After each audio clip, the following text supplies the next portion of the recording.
You ready for this?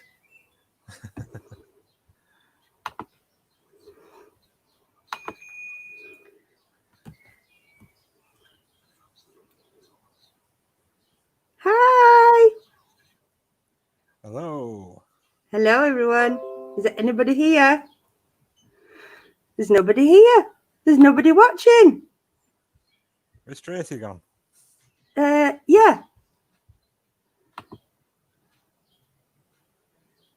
I don't know where she's gone. Hi. Oh, hang on. Hello.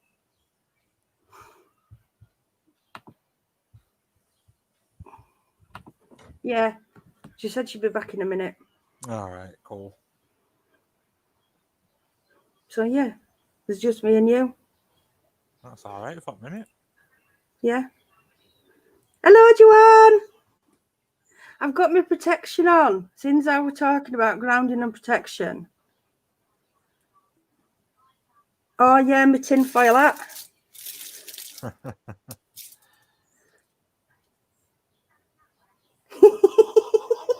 I couldn't find my glove. You I are? said when I first saw you, I said you look like an early version of Fembot from Austin Powers. A prototype.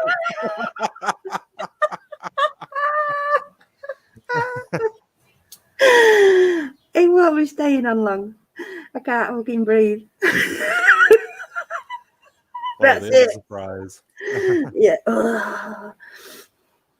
I'll just wait and see if anybody else comes in though. I have to give them a little treat, don't I?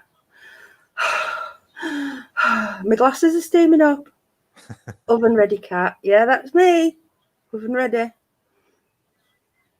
But yeah, I've no idea what I've done with my gloves. But never mind. I think they went in bin last time I dyed my hair. That's where they went. I have got a box of them somewhere. So how are we all? Are you all right, Andy? Yeah, I'm not too bad. Are you sure? Yeah. Good. Good. Are you all right, Joanne? You all right, Tracy?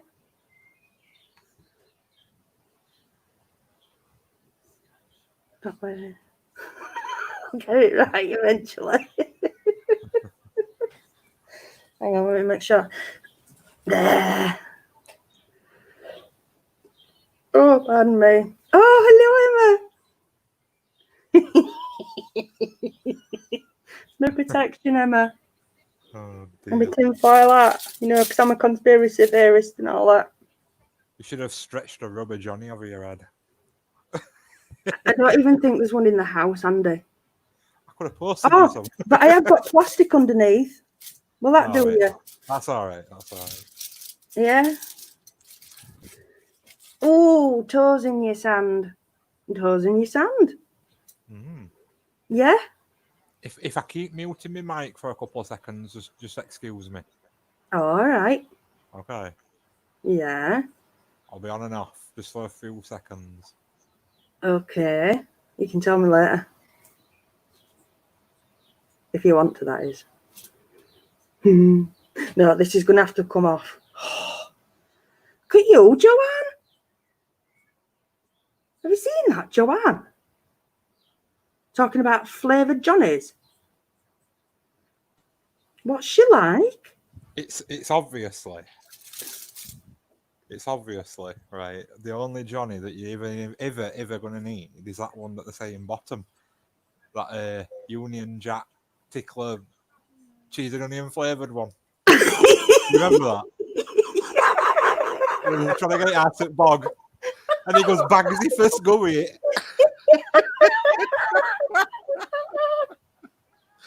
Oh, God. Always cracks me up that.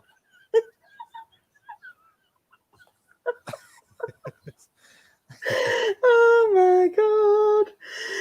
Oh.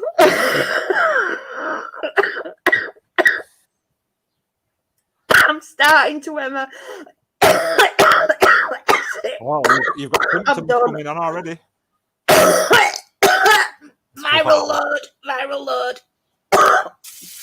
That's it. I'm done. Oh. Definitely the symptoms coming on, isn't it? Oh, isn't it just? Hey dear, how anybody can breathe in them for more than a few minutes. I don't know. It's a load of crap. I can't believe public transport and making you wear one if you have to get on it. Oh. And everybody's just complying. I wouldn't be doing it. No, I won't. I'd be fighting my human rights corner. Yeah, so will I. I've got a little thingy on my phone anyway. There, Joanne. I've got a little thingy on my phone about what you can use to challenge it anyway. Oh. About anxiety. All right, Can't yeah. challenge that, can they? No. So yeah, luckily I don't have to use public transport very often. Yeah, same. But you're gonna wear one on your head.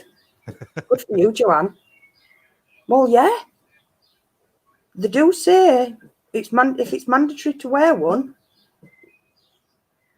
they don't say where.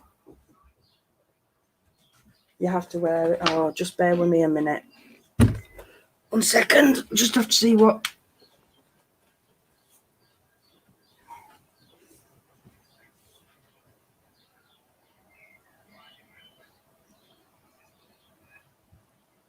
She disappeared too. She likes pulling these Houdinis on everybody, doesn't she?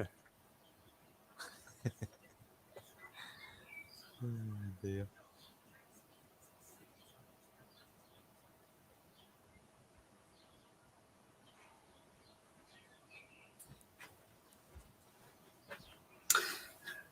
Sorry about that, guys. You definitely need one of them smoke things. When you're about to disappear, poof. I know. And then when you're coming back, set it off again. I know.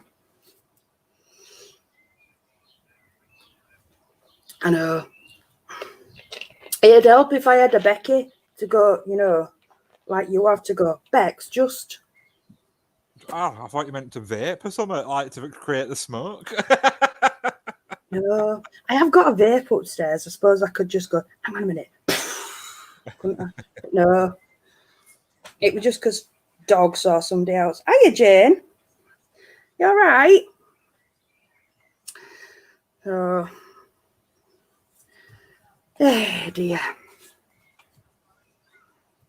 Here in Scotland, it's a request, not mandatory.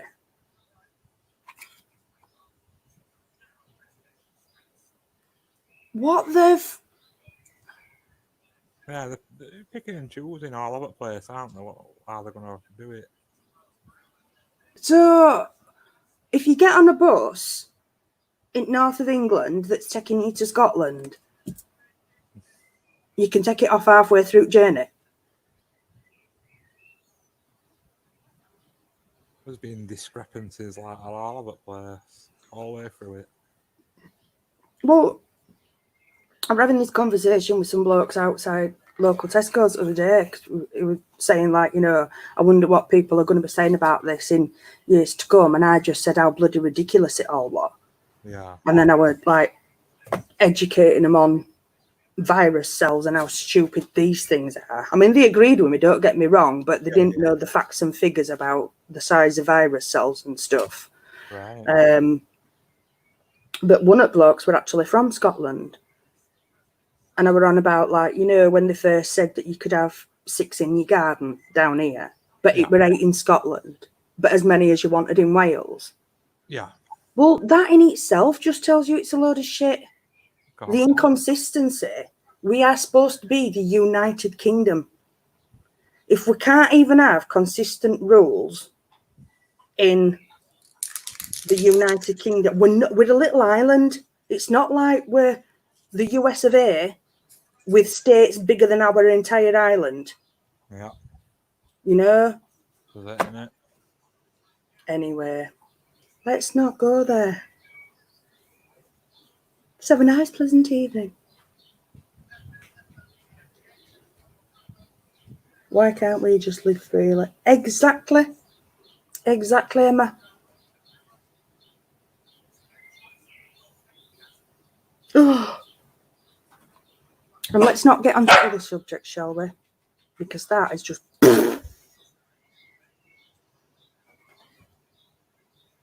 Protection and grounding. Yes, Emma. So, I kind of hoped Sam would be here tonight. Because Sam were asking about it other week. Wasn't she? Yes. I believe so. She was. Oh, Sam! Oh, look at that then. Oh my God! Hey, You up, Sam. have capabilities. I have literally just said I kind of hoped Sam would be here because Sam was asking about it, and up you pop. Hello, Sam. Thank you for coming. So, anyway, yes. So tonight, what I'm going to do is have a chit chat about grounding and protection. I'm going to do the basics of grounding and protection, why it's important. And I'm going to talk about, when it comes to grounding, grounding that you can do for everyday life. Hiya, Carol. Yeah, grounding that you can do for everyday life. And then I'll lead that into grounding that you can do for, like, hi, Andy, for your spiritual work as well. And your ritual work, and I'll then lead that on obviously to protection as well. When it comes to protection, I'm also going to keep that quite simple and basic, and what I'm thinking about doing is in a couple of weeks I might do a more in-depth protection live stream and talk about more ritual work that you can do, more symbolic stuff, because that's you can go a lot deeper with that. Also got I've put together a crystal kit for grounding and protection, and I will obviously talk about the crystals that I've chosen for this. And if you are interested, you don't obviously don't have to. I know I mentioned this the other week. I'll raffle off the crystal kit. So £1 a number. It's a lovely kit. And for those of you that have had my kits before, when they come with a full, you usually get about 2 or 3 sheets. You get full guidance, full information on each of the crystals, and then you get full guidance on how to use the kit as well. So yeah, lovely crystals. I went out and bought some more for it the other day. So you've got some. I'll show you these first actually. So you've got beautiful piece of fire agate.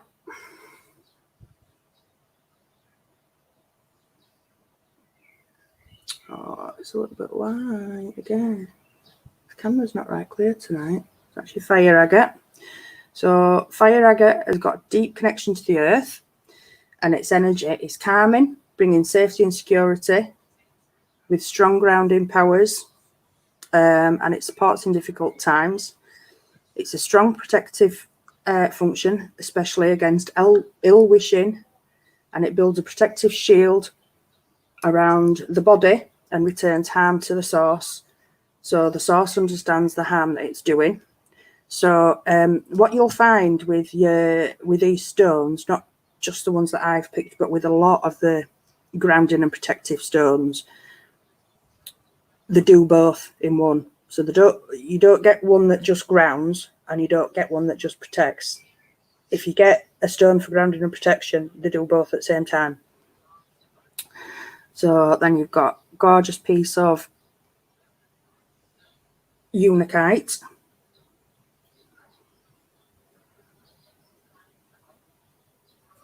There you go. And unakite is a vision stone. So it balances your emotions spiritually. When placed on the third eye, it opens up and promotes visualization and psychic vision. Also provides grounding when it's needed, and particularly useful after meditation or psychic work.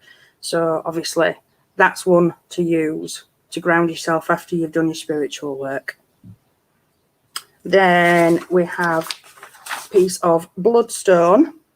This is a lovely stone close up. You're not going to be able to see it all that well on the camera. It's a really sort of dark green, but then it's mottled with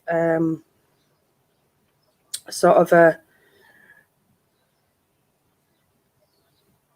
bits of like a goldy stripe, like a pale blue and goldy stripe. It's a gorgeous stone, is bloodstone. And as the name would suggest, it is good for blood. So blood disorders as well. It's a blood cleanser and it's a powerful healer. And it's also believed to have mystical and magical properties, controlling the weather and conferring the ability to banish evil and negativity and to direct spiritual energies. In ancient times, bloodstone was said to have said to be an audible oracle, giving off sounds as a means of guidance. Bloodstone helps in grounding the heart energy. And then we have the gorgeous smoky quartz. Now, this is one of the most effective. It's a brilliant all-rounder, is smoky quartz. I love smoky quartz. Most efficient grounding and anchoring stones. And at the same time, raises your vibration during meditation. It's also brilliant protective stone and has a strong link with your earth and base chakras, promoting a concern for the environment and ecological solutions. Smoky quartz grounds spiritual energy and gently neutralizes negative vibrations. And then the last one I've picked, I've just put 5 in, pardon me, for this one, is black tourmaline. Everybody should really be carrying a piece of this right now anyway. Black tourmaline, it's quite a shiny black stone. It's tourmaline. Oh, I haven't got my raw piece. I showed you some black tourmaline actually in its raw form when I were doing the how crystals are formed last time, but this is it in a tumbled form. So tourmaline is a shamanic stone that brings protection during rituals. It protects against spells, ill wishes, psychic attack, and negative energy of all kinds. So this is one that I'll probably emphasize on more when I talk about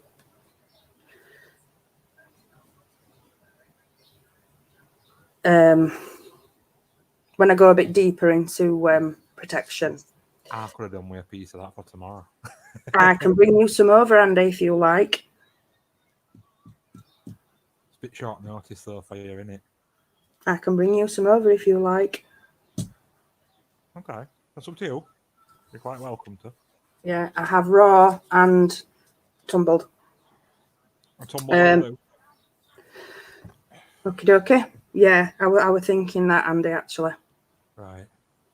Might be very beneficial for you to have it and carry it around with you as well.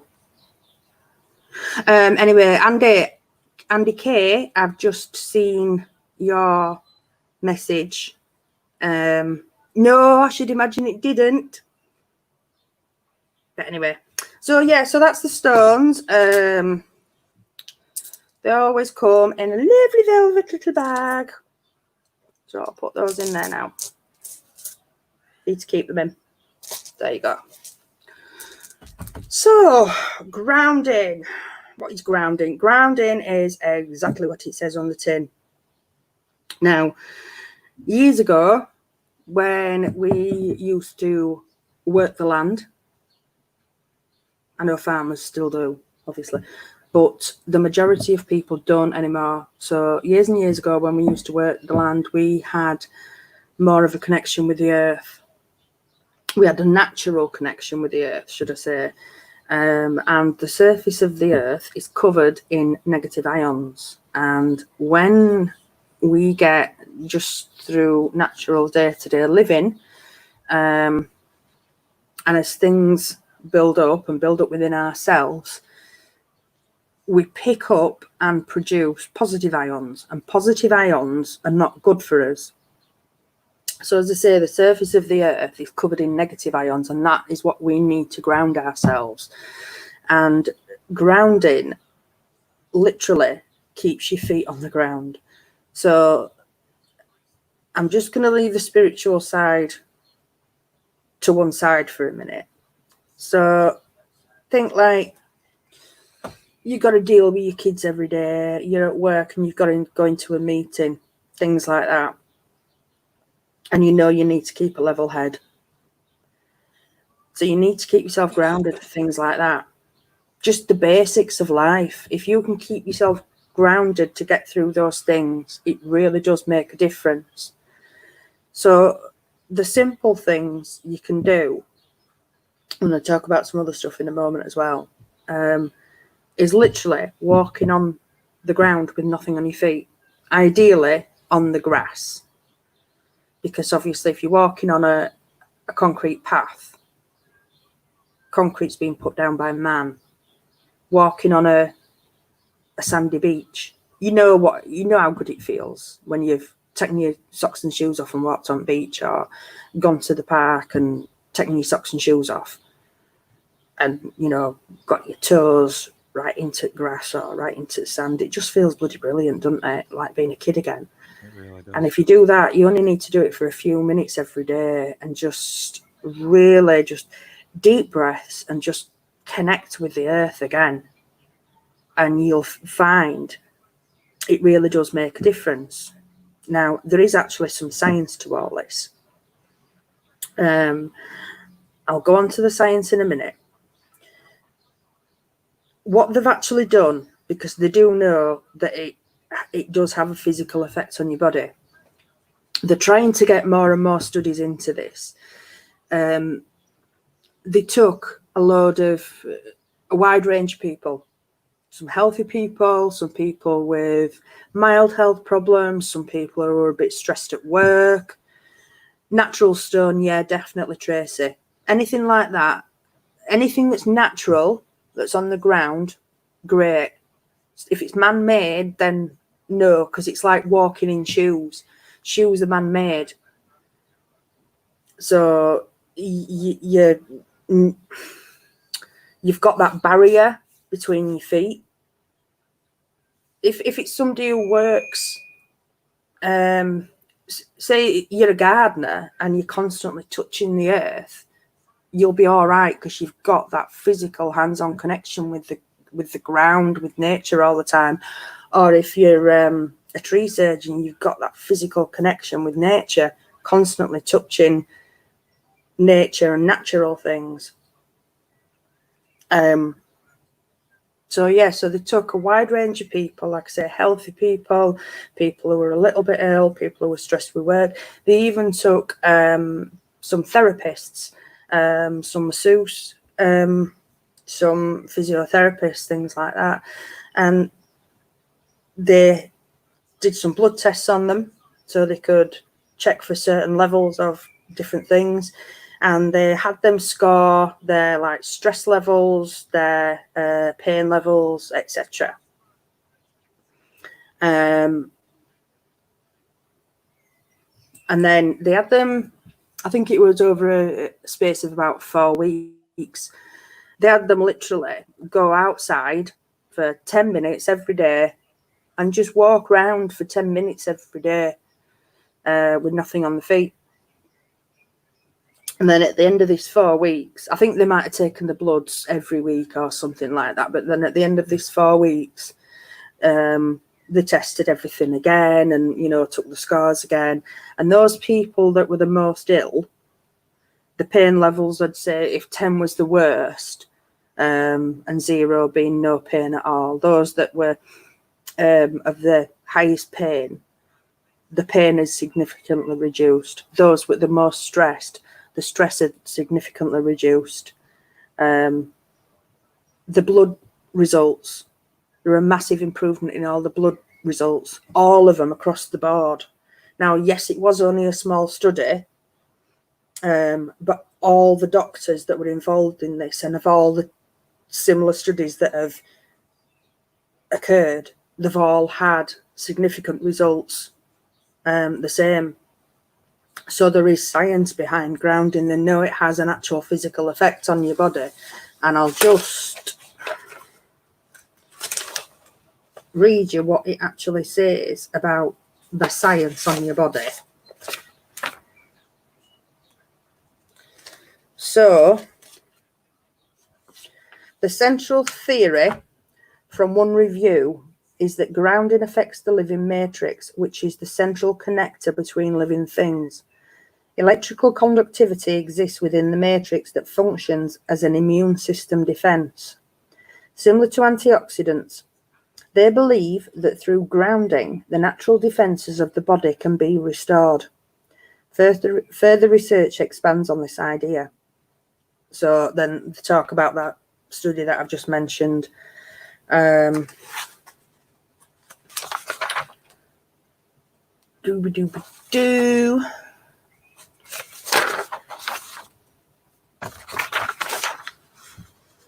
Not much research on the benefits of grounding. However, people have reported improvement for conditions such as chronic fatigue, chronic pain, anxiety and depression, sleep disorders, and cardiovascular disease. So that they're quite significant disorders. So that is obviously just in your general life. Now, when it comes to your spiritual work, when you're doing I think a lot of people tend to meditate to go to sleep, which that's fine, but meditation wasn't generally done to go to sleep. Meditation was about connecting to the universe and connecting to higher beings and well, not necessarily to higher beings, actually. It's what's that word? Brain engage.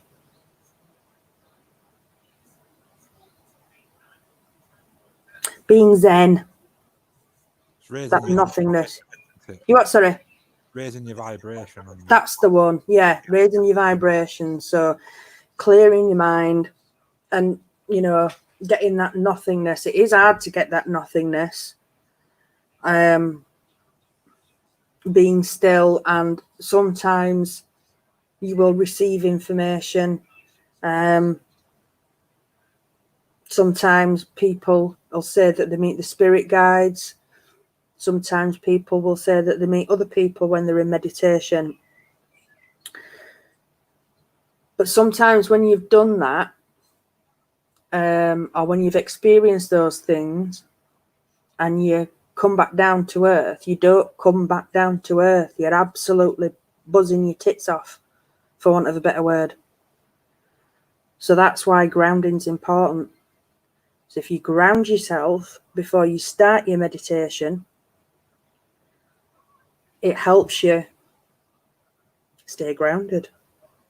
Or you can ground yourself afterwards by following a certain process, which I'm going to go through with you shortly. And when you're doing ritual work. Not everybody does. Some people just do the ritual work and they're absolutely fine. It's the same with protection. That, again, it's a personal choice. Same with grounding. Grounding has got its benefits for everyday life. Whether you choose to do it in your spiritual and ritual work is entirely up to you. There are benefits to it, but it's your choice. Just the same as protection work. Some people swear by it. Some people think it's a load of rubbish. But it's the same with every aspect of paranormal, spiritual stuff. Are you spray painting? Me? Yeah. I'm clear coating a few things. Ah! That's why I'm muting just when I pop it hairdryer on. I see. Makes sense now. So yeah, well, that's the thing, Joanne. Yeah. Now, a little tip for you there. Don't get quite so comfortable. Because that's one of the things that a lot of people do. And that's not your fault. It's, you know, they'll say to you, if you're listening to a guided meditation, get yourself comfortable, get some nice comfy cushions. Well, I was listening to somebody on a video, and it was just something that he said. He'd been taught to meditate. He thought he knew how to meditate, but then he went to see somebody else who was just completely, as I say, zen constantly in his everyday life. And it was like, how do you get like this? How do you do it? And he showed him how he meditates. And one of the things he said to him was, don't get comfortable when you meditate. This is because if you get too comfortable, you fall asleep. This is so if you just get yourself in a position where you just don't quite drop off, you'll get in that headspace, but you don't just quite go. If that makes sense. Does that make sense? I knew what he meant. I know what I mean. Does that make sense? Somebody say yes or no? I think it does, yeah. Thanks, Andy. I know what I mean. Good. Thank you, Andy. No worries. So, and the way he actually said that he was taught to do it was sort of on his knees, sort of resting on his shins. So you are sat in quite a comfy position, but because you're sort of on your knees, you do get a little bit uncomfy sort of thing. But yeah. So yeah. So as I say, when you're doing your ritual work, it is entirely up to you whether you choose to ground or not. For those that still follow the paranormal, a lot of people used to find it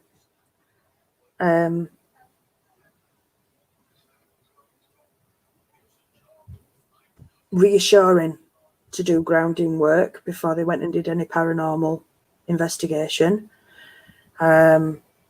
mainly because they were unsure of what they were communicating with.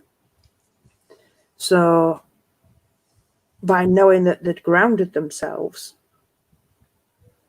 they felt that they had that bit of protection by knowing that they were grounded to the earth and that nothing was gonna mess with them, take them over, anything like that.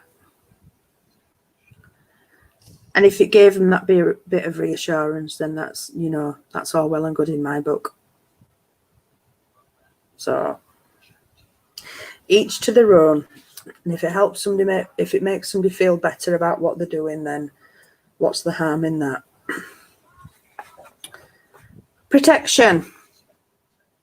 So protection, this is obviously is more when you're doing your spiritual and ritual work. Again, this is a very, very personal thing.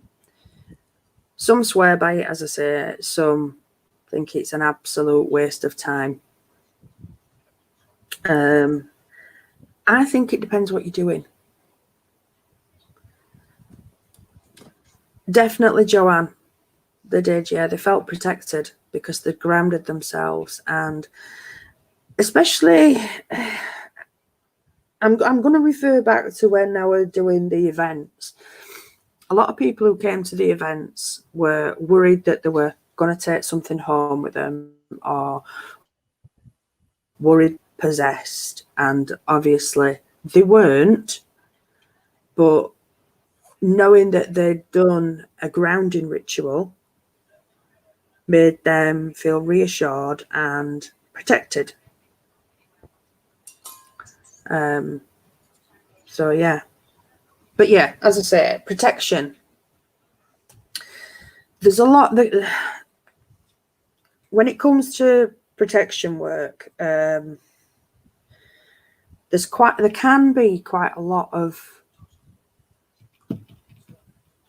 things involved with protection work, depending on what you need protection from. Do you need protection from negative energy, as in just general day-to-day negative crap? Because we all pick up negative crap. There's negative crap going on all the bloody time at the minute. So a good way of protecting ourselves from that is by saging regularly. I mean, ideally, we should all sage and cleanse at least once a week. I don't. I'm guilty of it. And you know what? It makes a difference when you do. It really does. People don't do it intentionally. But when you're out and about, even if you're a happy person, when you're out and about, you just pick up those negative vibes from other people. And they just kind of stick to you. If somebody comes in your house and they're, oh, I've had a really bad day. Oh, it just, oh. And we all need a little bit of protection from that now and again. So, you know, you can protect yourself from that. Or do you need protection from somebody who's intentionally trying to hurt you? So when it comes to protection, it's what do you need protection from? So there is the basic stuff. Again, in a short while, I'm going to go through a little basic thing that we can all do. What time are we on? Yeah, in about 10 minutes, I'm going to suggest that you all go to loo, grab a cuppa if you want, and then I'm going to do like a guided grounding and protection ritual with some music on for you. So I'll talk you all through that, and then you've got a basic grounding and protection ritual. And then, as I say, in a couple of weeks, I'll do a bit more in-depth protection work with you.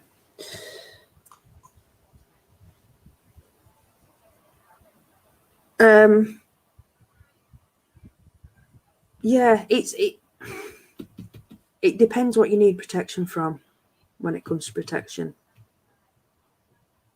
You can protect yourself with crystals.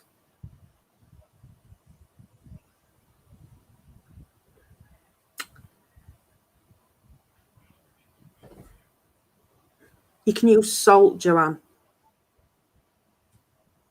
You can salt your property. You can use your crystals. And yes, you can use intent, which is basically what we're going to be doing in a minute, Joanne, because that's visualization is what we're going to be doing.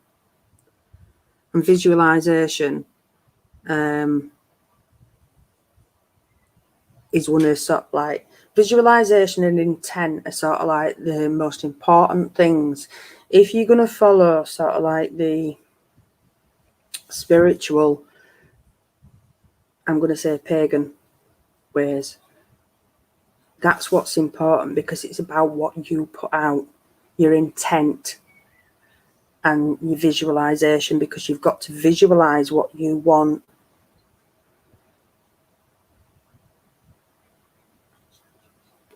Not the lamp, Jane. The salt lamp will help with sort of like negative energies within the house itself. They're good for getting rid of that, but not as a protection tool for you. You can just, Himalayan salt is the best when it comes to doing your ritual work, casting your circle, things like that. Salting your doorways. I'm doing a lot of herbs, aren't I? Sorry, I've been a bit hermit all day. I've done it again. But yeah, you can use ordinary table salt, but Himalayan is the best. You can get that pretty much anywhere these days, though. Oh, dear. So, what time are we on? 10 past. So, does anybody have any questions before I do the guided thingamajiggy? Thingamajiggy.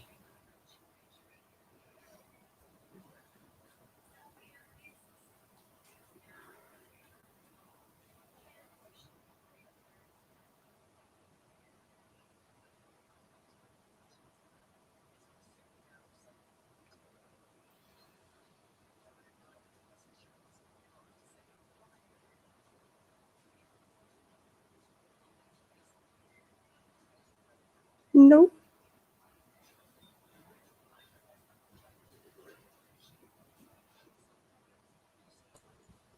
It definitely is, Joanne.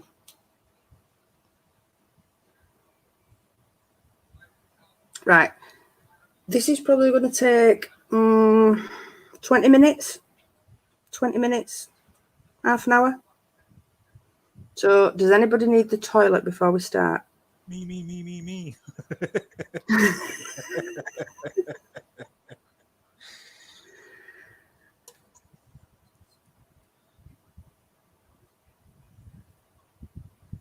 No, Tracy. Because there isn't a void.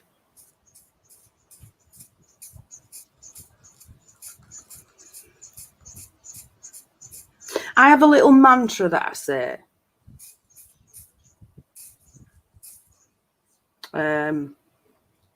But that's just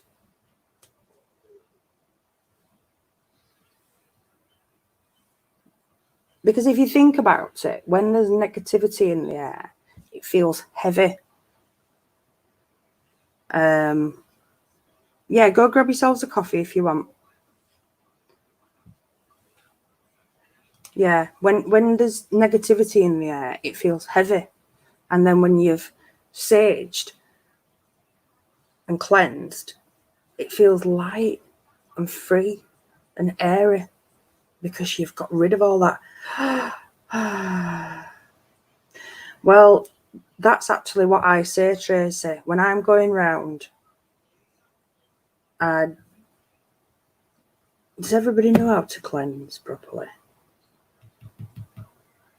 Is that something I should have added in there?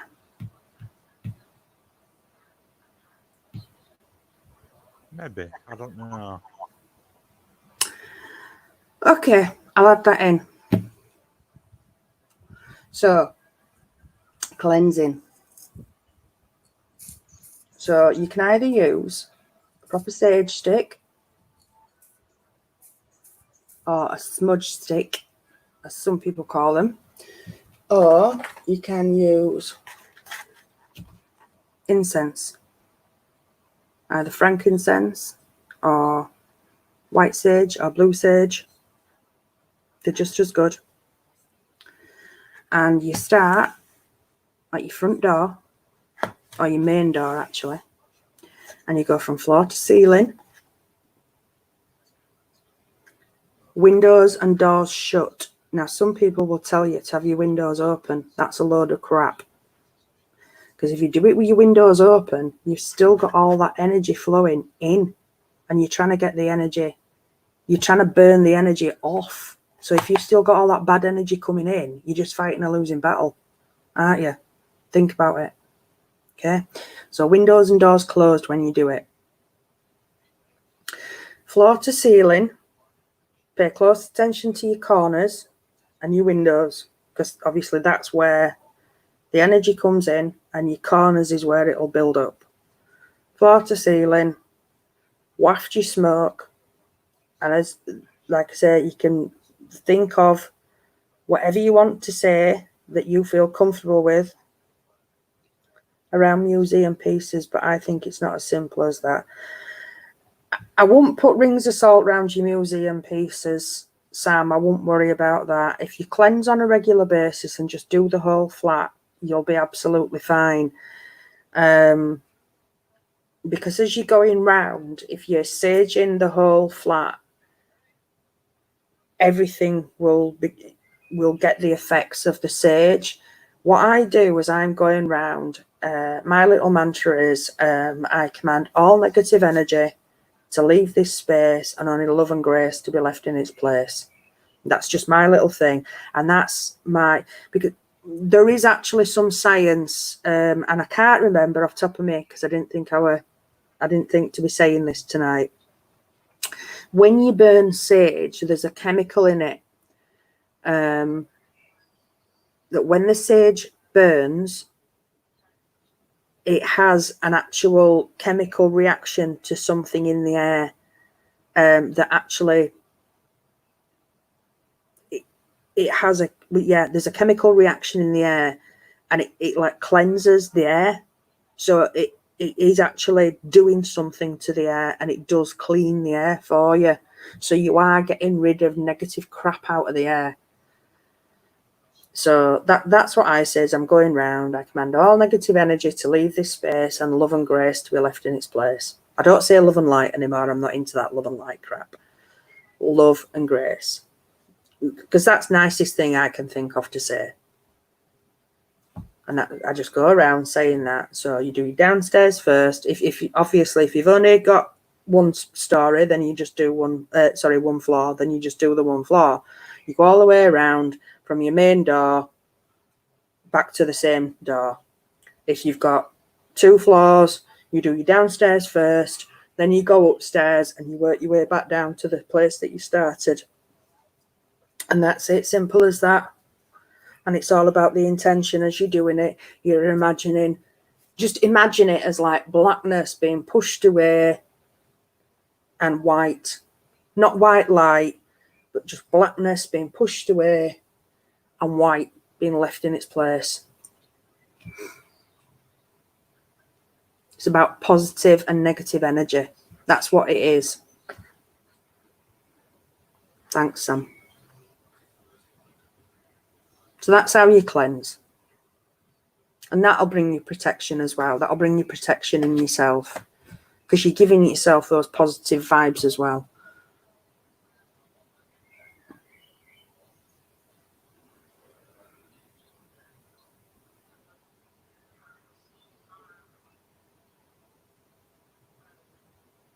Now, another thing you can do as well, if you're really sort of concerned about something, is put salt across your threshold. If you've got a besom, a broom, besoms are a symbol of protection. Hang a besom over your door. Sweep the buggers out. Yes. That's right. Yeah, I love besoms. They're great. I do. I mean, that was something that really distressed me one night when I was watching Help My House is Haunted. This woman had a besom in a shed, and I think it came through on Spirit Box, the word besom. And they're like, oh my God, you have to get rid of that besom. It's a sign of evil. And I'm like, oh, you're supposed to know what you're doing. Oh, dear. I know. I've forgotten his name, but that Chris, whatever it is supposed to be America's blooming best psychic or whatever. And I thought, really? Yeah, you know your shit, don't you? Oh.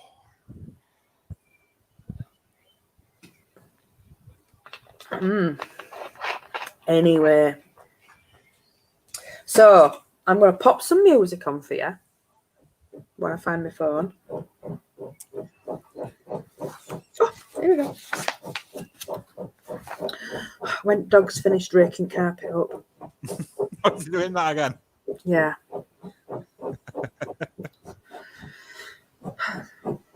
It's trying to dig all them bodies up that you put them in. I know. Cat.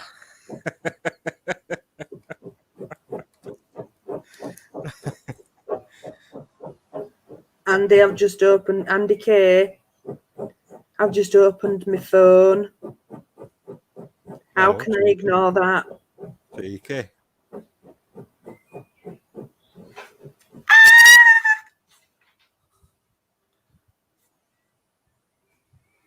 Andy K knows why I'm screaming. Oh my God! Thank you.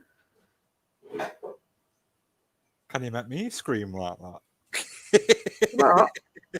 I says, can you make me scream like that? Send me an inbox, Andy K, quick.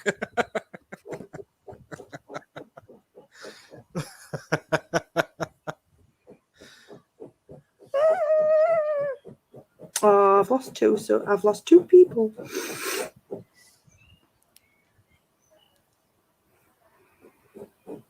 Oh damn!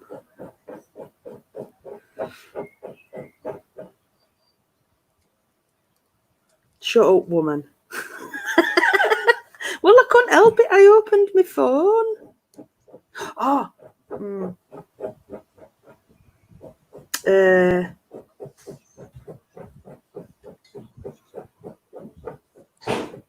Right.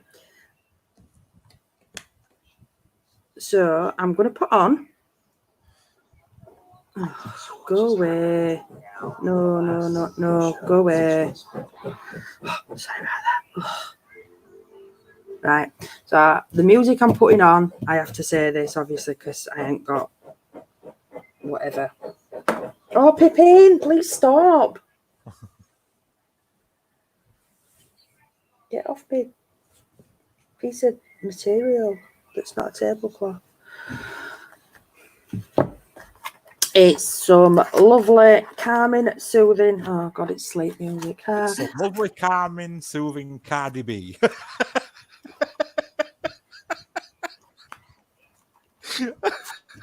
Yeah. Meditation music by Jason Stevenson, because I swear by him, he's great. Even though he does tell you to get comfy on cushions Yeah. and lie down and all that malarkey.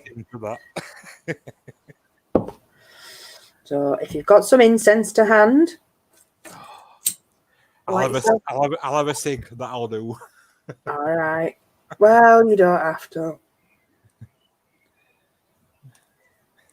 You can always listen to this back later. So what time are we on? Oh, I don't know. 53. So you can skip to about 55 minutes on this live stream and listen to this back. What I'll do as well, guys, I'll record a separate version of this if you want it. The guidance for you. In fact, I think it's on me. I think there's one on my Facebook page. So, yeah, if you're doing anything like this, I always recommend putting some incense on. It's definitely helpful. Get yourself a nice crystal. Not right now, but obviously, if you're doing anything like this, get yourself a nice crystal. Just play with it between your hands. Thought I was in the deep south for a minute. Oh, shut up, Andy.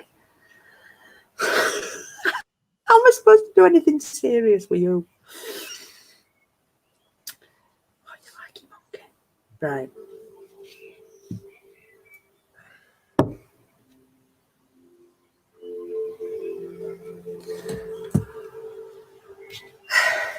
Right.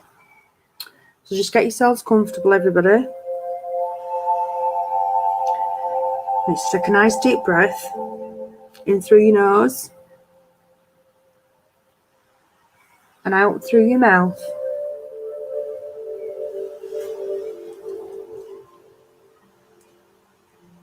And in through your nose and out through your mouth.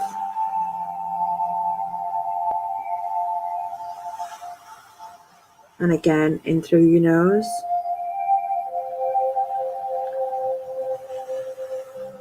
and out through your mouth.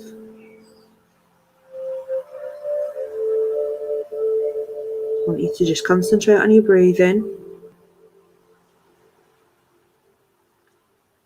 Try and keep it at that pace. Or if it becomes too difficult, just take it back to your normal breathing pace. That's fine.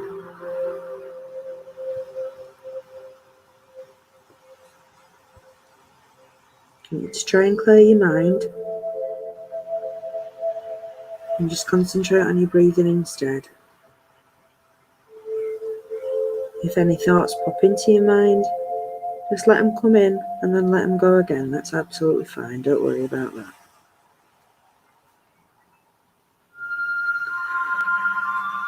So what I want you to do, I want you to imagine that right at the top of your head, where your crown chakra is,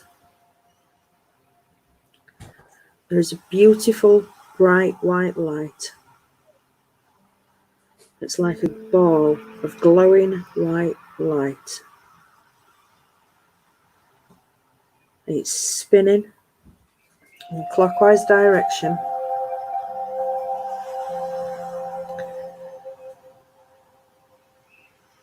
I want you to feel the energy from that ball spinning on the top of your head.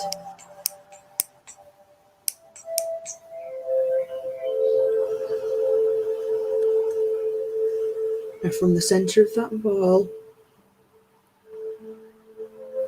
I want you to imagine a silver cord. It's going to come down your forehead. It's going to connect to a purple ball spinning where your third eye chakra is. Imagine that silver cord connecting to your third eye chakra.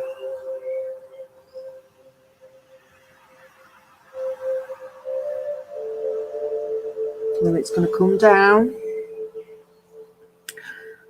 to your throat, where there's a beautiful blue spinning ball where your throat chakra is. Connect that thread to your throat chakra.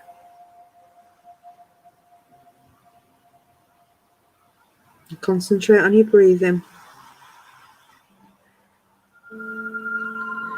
And bring that thread down to your heart,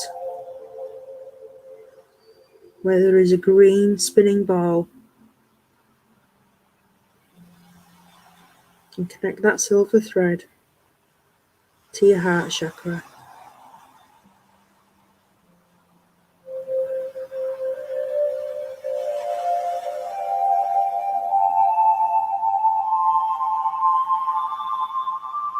And then bring it further down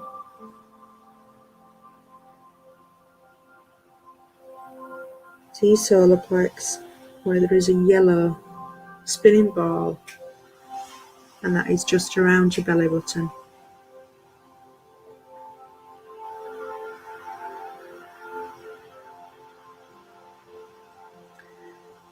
And then we're going to come down, further down to the bottom of your tummy.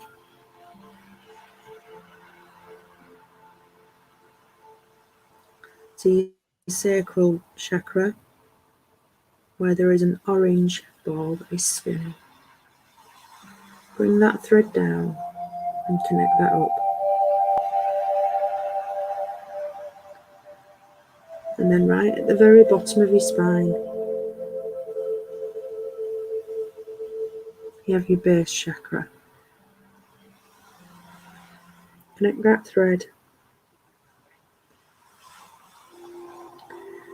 And then we're going to let it fall down right to the floor. And down by your feet is the earth chakra. When this thread reaches the earth chakra, I'm going to connect it up to that one. And as it reaches the earth chakra, we're going to see that as it comes out of the bottom, it magically changes to tiny, tiny tree roots. And they start to work their way down into the soil. And they start to go down into the earth, working their way down.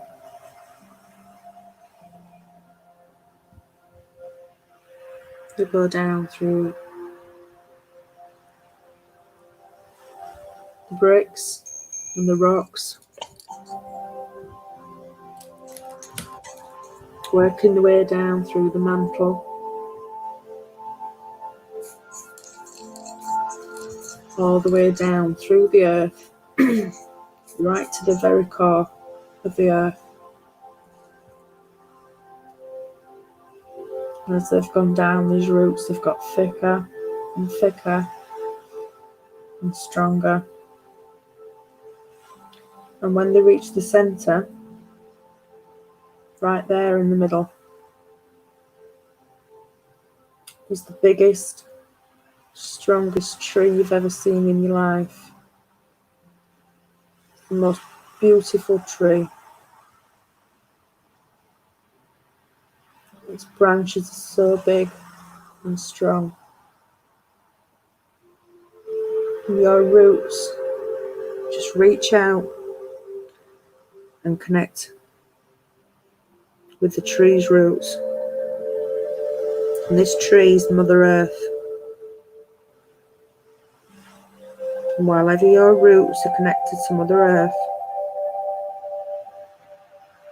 you'll remain grounded.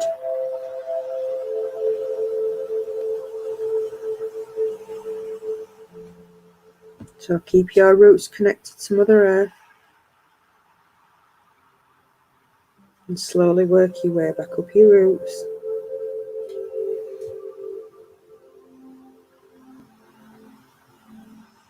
Back up through the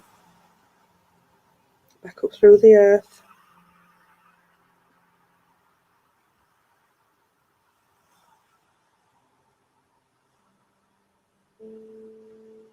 Right the way up until you reach the surface.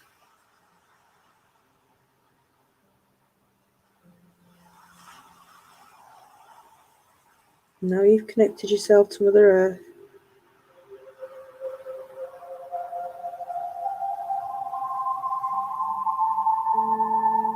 We're going to put some protection around ourselves.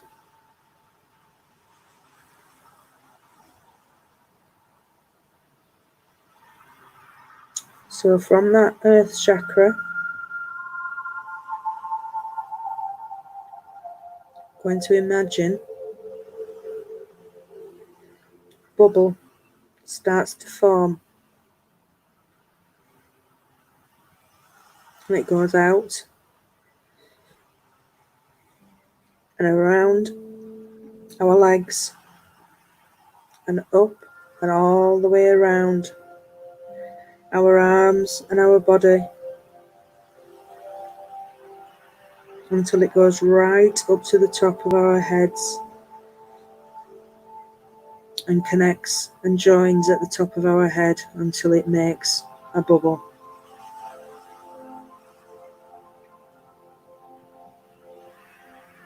And we are safe inside this bubble.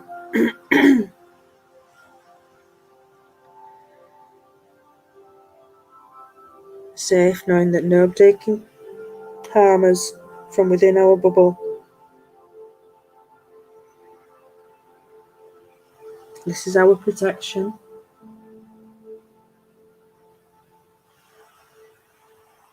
We can still move where we wish, do whatever we wish, but this is our bubble of strength. It's our space. Nobody can come within it without our permission.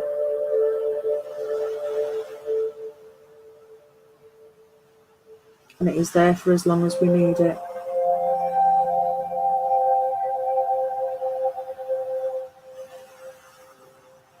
If you feel that you need to add more protection to it, imagine the surface of your bubble is covered in tiny pieces of mirror reflecting outwards.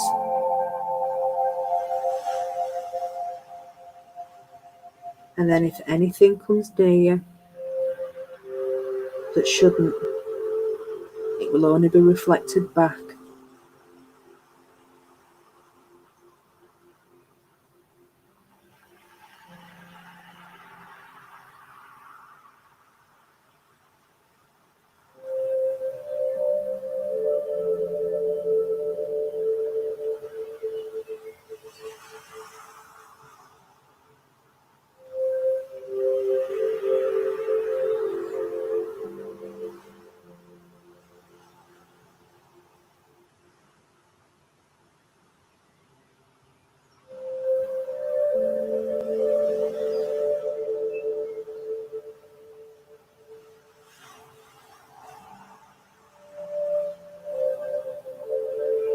So just take a few more deep breaths.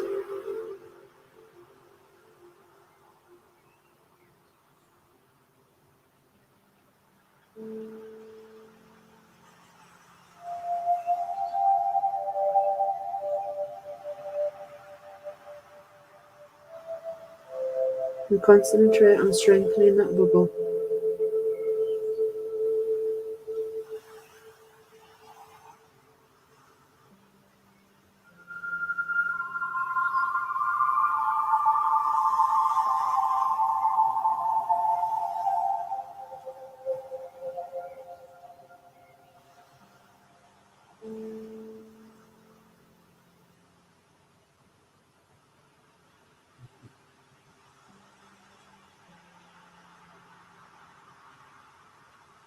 And then when you're ready, just relax.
There we go, everybody.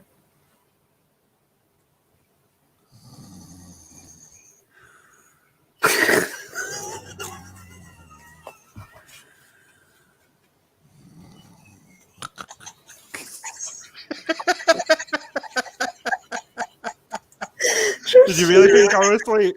No. No, because I was watching your mic. Idiot. Oh dear.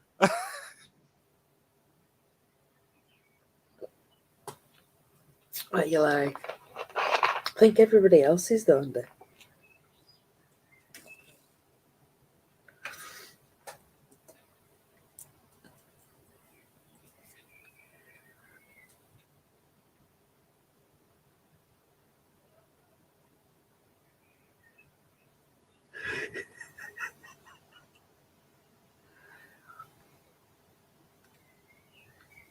Cat, where's everybody gone? I think they've all gone to sleep.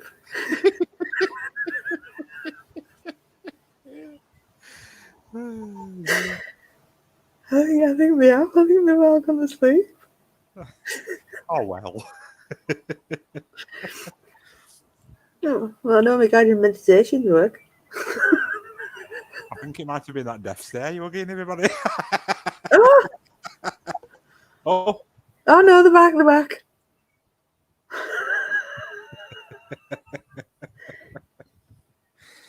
oh dear.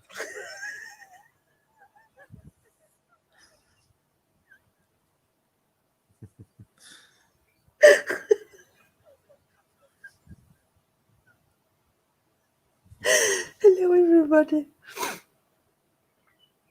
What death stare? What? What death stare? Forget about it. Yeah, no, sorry. Oh dear. Andy, can you pedal that dynamo a bit harder? Oh, God's sake. Oh.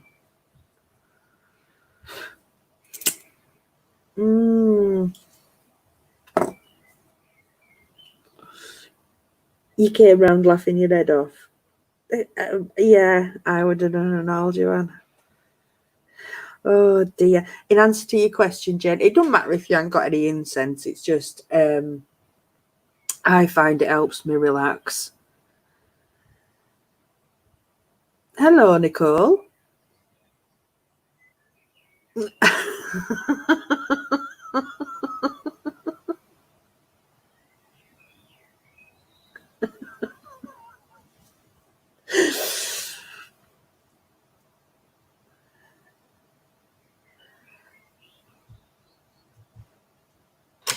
Oh, dropping the incense on me. You're going to be doing this again tomorrow. I'll do a better one.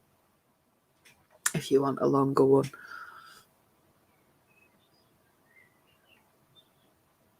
But I'm sure I've got some guided. Hang on a minute.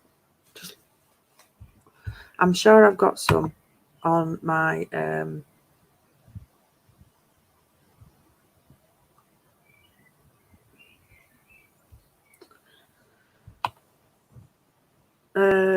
no videos. Hang on 1 second, guys.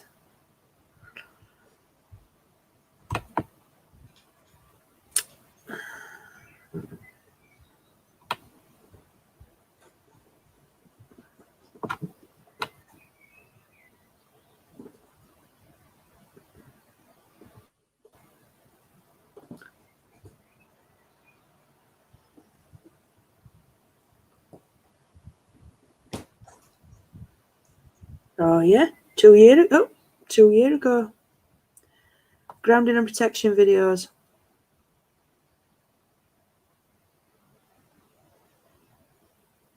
Oh, and a meditation. There you go. Yeah. There's a couple of videos on my Facebook page for the same kind of thing. I'll have to have a look at them and see what they're like, though.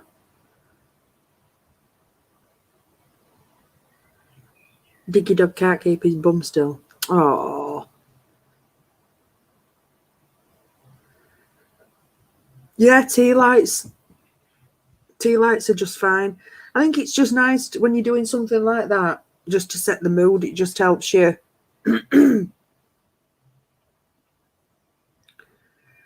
Helps you relax.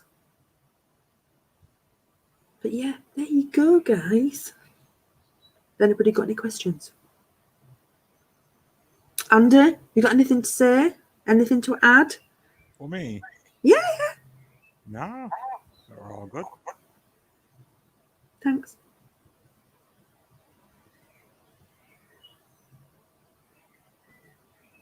Anybody?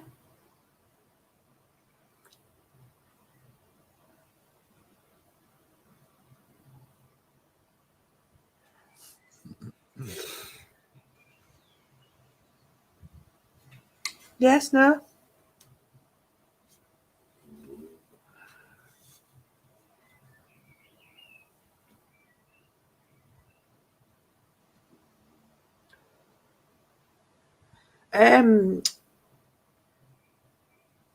You can. Okay, Tracy. I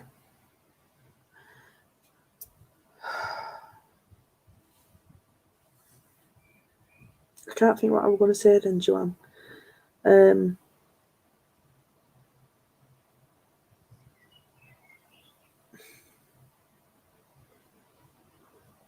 You can actually do a proper meditation with flames, Joanne. I've never done it myself, but yeah, you can. What did I have in my hand? Oh, that. It's the lid off my incense burner. I just hadn't put it on. It's a stand-up one. It holds 4 incense sticks.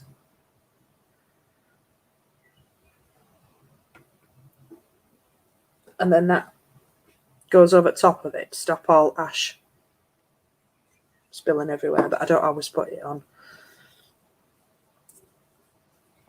Oh.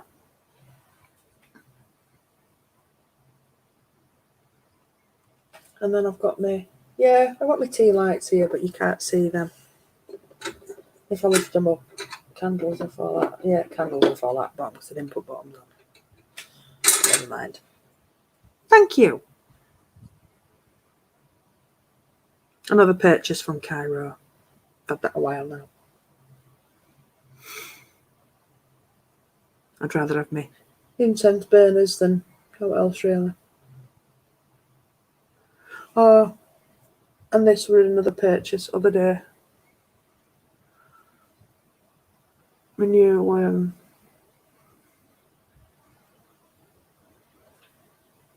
that way, open it again. Smoky quartz.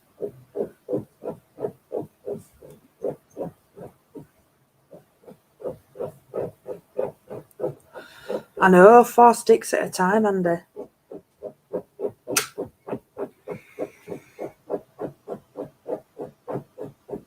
Oh yeah, she's got a couple of them actually, Sam. I've got a tree that's a backflow incense burner. It's brilliant. I just need to get some more backflow incense cones. I'm out of them at the minute.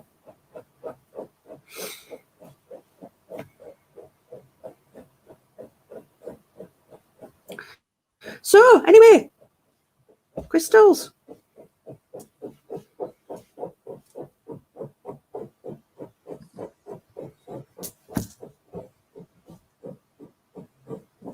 Can you hear him, Tracy?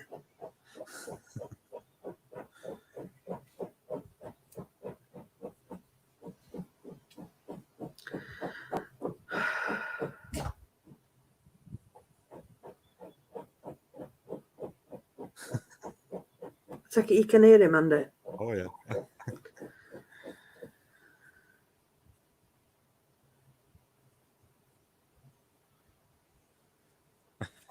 What's that sound? It's my dog digging the carpet up. Well, he's not digging the carpet up. He just like scratches the carpet till it's comfy. Story Cat likes to tell. I know the real story.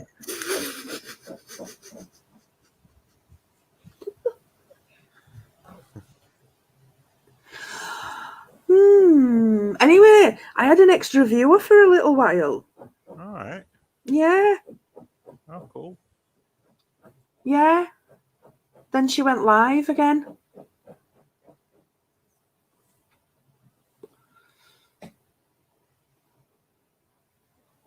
Don't like people that play games.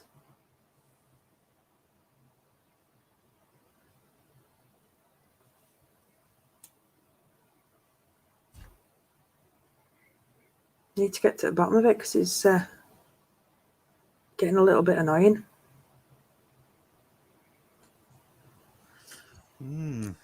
Too old for playing games, Andy. Yeah.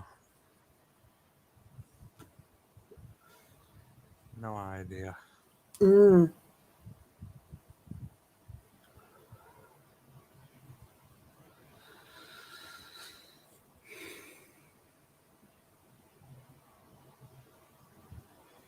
No, me neither, Joanne. But notification popped up on my phone. Anyway, rest of that one. So yeah, crystals. Does anybody want them? Want a raffle for them? What?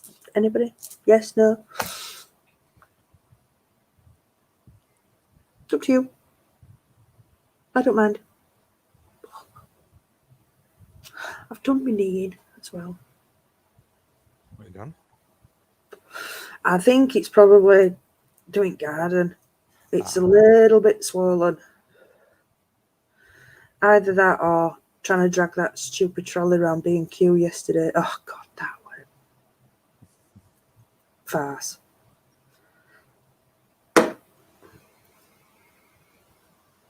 Didn't like raffle, yeah.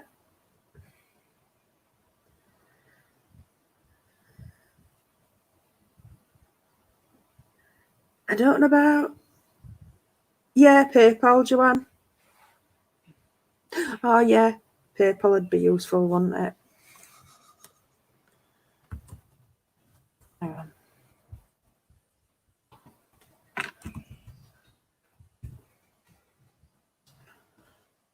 I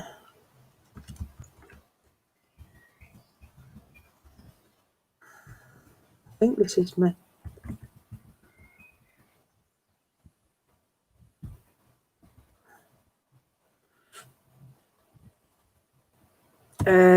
Oh, hang on a sec. Hang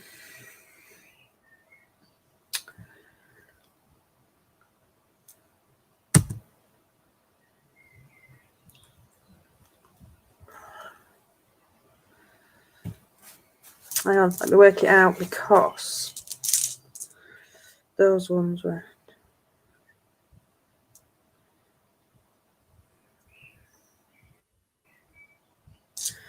The bit 10 for the set.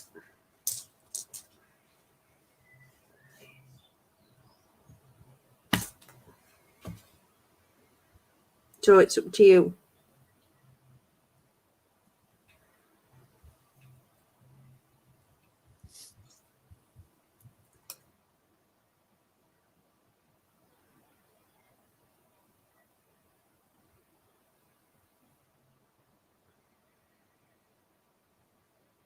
Ah, you're welcome, Emma.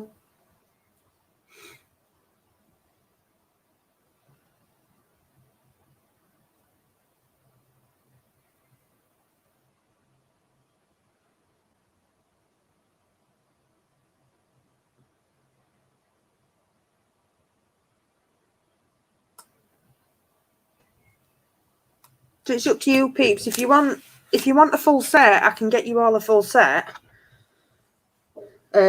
Just message me on I've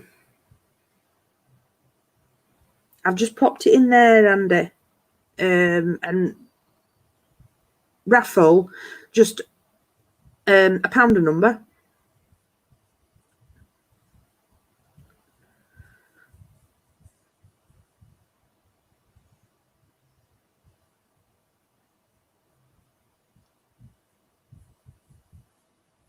But yeah, if people do want a full set, I'll gladly.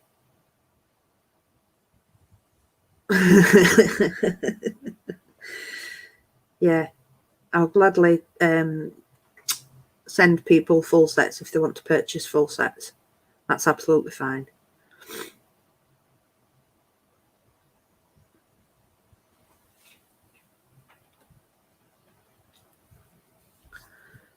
See, still got it on, Andy.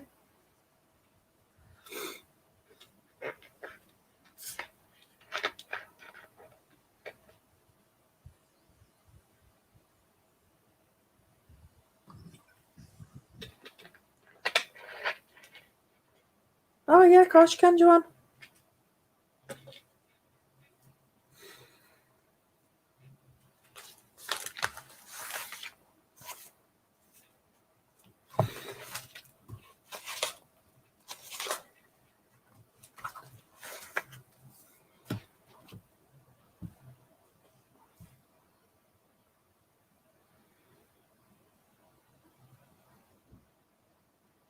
Well, no, you don't have to do that. If people want full sets, then I'll just get full sets. There's no point doing a raffle if people want full sets, is there?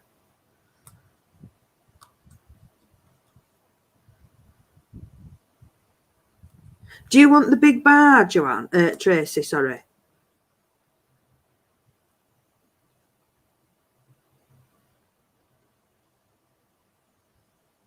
I do, Andy. I do. Yeah, message me, Tracy.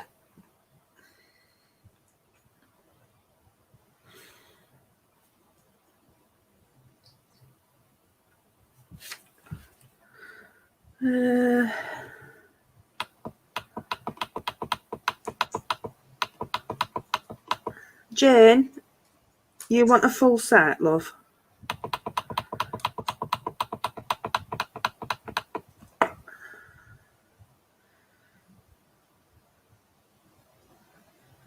Jane, can you send me your...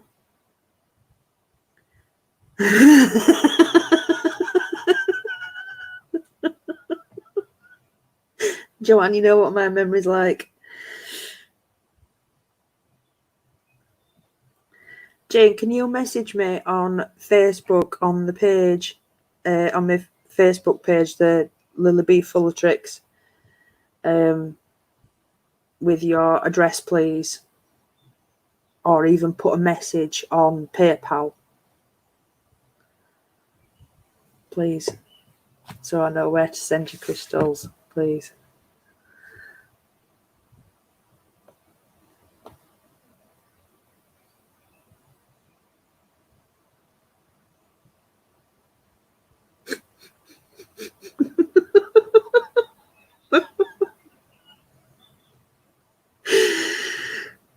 What you like.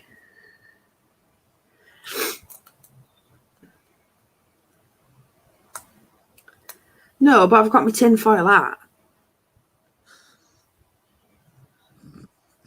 And my plastic hat.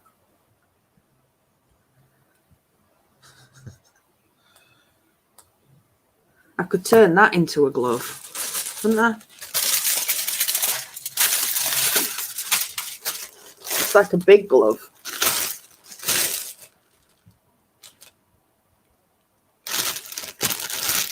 Come and get it.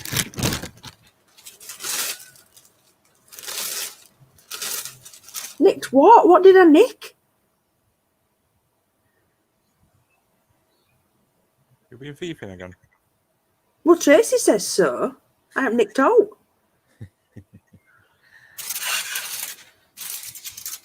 Are you on about this?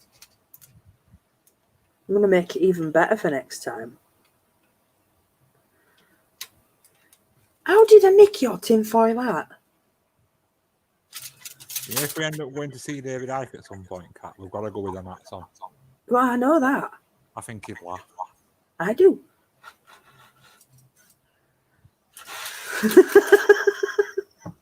He were in it was somewhere yesterday. I can't remember where it was. I know it wasn't in this country anyway, but it were doing a live talk thingy. Right. Yeah. So hopefully he's back on the road again. Yeah, I watched that video you sent me over there. Which one? That right long one, that Fall of Cabal. Oh yeah. Oh wow. It were Emma Roche. No, was it Emma? No, it was Ali that sent me that. That was a mind blower. I'm halfway through it. There's some good stuff in that, isn't there? Very much so. I know. Yes. So, what time are we on? 10 o'clock. Right, peeps.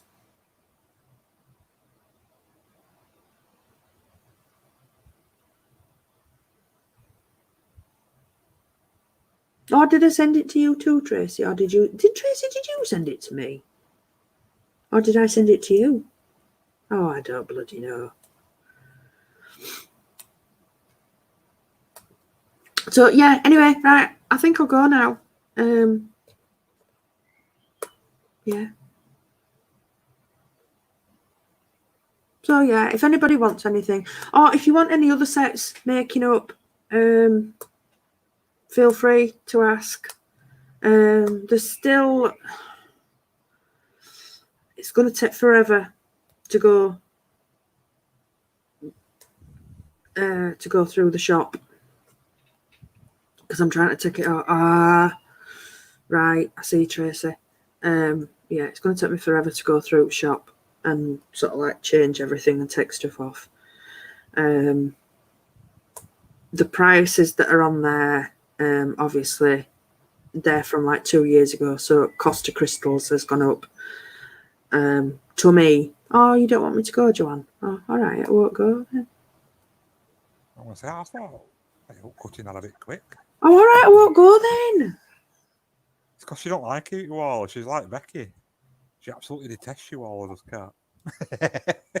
No, you know I don't. I'm trying to get you in trouble now, Kat.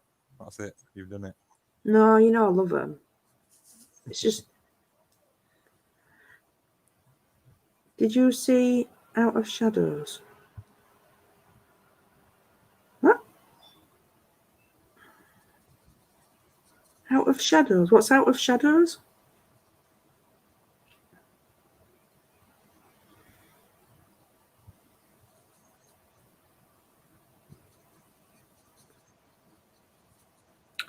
I don't know what that is, Tracy. Next week, possibly. I'm not going yet, Emma. But if you are, that's fine, love. But yeah, no problem, Emma. I'll speak to you later. Thanks for coming in.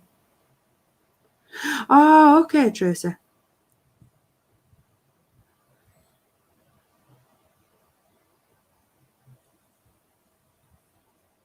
So no, in that case, no, I haven't seen that.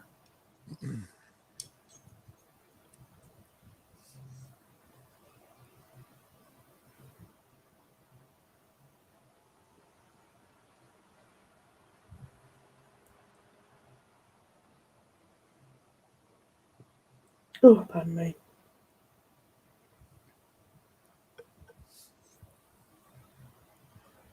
Anyway, Kat, Yes, love. to finish this video off, we may need to look at doing it on a Thursday night if possible. Oh, right, okay. Why is that then? Because Thursday nights on the calendar days are the family orientated nights. And being the nature of the investigation and what the certain things are classed as, they'd be more inclined to speak and do stuff on a Thursday night. Okay. Oh, well, you know, Thursday. I'm saying night as in because it's just what you said, but yes, Thursdays is the family orientation. All right.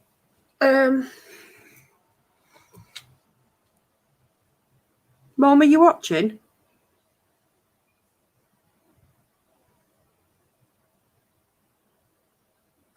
Monday nights are bingo nights.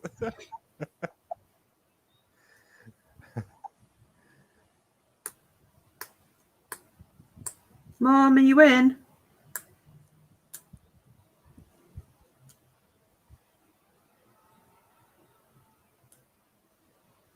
Are you here, Mama? She says, no, piss off.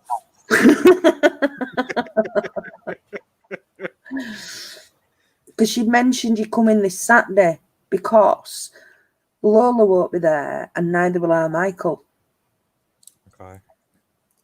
So, Well, Saturdays are...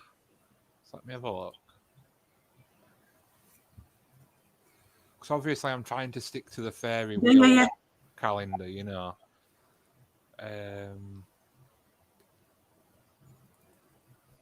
What did you say, Saturday? It was Saturday last time, weren't it? Yeah, it was. I'm sure Saturday's something to do with creativity. I'm just pulling it up now. Okay. Which means it'd have to be like obviously creativity orientated and investigation for him to take part, you know. Okay. But family have been general gist of getting answers. Right. Come on, you slow piece of shite.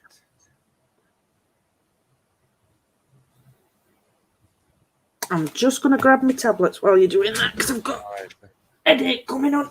Oh, shit. This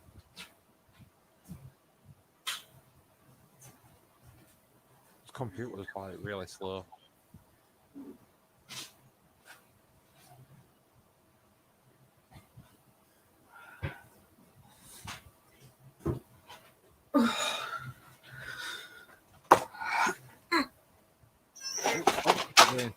Okay.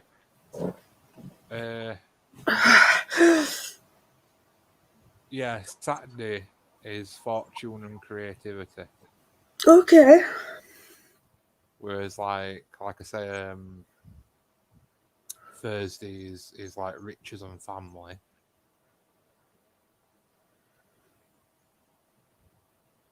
Right.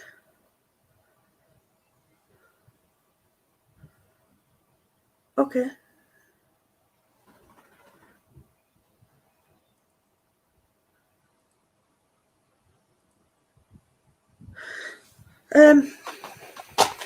Yeah, I'll mention. Yeah, I'll speak to her.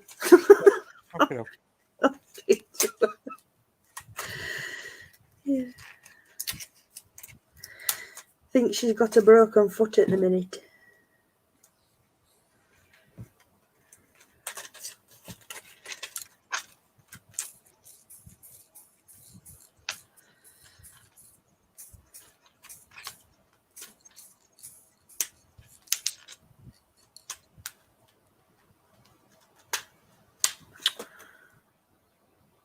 Wouldn't filmmaking be classed as being creative? Or is it they have to be creative? I think it's more just in general gist. You know, it's like, yeah, there is like offshoots, but the major intention, what we're there for, is sort of to communicate. Ah, I see. And it's like classed as being a family orientated fairy, isn't it? Right. You know what I mean? Yeah. You've got to go to closest thing. Yeah. Yeah, for like us, film is like a subcategory. Right. We can talk to it without filming. You know what I mean? Right. Yeah. Yeah. Just wait till you see this film, guys, when it's done.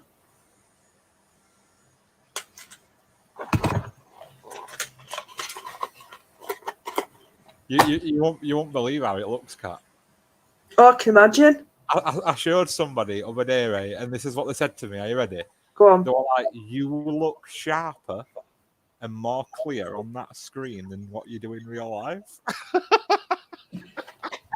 And I'm like, "All right, cool." I can imagine. Right, I've sold that other lens today. Oh, have you? Oh, nice one. I've got my money back on it, so I can order the better one now. So, Oh, brilliant. yeah, Brilliant. it does look phenomenal. Just the end. Yes. Yeah. She walked into wardrobe last night, Joanne. As you do. So if it's no better in the morning, I'm going to take her up to hospital to see if we can get it x-rayed.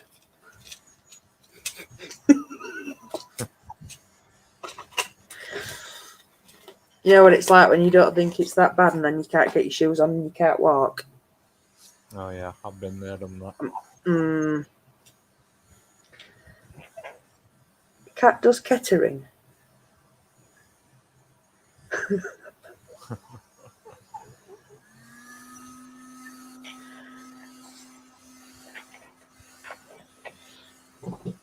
Oh, price of blooming yacht varnish in B&Q.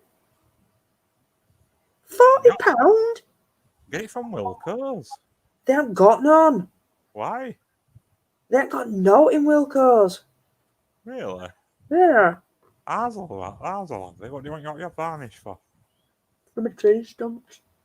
All right. It's only a tenner for a. Is it a litre 10? Really? Wilco's own brand, yeah. 99p shop do little tins on it. Over here. Really? Yeah, yeah.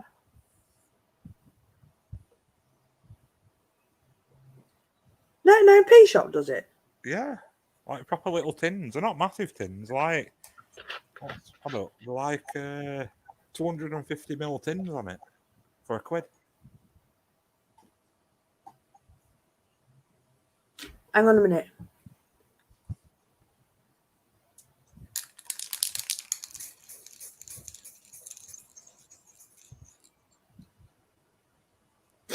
Somebody's going to have to explain to me. Why, what's happening? Is that a porn film?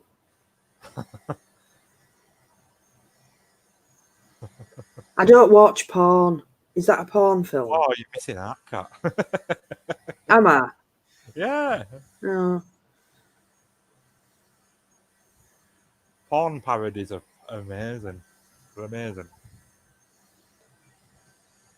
So I take it that's a porn film? What, Katniss Kettering? Yeah. It's that one that you starred in. What? Oh, dear. What you on about? That one that you starred in that I directed.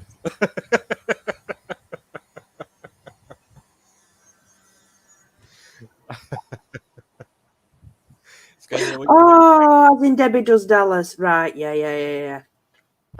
It's getting released next year on Blu-ray. Yeah, I get it now. Yeah. Duh. Oh dear. Yes, Andy. Oh, we'll have to get Tracy at next one. Yeah. Definitely with Marigold on.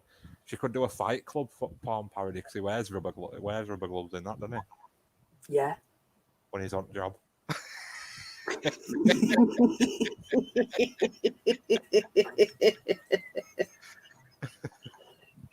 I'm gonna ping him with Marigold. Neither do I, but I have heard of that one so often it's unreal. Yeah, big branches on small trees, lol.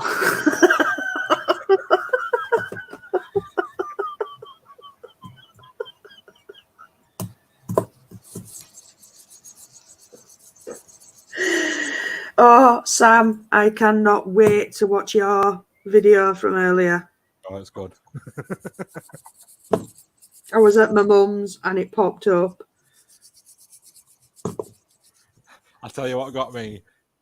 You're not going to do any of that clown shite, are you?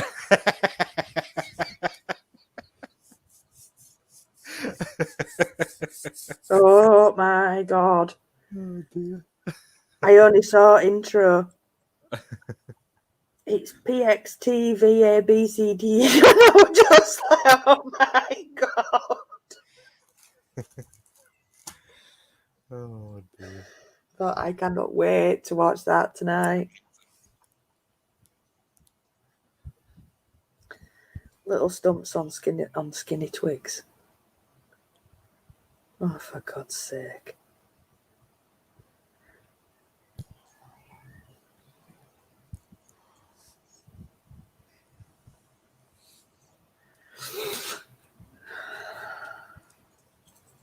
Do you want to jump on, Sam?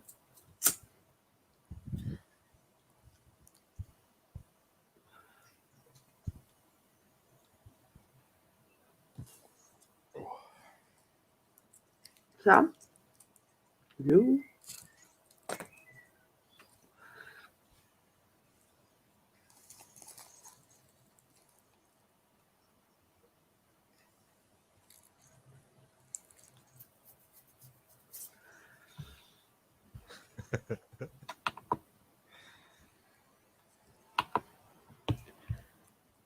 I'll send you the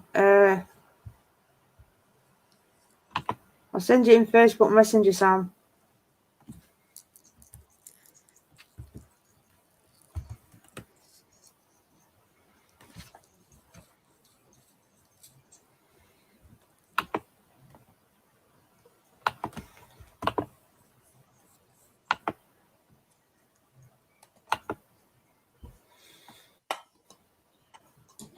Did you notice something, Kat?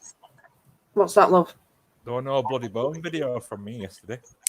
No, the one. Me and Tracy were saying this earlier. Yeah. You know why that is? Why? Because past 4 times we've been out, we ain't found none.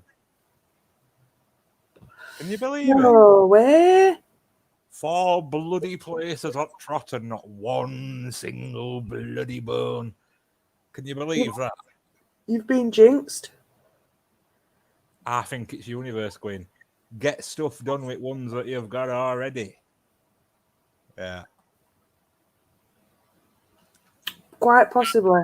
Now, I have got an episode I'm working on, but it's taking a little bit longer because it's 7 different locations.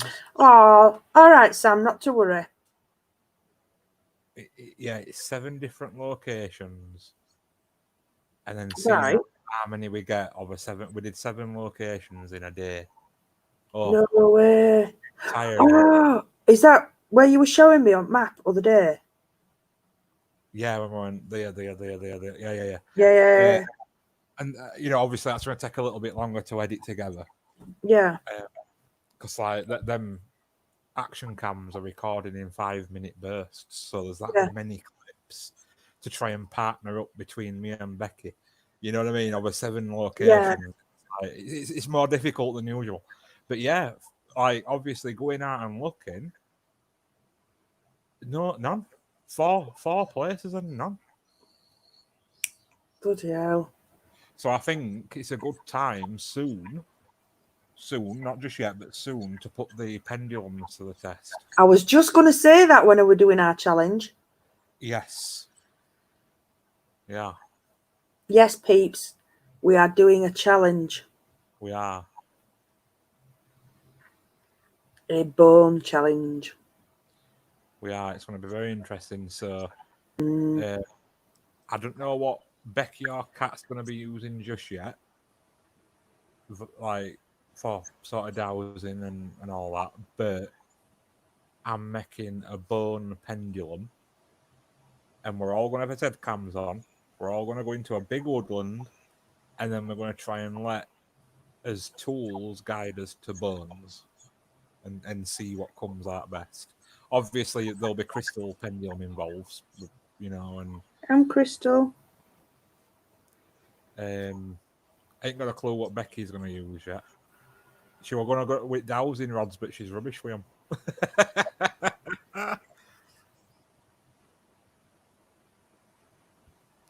So yeah, Has she not slept with them yet?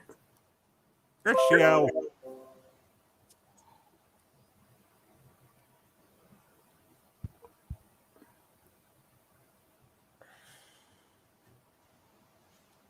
You see, I think she should ever go at fashioning a pair of wooden, a proper like old-fashioned wooden one with double-ended twig that like points down. Yeah. I think she should do that, me. Craft her own version or an old-fashioned one and try that. I think that'd probably work better for Becky. Yeah. Or if she found a proper one. Like we've got for Rattles. Yeah. Yeah. Yeah. If she finds a really good one like that. Yeah. That might work for Becky. I mean, I got half a pound of crystal tips other day. Like little small shards for one. Oh, did you? Yeah, half a pound. There's some nice ones in it, and she could even fit one of them to end on it. Yeah. That'd be cool. Yeah, it would. But yeah, I'm really looking forward to that episode and getting it done. Yeah, that'll be funny. That. I mean, end of the day, even if nobody finds anything, if nobody manages to get the tool to work, I'm still going to put video out. It's an experiment as well, isn't it? Yeah, absolutely. So It'll be interesting to see where we end up if we all start at the same starting point. Yeah, it'll be interesting to see where we end up. I think sort of all back to back, like old Western style. Yeah. Yeah, with obviously cameras looking at, you know what I mean? And I'll put a camera on us so people can see us set off, all in a direction that it takes us to see whatever we end up. Yeah. Do it in fast forward so it's like. With the comment off on it.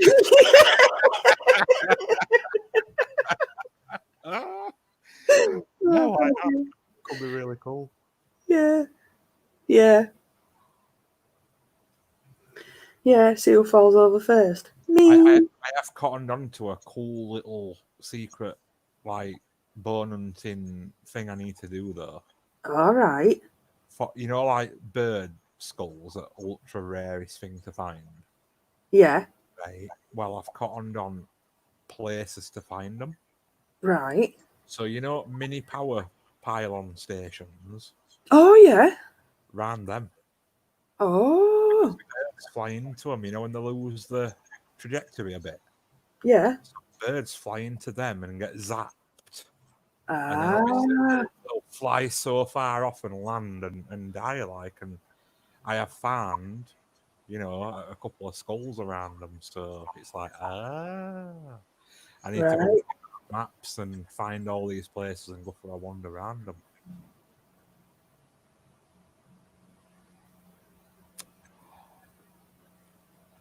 I need to come out more with you anyway, or just generally do some more bone hunting, because it dawned on me, whatever day it was, when I went to get some wool with my mum for your hat that's not going to be your hat. Yeah. Well, we sort of realised anyway, it can't be your hat because it won't even fit on your head. All right. It is a big head. I need bones for me witches' ladders. Oh, yeah. That have been...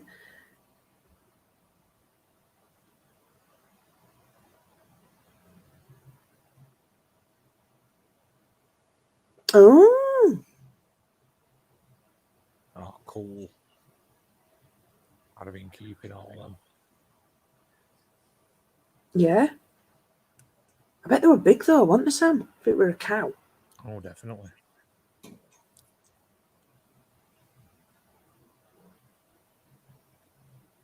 Have they, Andy?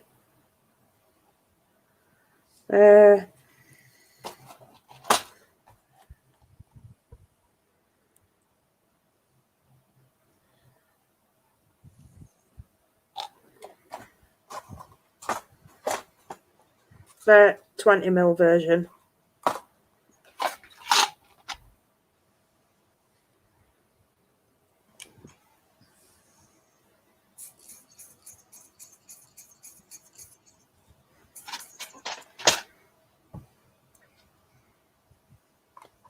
Not to do with it being dark, is it?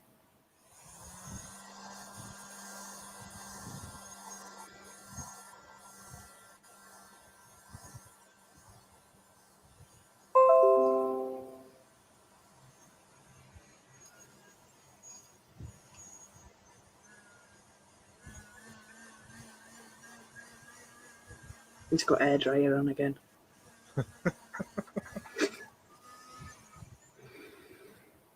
Ah.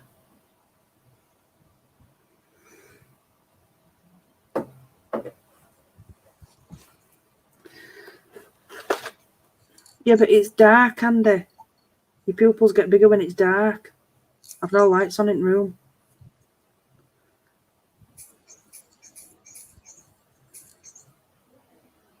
Oh yeah, I'm looking at a bright screen.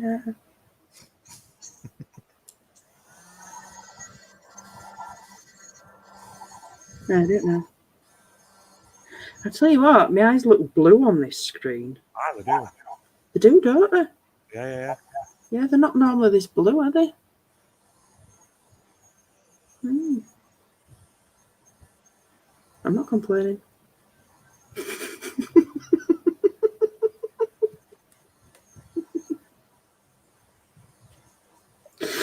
I found some what appear to be, well, Andy narrowed it down to horse bones in my garden. Why the frig I've got horse bones in the garden, I don't know.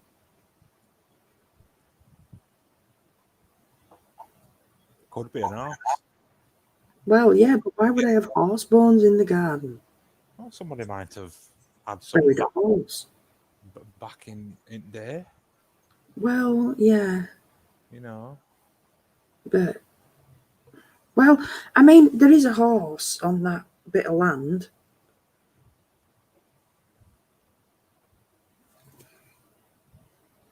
Bluey, grey, greeny in real life, Andy Kay.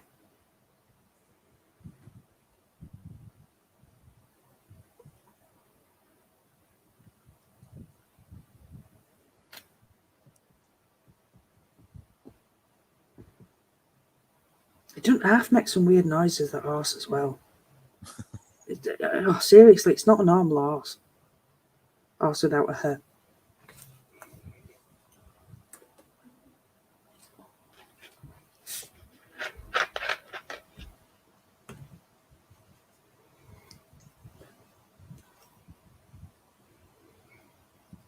Oh, I was furious in B&Q yesterday. Why, what happened? Just the farce. Ah, right. They were kind enough to let me in.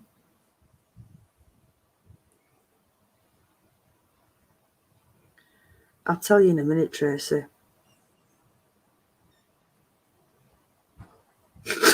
Oh, fuck off.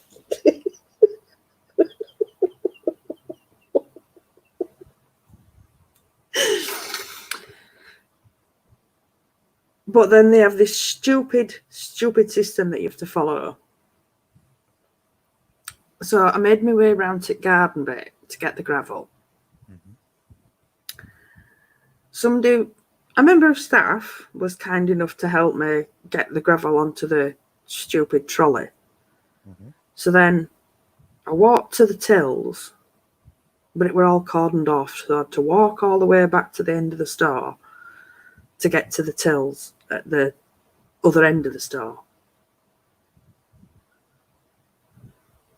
And then you have to go drag your trolley down to the till, but then you have to go back out and wait. And I had one of those trolleys that you drag behind you, you know, them flat back ones. Yeah. So it was a fast dragging it because you have to pull it backwards anyway, pull it behind you. And there wasn't space for me to pull it behind me and then walk back out. So I was like trying to push it in, and she's like, well, the better if you pull it behind you. And I said, well, how am I supposed to pull it behind me when I can't get back out Oh, well, I'll do it for you. Well, why didn't you say that in the first place? Right. So she pulls it to check out because I wasn't allowed to stand there while she scanned it. So she comes round, scans the bags of gravel. Then I could stand there and pay her. Yeah. So I said, will somebody be able to help me get these in the car, please? I'm hobbling along with my stick, bearing in mind. Yeah. Oh, well, I think there's somebody outside. So I drags my trolley outside. And my car was in disabled spot right outside the door. So I drags trolley to my car. And a bloke comes out. I think he was bringing some trolleys back. So, excuse me, please could you help me lift these bags into my car? Yeah. Oh, we're not doing carry-outs, love, at the moment. I said, I'm not asking for a carry-out. I'm asking you to help me lift these bags off the trolley into my car. Oh, well, we're not allowed because of COVID-19. What? I says, but I haven't got COVID-19. I says, and I'm disabled. And all I'm asking is for you to lift the bags off the trolley into my car. Oh, we're not allowed because of COVID-19. I says, so you're refusing to help a disabled person? Oh, wow. Oh, we're not allowed, love. So there were two blokes just walking behind me. And oh, they'll help you. A white bloke and an Asian bloke. They were like, fuck him, love, we'll help you. So everybody else is stood outside having to keep the 2 metre distance. Yeah. And as you walk around the store, everybody's to keep the 2 metre distance. But these blokes were allowed to walk right up to me and lift these bags off my trolley and put them in my car. But the rest of the time, they had to keep the 2 metre distance from me. It's crackers, isn't it? Yeah. I had to do in Morrison's over there with a checkout lady. Oh, it were a big one and all. So we'd gone down aisle, one-way system aisle thing, and there were not hardly anybody in. And woman on main desk there, she goes, take your pick, because any of them's open. And I'm like, all right, cool. So I joined first and directly in front of me. A guy was like basically just about paying woman. So, what come there, I actually like just stepped in a little bit to it and started putting my food on it. And I put my own next customer sign down because checkout lady had got one in her hand, about to put it down. And she saw me put mine a good 3/4 of the way up. Right. So I started, anyway, she went, move back with her finger up. Right. So I looked at her and I goes, I'm putting my shopping on conveyor, love. She goes, you, and finger come up again. She goes, you keep your 2 metre distance from me. So I goes, you are? I says, I'm putting my shopping on here. Anyway, I like, my blood pressure will rise, like bubbling over, you know what I'm like. Yeah. And I grabbed next customer thing and I just slammed it as hard as I could at the back of my shopping, right? And everybody jumped. It was that loud. And then she went, you carry on. She goes, and I'll refuse to serve you. I goes, go on, refuse. Anyway, all staff members were coming round. Oh, Karen, are you all right? Are you all right, Karen? So I'm stood there with my arms folded, scowling at them all, right? I thought, I'm going to bite my tongue a minute. I'm going to bite my tongue just for 5 minutes. Anyway, she put us shopping through, went down to the bottom as we do, got it all bagged up, and I goes, excuse me, love. I says, I know we've just had a disagreement. I says, but I am closer to you now than when I was up at the top end there. She goes, yes, but everybody's got to follow the... I goes, I am closer to you now than when I was at the top putting my food on that, right?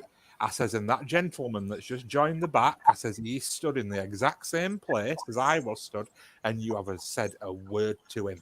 Right? And she goes, I'll tell him now. I says, go on then. Tell him then. Right? She didn't. So I goes, there you go. Done. Boycotting. Never step foot in that shop again, me. Don't blame you. Yeah. Don't blame you. Use your common sense. I am stood closer to you now, paying, than when I was putting my food up back end of there. And she knew she weren't wrong. She couldn't argue. It was just, oh well, everybody's got to follow the rules, isn't there? That's all she could come up with. You know, common sense is going out of bloody window. I'd have gone straight to a fucking boss and put an official complaint in. Yeah. I were hoping security guard were going to come because I'd have licked my hand and slapped him straight across the face. I've said to Becky, I'm going to end up in cells with this one day. I'm going to end up in cells. Once I lose my rag, I just see red. Do you know what? I don't think you're on your own, Andy. Yeah. Because I think it's getting ordinary folk the same. Yeah. You know, most normal people. Oh, have you seen that? Did I send you that video? That fucking dentist. No, I don't think you did. Oh my God. Unbelievable. They are literally covered head to foot. It's not a joke. It's a dentist have done a video for their patients showing what they can expect when they return to their practice. Right. And they are covered head to foot in fucking hazmat gear. Never. They tell you you'll be asked to wait in your car and somebody will call you in and they open the door for you. They give you some hand sanitizer. Then they give you some shoe protectors. What? Then they give you some more hand sanitizer. Then they give you a mask and some gloves. Why do you need a mask when you're going to the dentist? I'm going to say they're not going to be able to do the job, are they? The dentist is so fucking covered in protection, the dentist can't even speak. Wow. The complaints on the video is unbelievable. Absolutely unbelievable. But have you noticed something? I can't help it, right? But I can't help but notice that things are getting worse, even though guidelines are being relaxed. I know. Businesses are getting worse. It's really weird in my heart, that like. It's because what they're doing is they're making or they're pushing everybody to use more and more protection so it weakens everybody's immunity. And then when everybody's immune system has gone rock bottom and everybody starts coming down with colds and flu because, oh, look, here's that second wave. Yeah. Or when everybody's immune system is at rock bottom and they've gone round installing 5G while we've all been in lockdown and they roll out 5G properly because everybody's immune so low, the 5G will start affecting everybody.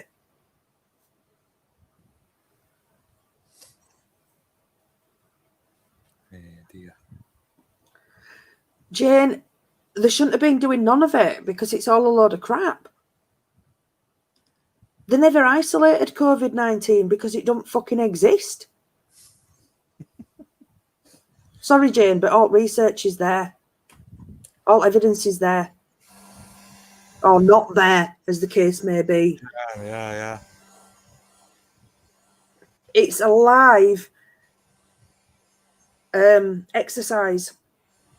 There's video evidence of them saying in America, one of the bloody whatever it is stood giving a press interview. Trump is stood at the side of him And he actually slips up and says that we are in the middle of a live exercise. This isn't a real thing. It is a live exercise. And Trump says, you should have told us.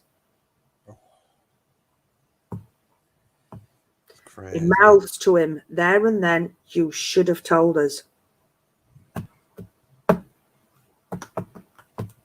It's in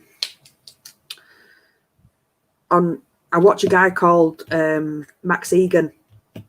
It's not his real name, but it's his like pen name. Yeah. His channel's called The Crow House.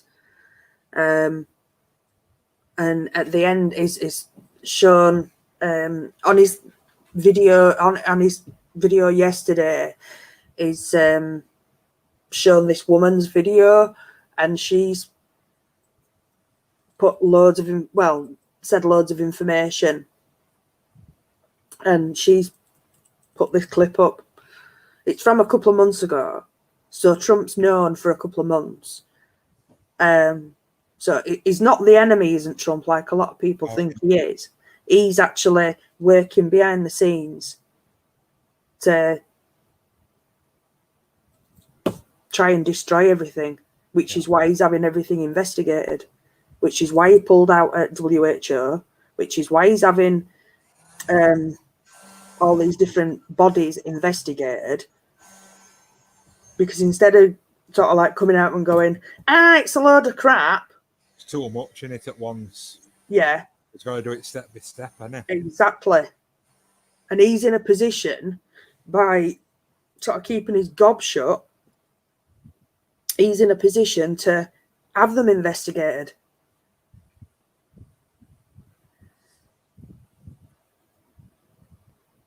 Yeah. Now then, where's my phone? So, Tracy, you're saying that, right? Other day, 3 out of 4 of them tested positive. I'll just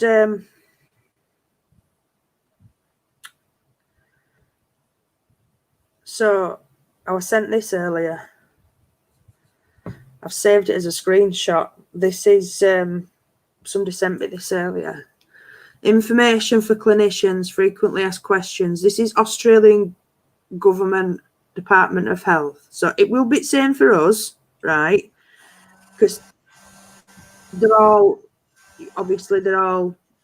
supposedly working on the advice of the WHO. Novel coronavirus, COVID-19. This is information for clinicians. It should be noted that PCR tests, listen to this, guys, cannot, I'll say that again, cannot distinguish between live virus and non-infective RNA. This means the test cannot distinguish COVID from a cold or measles or Ebola. Notable human diseases caused by RNA viruses include Ebola, Ebola virus disease, SARS, COVID-19, rabies, common cold, influenza, hepatitis C, hepatitis E, West Nile fever, polio, and measles.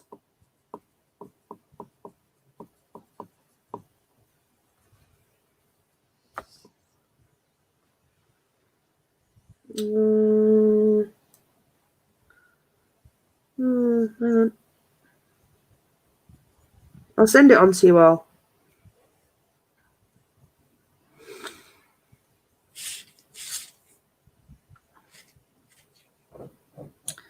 I will send it on to you all.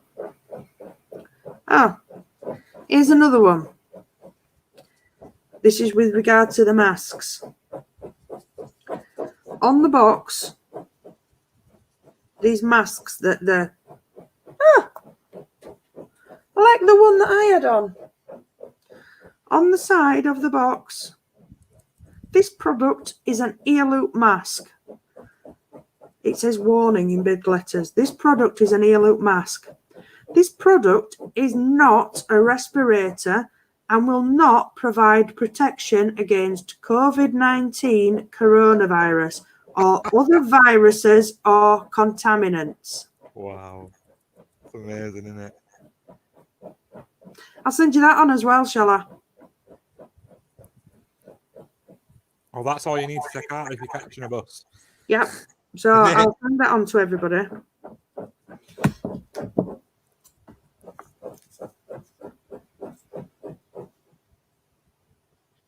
But it's like I've kept telling people, 500 million virus cells will fit on a pinhead.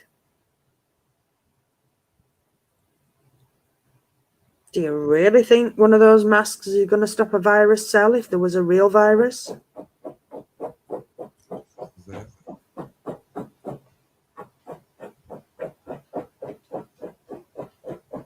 Nope.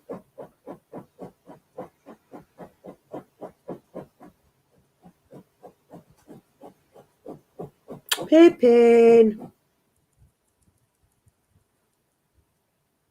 Well, did I tell you about the double-blind study that they did? Probably not. Okay, so a few years ago, this is before all this, they did a double-blind study in on the safety of masks with regard to surgical cleanliness and transfer of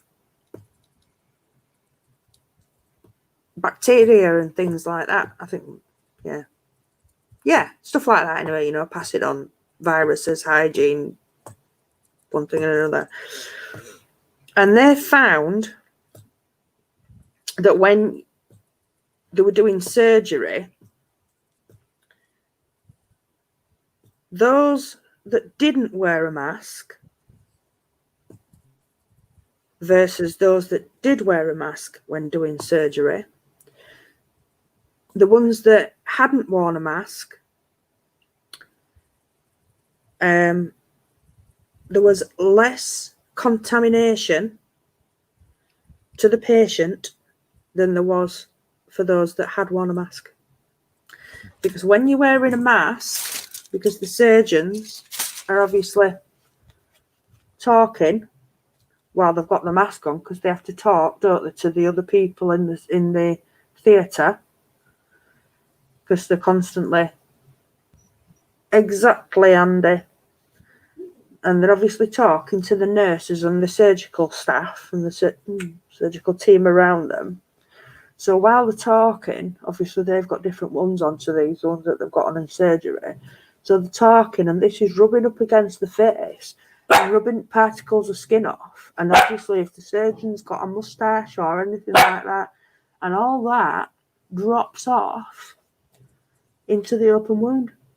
Whereas if you've nothing on your face, there's nothing to rub your face, nothing to drop off.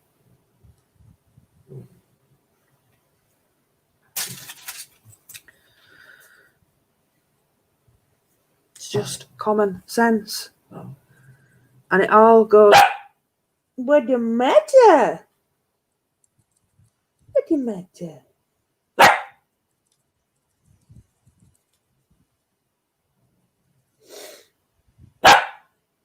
1 minute, guys. Oh, I can't fucking stand up. Oh, my knee. Need some water? Oh, you do, don't you, the boy? Just a minute.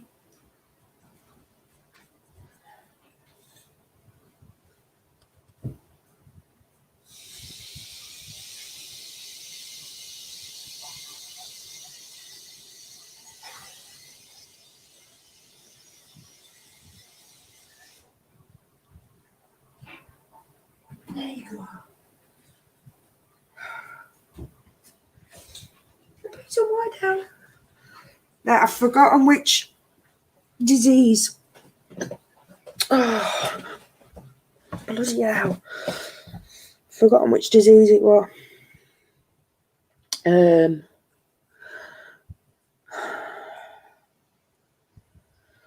So with regard to the masks and stuff like that, that goes back to when...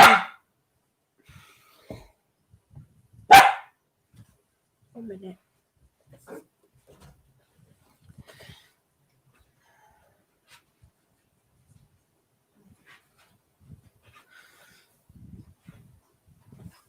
yeah, the masks and all protective shit, that goes back to like years ago. They used to think that the sign of being a good surgeon, PPIN at the end, Tracy.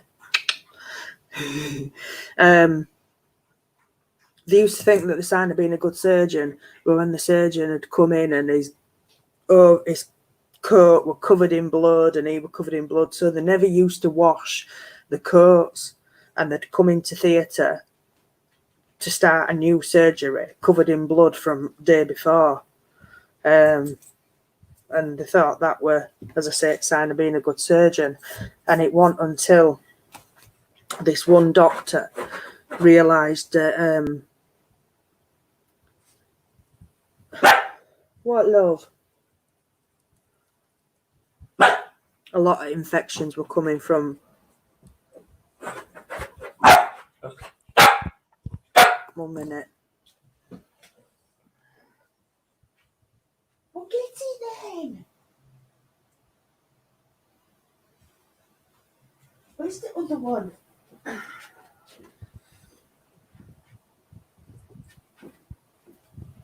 That one then. Yeah? Get that one then.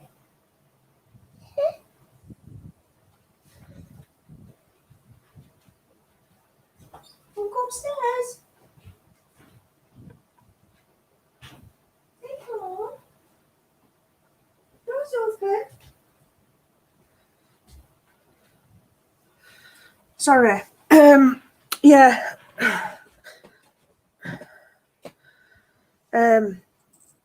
Yeah, this one doctor had sort of like realised that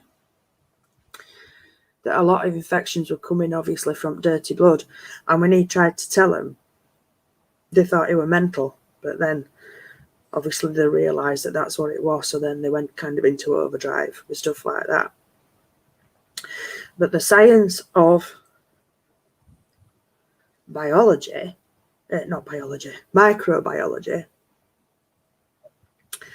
that comes from a milkmaid having boils on her hand.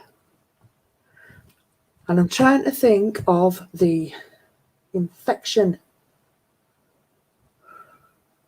Bloody hell, which one it now? Was it smallpox?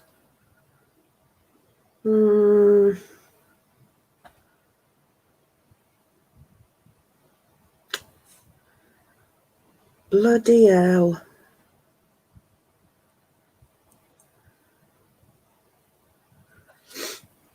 There were, I can't remember it was a certain type of pox that were going around.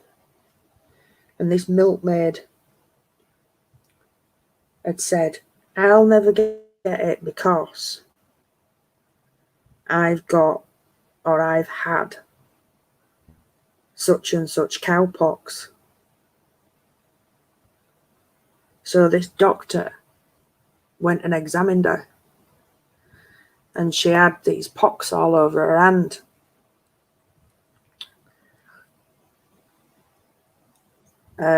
But nowhere else. And he did a test on this. I don't know if it were her brother. Bloody hell. This young lad, anyway, was about 7.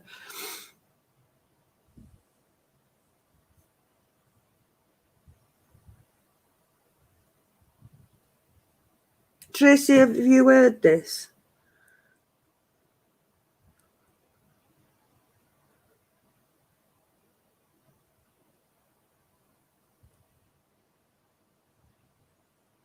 Yeah, I'm sure it were cowpox and smallpox. Yeah, so this doctor got this young boy who was perfectly healthy, injected him with smallpox, but then injected him with cowpox.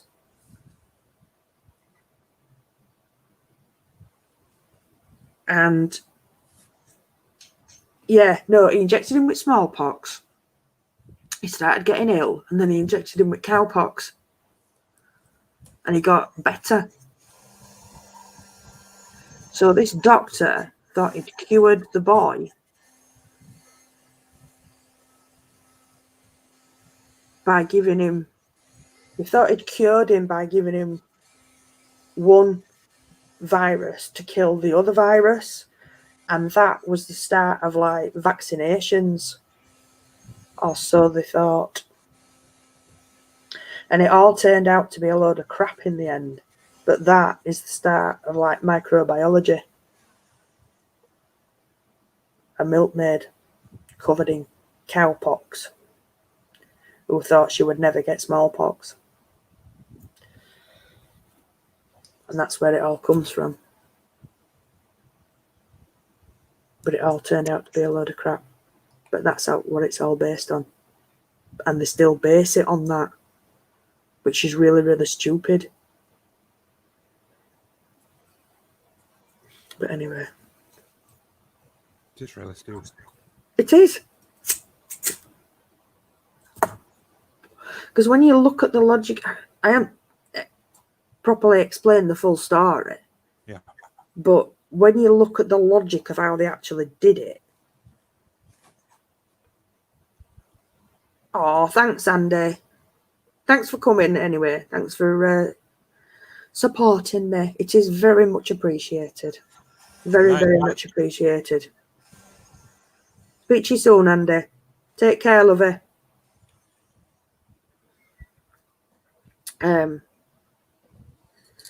Yeah, when you look at the science of how they actually did it, it just doesn't make any sense, because I can't remember the full details of the situation with her and the cowpox, but she literally wasn't immune at all, and the cowpox had no effect on the smallpox whatsoever. It was literally the same disease.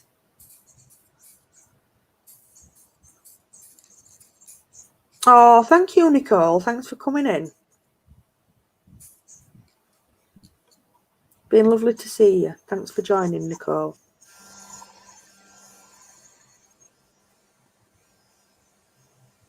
Oh, it's all right, Joanne.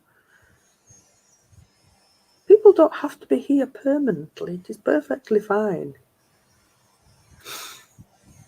But they do. Otherwise, we'll cast spells on them and turn them into toads. Yeah, we will. Now then, seeing as how Joanne and Sam are here, actually, I have been thinking about you two. Because Sam,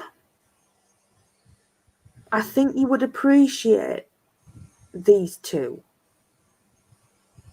But Joanne, I know that you actually did offer to take care of them.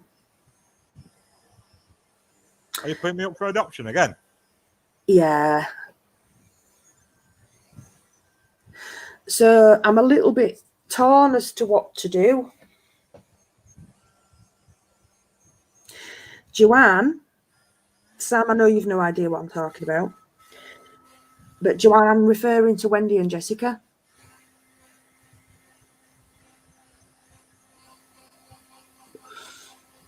They sat right behind me in a box.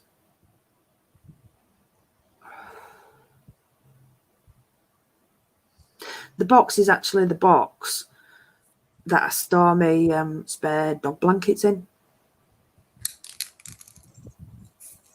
And they've been in there about a year since I brought them down to do some experiments with, since I took them out of my bedroom. I have got no idea what you're talking about. So I have two haunted. Oh.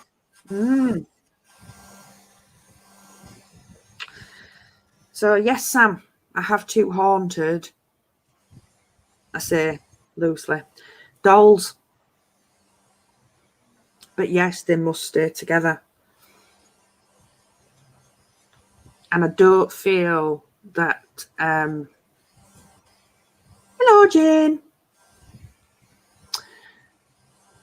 They don't belong here. I feel they need to go to another home where they will be loved and appreciated. Yes, Sam.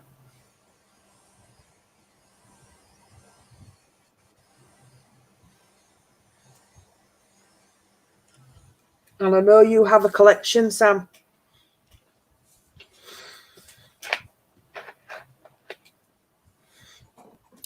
Would you like to see them? I'll flash your bits again. Why? Oh. You got arrested last time. Just be careful. You never know who's watching through your windows. No.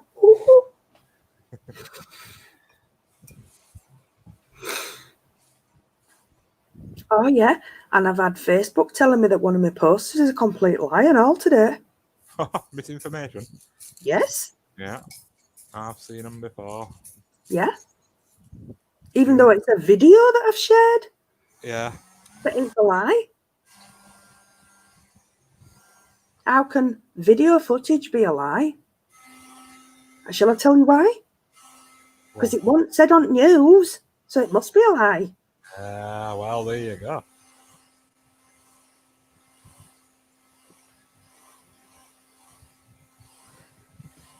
And that's because the Biased Broadcasting Corporation didn't say so. If Mr. Rothschild doesn't agree, none of us agree. Or Mr. Soros. And him. And Rockefeller. Yeah. Or them loony lefties. I wasn't going to go there, were I? No. Sometimes you just gotta. I'm trying not to. I'm trying to stay in my happy place.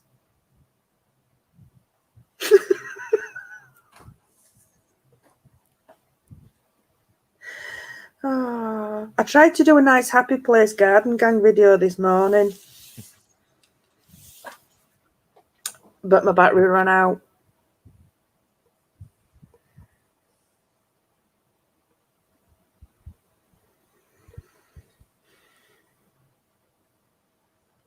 I will show you them, Sam. Oh dear, you're both saying the same.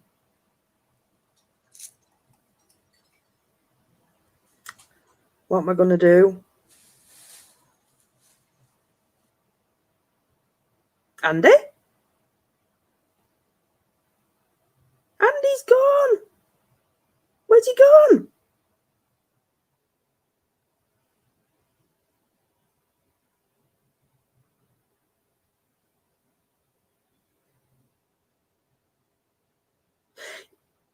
Oh, Joanne. What are you saying? Don't talk yourself out of it. Where's Andy gone?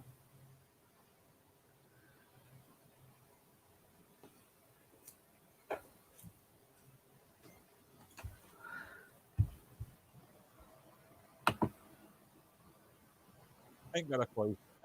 No idea what happened. Oh, Joanne, don't talk yourself out of it. What if I flip a coin and then it's up to fate? Flip a coin's good. Yeah. Because she's put, I would definitely care for them, respect them and love them, but I know Sam would do the same. And then she said, Sam could have them and care for them well. Let Sam have them. So are you saying you don't want them? Or are you talking yourself out of it? Oh.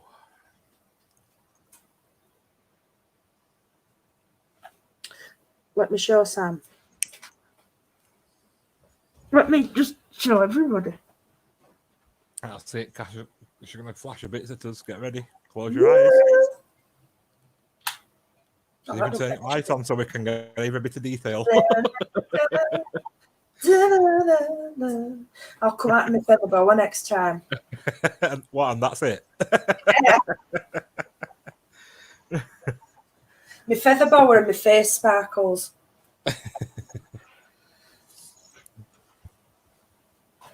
Oh. Right, so oh God.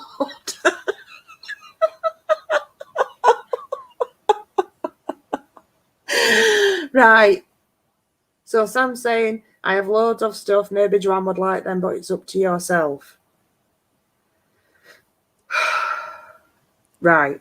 Okay. I think Joanne's having them. Right. Okay, Joanne, coming to your house.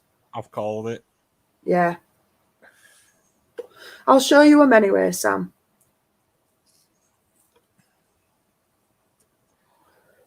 So this is Wendy.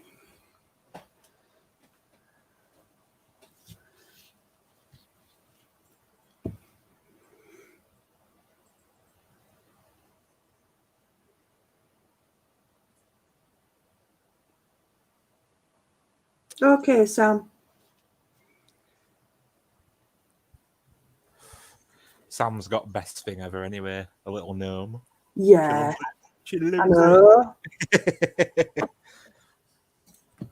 I did see Sam's face. Oh, Sam. What you said at the end of that video. It moved me to tears. I'm still taking it in. Yeah, it moved me to tears, Sam. It really did. That was truly, truly amazing, Sam. It really was. Yeah, it really was. I'm still trying to process it. I play it to everybody. I bet you do, Andy. I played it to you, didn't I? I've played it to my mum. I've played it to Ellen, and yeah, because I did watch the video, but I have a really bad habit of falling asleep because I tend to watch the longer videos. I tend to watch them when I go upstairs in bed. So, I mean, I know dogs have been reasonably quiet tonight, but the longer videos, I like to watch them when I'm in bed. So I'm, settled and not disturbed.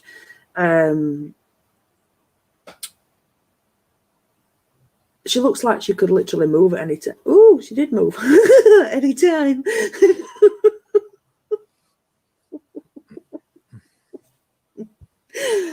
Yeah, so that's Wendy. Wendy was given to me by Alex and Andrew as a gift for me to experiment with. They had done some experiments. Oh, forgot about that. That's my little Lola putting the bracelet in her hair. They'd done some experiments with her and had some successful results. Oh,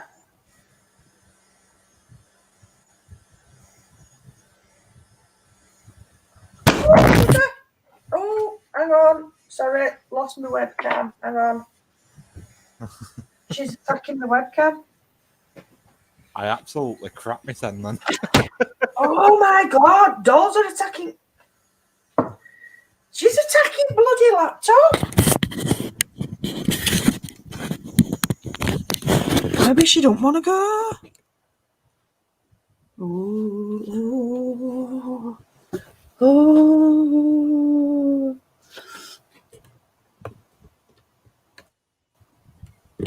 Ooh. Yeah. So yeah, she was given to me by Alex and Andrew to experiment with. They'd had some successful results, getting EVPs from her, and myself and Olivia did some spirit box sessions with her, and we did get some. We did get some stuff coming through. We both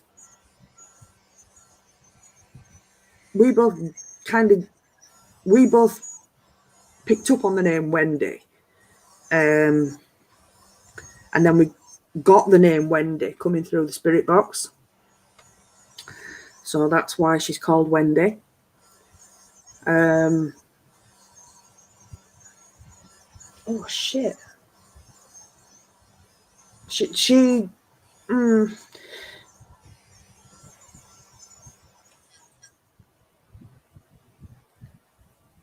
Sam, I completely agree. Me and Andy have had this conversation a number of times. If he hadn't, it's a really difficult subject, but yeah. Me and Olivia used to have a really good psychic connection. I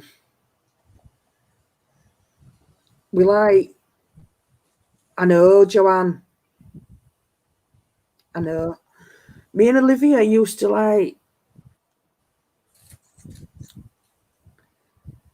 we'd pick up on the same things at the same time. And it were confirmation for each other that what we were thinking and feeling were right. Because we'd think it or feel it without knowing that the other person were thinking or feeling it. And it wasn't until, and we'd sort of say it at the same time. So it wasn't like one of us said, do you think, or do you think? We'd just sort of come out with it, spontaneously. So it wasn't like we were putting ideas in each other's head. We'd just come out with it. And then we just sort of, over time, it would just we'd just have to look at each other and we'd know. And then things kind of went tits up because of what happened, which were a shame, really. Understatement, yeah. Yeah.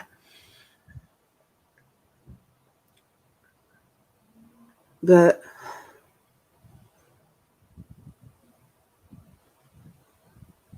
I had a lot of respect for him as well in terms of his work, how he was when he first started. But anyway, that's another story, isn't it? So yeah, so that's Wendy. And then this pretty lady is Jessica.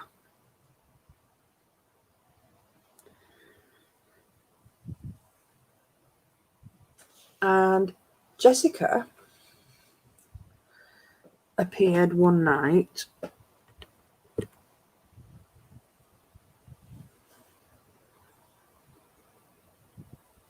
me and Olivia were, yeah.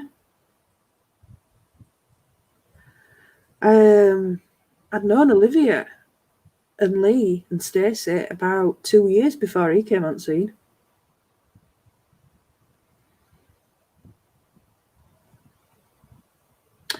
Anyway, yeah, so Olivia, Jessica appeared at East Drive one night.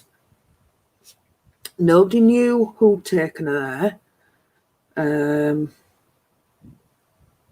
And as soon as me and Olivia saw her, we just got this horrible feeling in the pit of our stomachs. We just had this instant sadness. She was this feeling of absolute terror.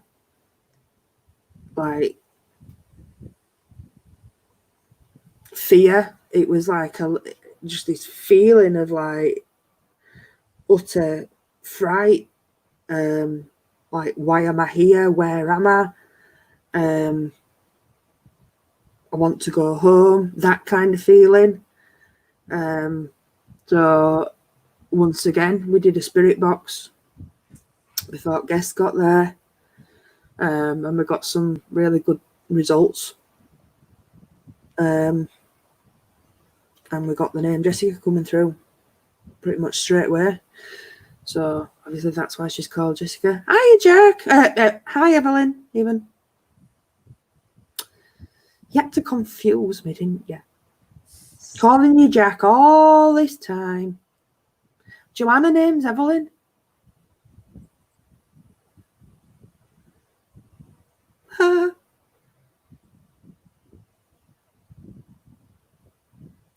So yeah, so this lady comes from East Drive. So I went and oh, you know, all right, don't worry. I obviously I brought it forward tonight because well, at Andy's request really. I know I could have done it on my own tomorrow, but it's always nice to have Andy there just to have somebody to bounce off really. Yeah, so I spoke to Carol and I said, we asked if she knew who'd brought her. She said she'd no idea, she'd just appeared. And I said, do you mind if I take her home to do some experiments? And she said, no, it's fine. So I did, I brought her home and we carried on doing some more work with her at home. And I'd had some goings on with Wendy, things moving around in the bedroom or activity in the bedroom. I know, me too, Joanne.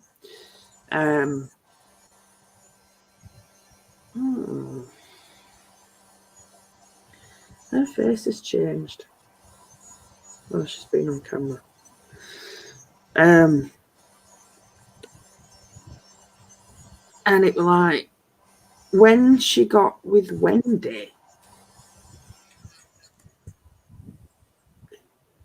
she didn't, it was like she wasn't as frightened anymore. So this is why when I considered letting them go, it was a must that they had to stay together. Which is why when I initially put them up for sale, it was a stipulation of the sale. And then that's why I didn't really push it, because I just thought I really don't want to actually sell them. But there's a lot of people actually take dolls and just leave them at East Drive because they think it's when they've got yes, Tracy, can you see that?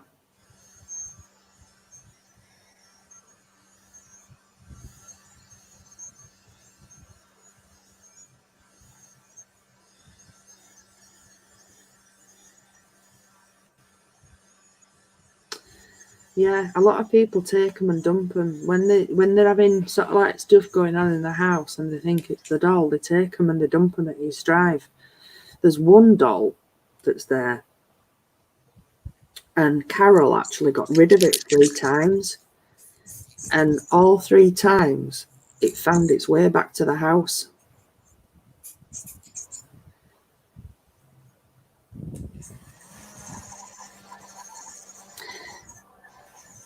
Since Jessica came,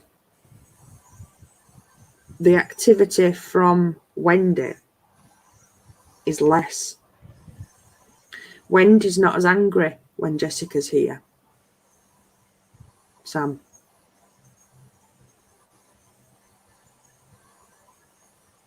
It is, isn't it, Tracy?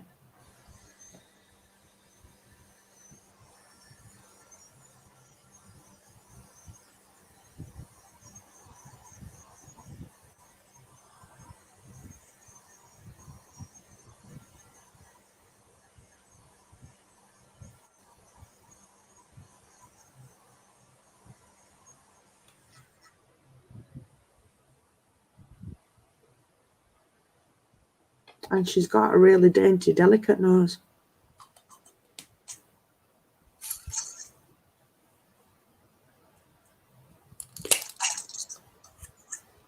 As you did see when I first put her in front of the camera.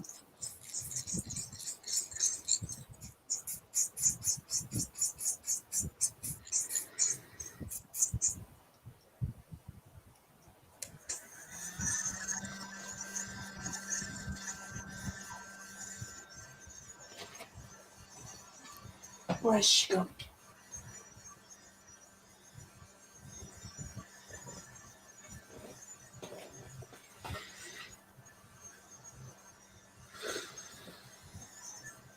Now you see, she looks to be smiling now. Whereas she had the angry face before. I think she looks like she's smiling now.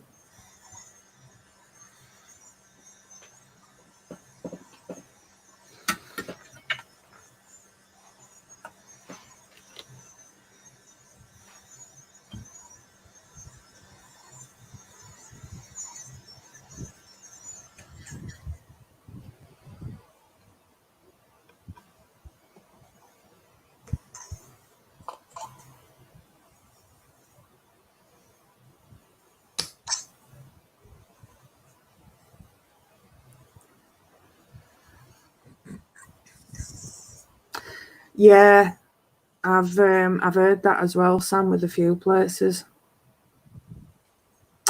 I don't know what it is with them, Jack, because they I think it's more of a friendship between them because they came from completely different places. Like I say, Wendy, this one, she was given to me as a gift.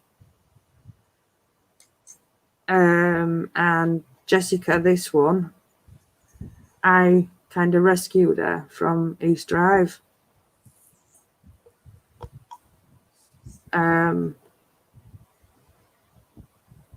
Wendy was always sort of like angry. Jessica was petrified when we found her. But then when they got together, Wendy was less angry. Wendy was less angry and Jessica was less frightened. But there was more to it than just companion. There was more to it than just like, oh, company for each other. They were, I don't know. It was as if they knew each other.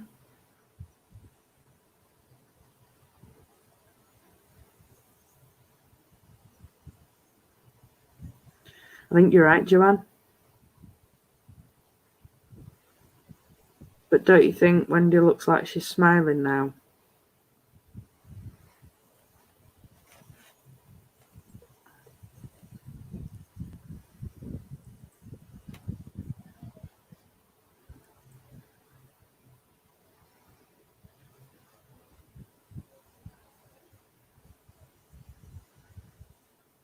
Just trying to keep them both in shot.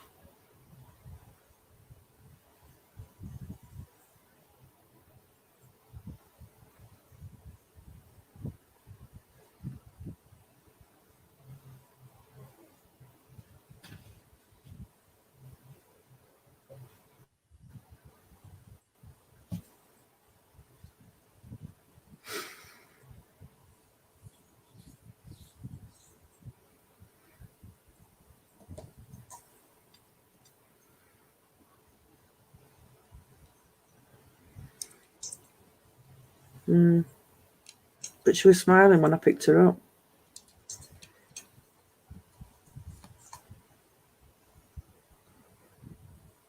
I don't know, Tracy.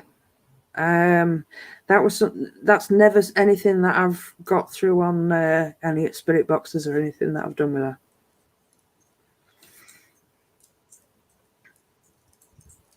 And it's not something I've ever picked up.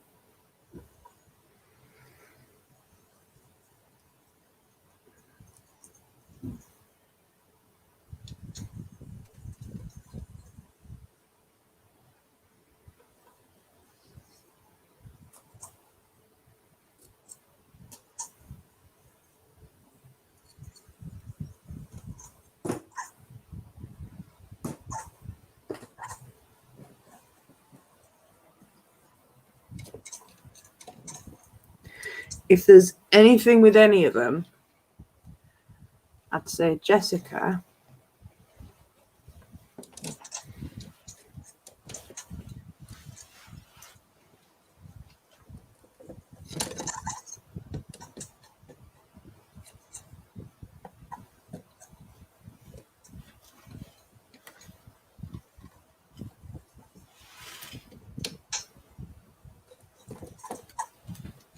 Go that way. No. Oh God, I'm useless with these. Yay. You've got sad face on again now. Matter.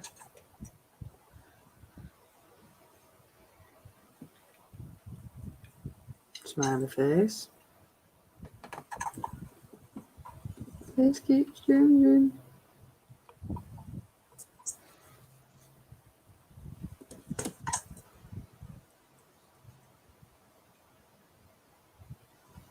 I think there's a Scottish connection with Jessica.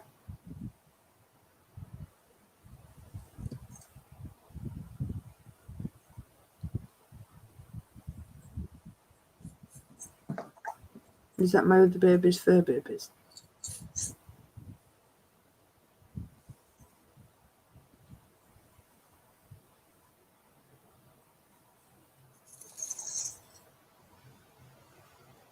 Is what my other baby's fur babies?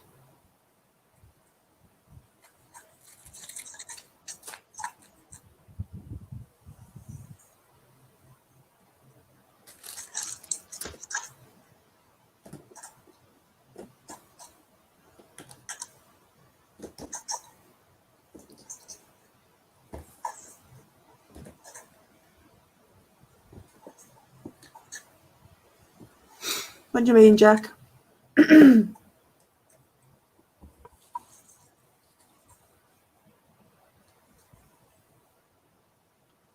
Yeah. I were going to do that. Joanne. Oh, Jack, no, it's Andy. What?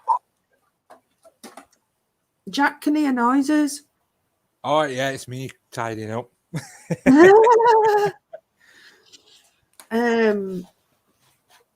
Yeah, I were going to do that, Sam.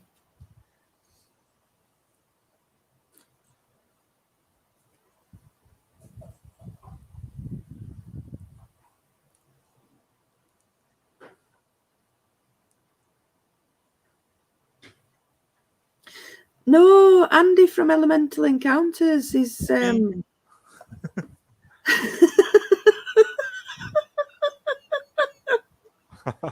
I'm multitasking. I'm on here and making ones at the same time.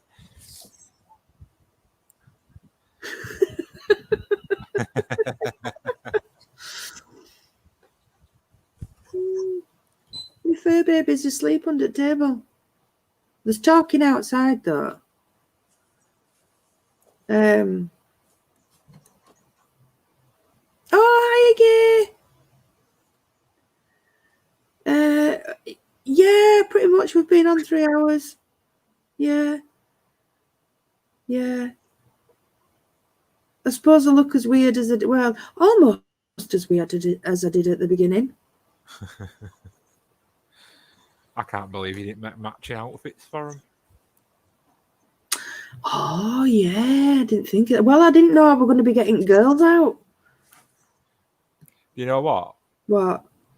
I was legit nearly spitting bullets at TV over there. Why?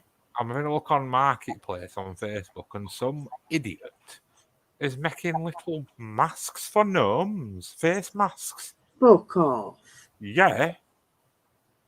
I nearly fucking Rick Elliott a bit. Oh, I feel furious, cat. Furious.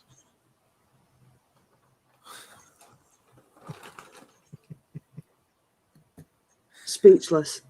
Yep, me know.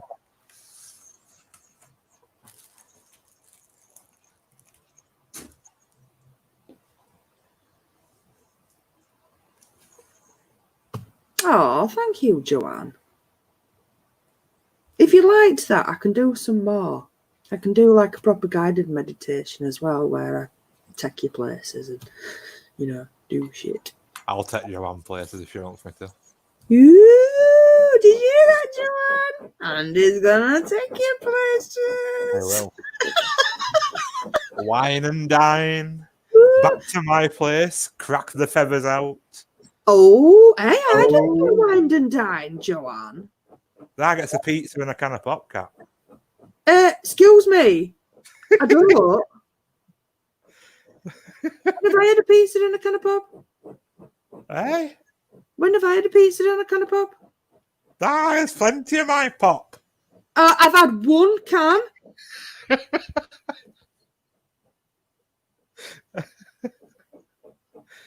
Bloody hell. Phew. You lucky bugger, Joanne. Get your son down here. It's all about that, Joe. It's that accent, isn't it? Yeah. That angry Scottish accent. Oh, thank you, Gay. Yeah, she has got a good accent, to be fair. They're both smiling now. Look at them, laughing at me. In fact, Jessica looks like she's smirking, looks like she's about to burst out laughing. Oh, she's live the works, and Andy, look at that. Oh, well, you're in for a treat. Oh.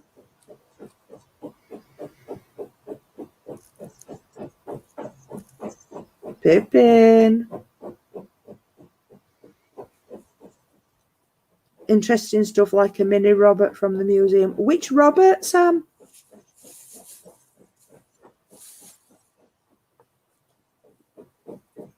Who's Robert? Robert Liddell.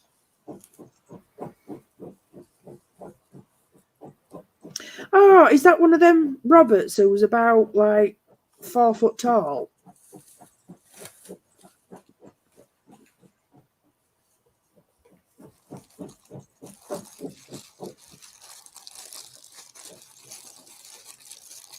Ooh, what are you crinkling? I'm boxing that lens up for posty tomorrow. All right, yeah. Oh, I'll show him my haggis. Ooh.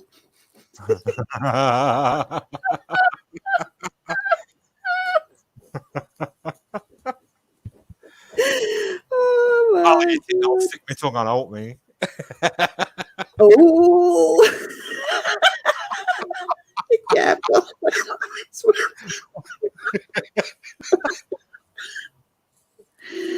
Yeah, yeah. Oh, yeah. So I meant to ask, Peeps, what did you think of Andy the Fairfettler?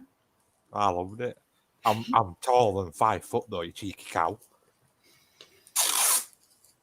If I'm only 5 foot, cat, what are you? Two and a half foot out. Yeah, well, 5'10" didn't rhyme. No, I'll let you off.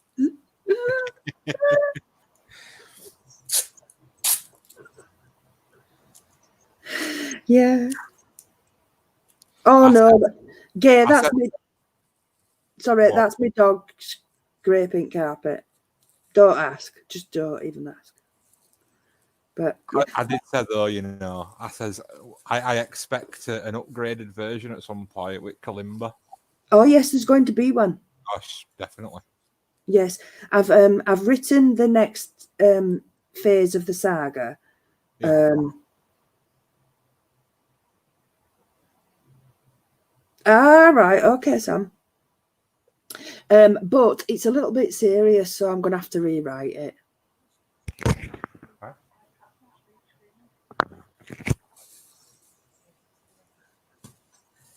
Did Becky just say something then? Yeah, we've got about 5 cats on the street screaming at each other. Oh, thanks, Gay. Yeah, as I say, it's a little. Oh yeah, yeah. There's a part 2. Thing is, though, Cat, once you've got it all nailed down with Kalimba, right, we'll record it and I'll use it at the beginning of one of the videos. Oh, sorted. Yeah, I think that'd be ace. Well, I can redo part 1 with Kalimba if you want. Well, just practice it, and like I said, we'll get you over one day and we'll properly record it and mix it and Yeah. As an intro song for one of the videos. Yeah. Be very good. Yeah. Well, my intentions were to do it with the Kalimba, but I just felt like doing it that morning. Yeah, no, definitely. You know, when things just... When the urge comes, yeah, remember hold them back. yeah. Well, I've got plenty of ideas for Rest at Saga. Anyway.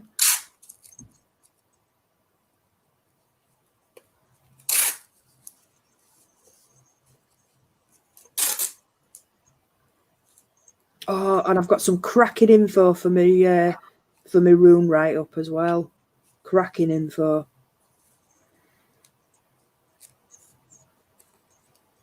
I might have to do a live stream on it actually.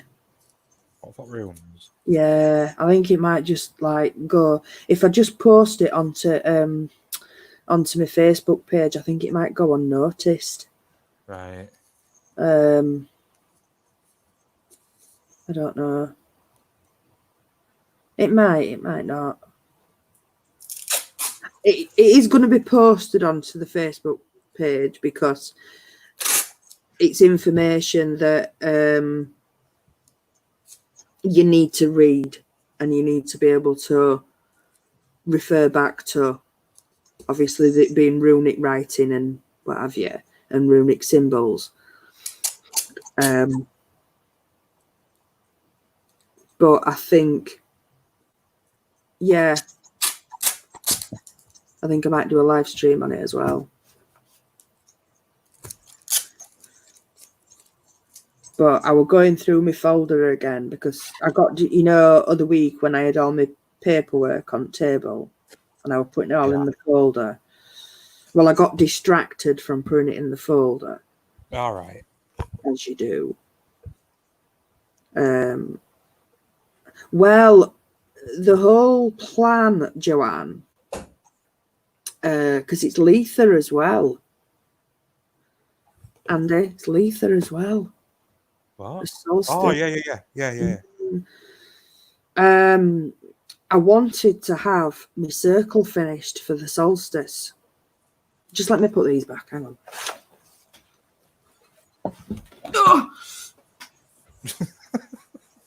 Oh, my knees pooped.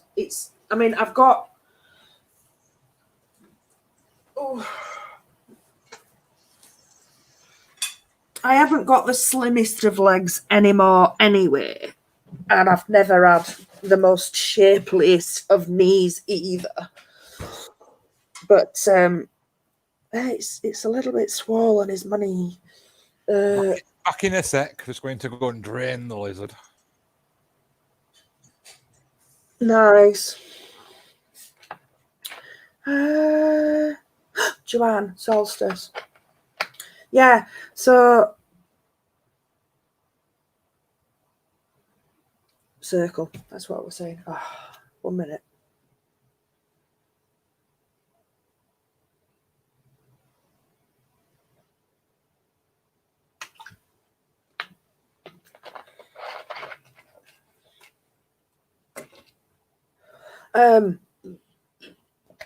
Oh, excuse me. Sorry. Yeah, so my intentions were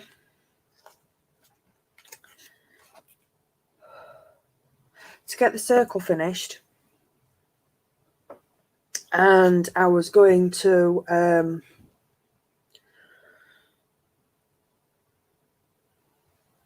do like okay, Gay, no problem.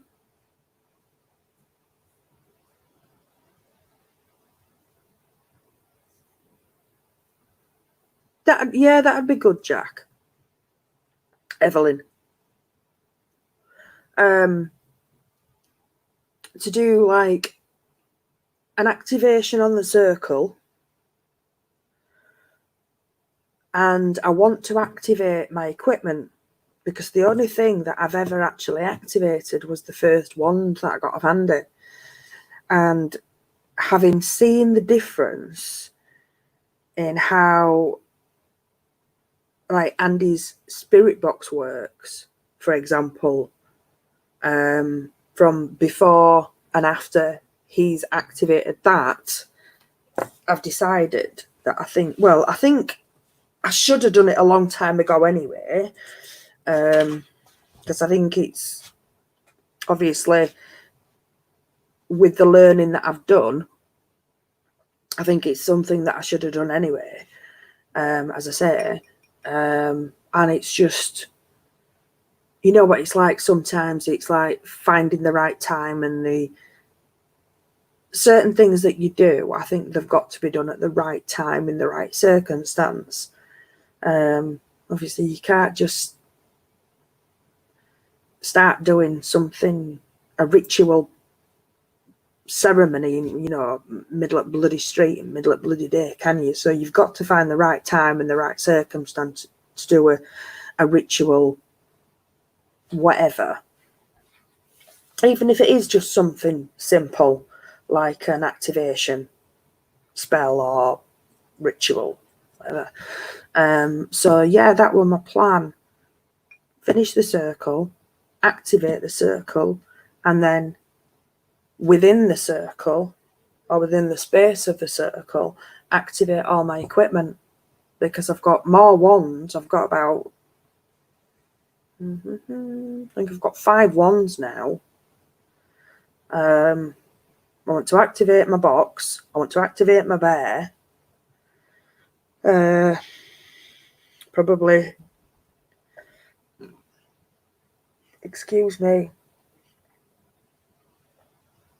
I thought about activating certain crystals, the ones that I use on a regular basis, seeing if it makes a difference to how the crystals work, because that's something I've never done. I've never activated them in that sense. I program them, but I've never activated them.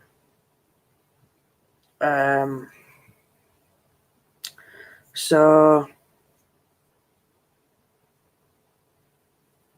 yeah, that was my plan. So I'm running out of time though to get the circle finished. You're running out of time. Yep.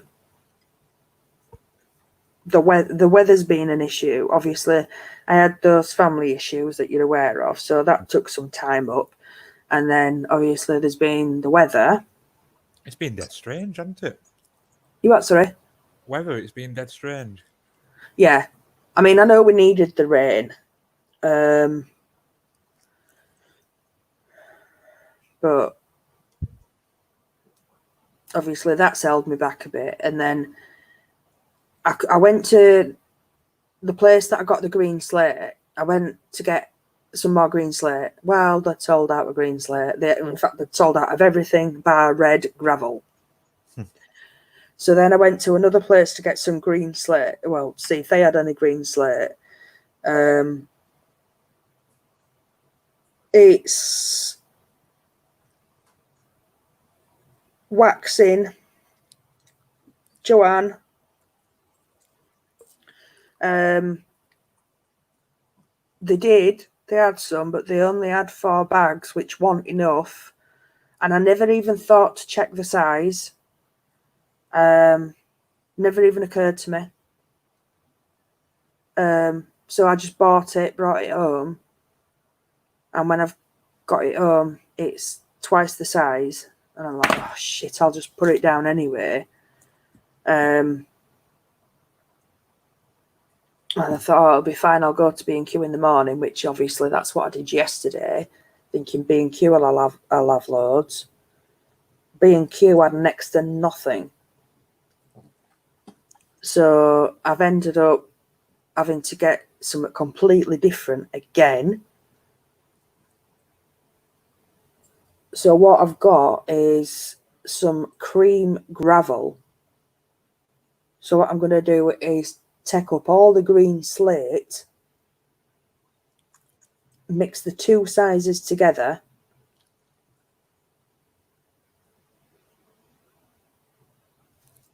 one minute and I'll tell you. Where's my phone? And mix some of the cream gravel in with it. So it's going to be a mix of the 2 sizes and the cream gravel, but I'm going to have that all the way up, because then when everything's back to normal, because JTF didn't know when they were getting any more, Oakwell Fencing didn't know when they were getting any more, B&Q didn't know when they were going to get any more. Oh no, I can still finish it. It's just a matter of I've not been able to get all the same gravel. That's all it is. So it just means I have to have a mix of gravel. That's all, Jack. So other than that, it's ready.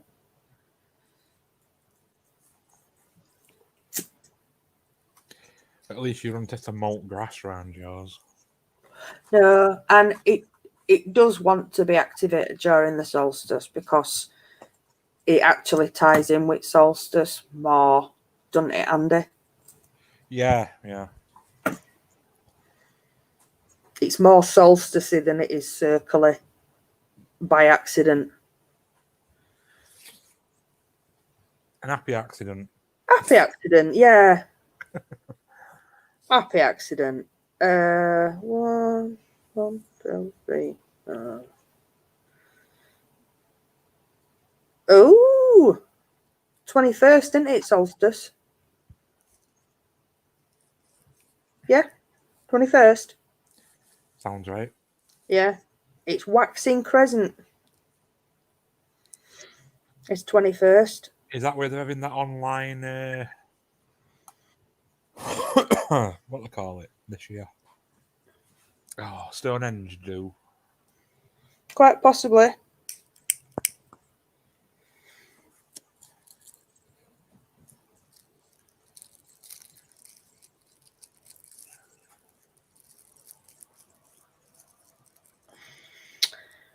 Yeah, it's just after, new moon. You're right, Tracy. Yeah, so it's new moon.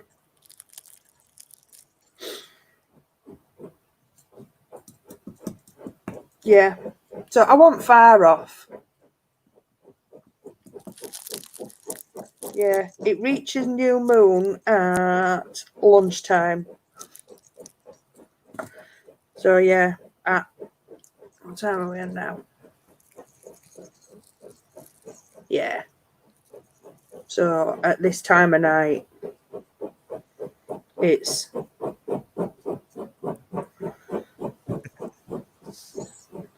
waxing and 0.5%. Oh, sorry. New moon and 0.5% waxing. So yeah. So the sky will be very dark.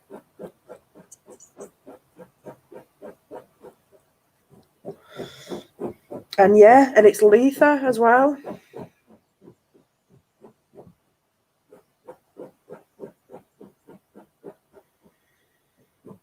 So all these Sabbats that we're missing, Andy, it just I know.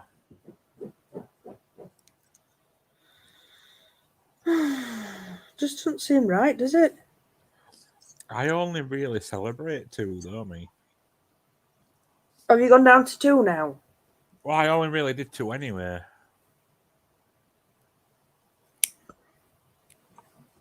Importantly. Yeah. What? Well, yeah, I know, but we have sort of Tracy. Best way to remember him, right, is remember Karate Kid. Mm-hmm. Okay, for moon phases. Wax on, wane off. So wax on when it's coming to new moon, wane off as it's coming to full moon. So the waxing as it's coming to new and waning as it's going away. Easy way to remember it.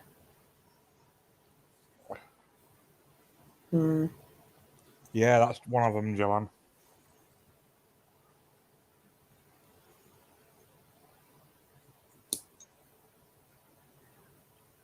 And then equal and opposite, Joanne. That's it.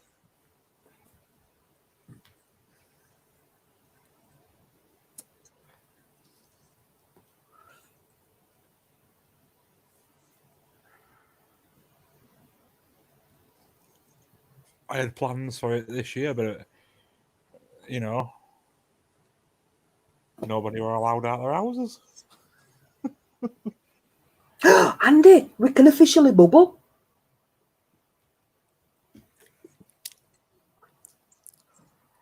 Let's face it, though, a Samhain sort of get together is not going to be happening now, is it?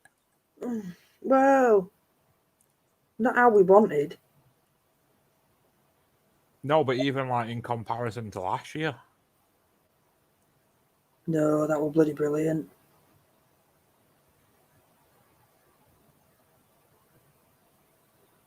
I don't know. I mean, well, let's face it, Jamie's art at mix.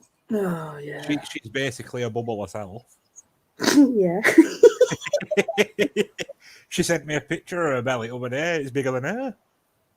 It's just this big belly with like two little legs stuck out at the bottom of it.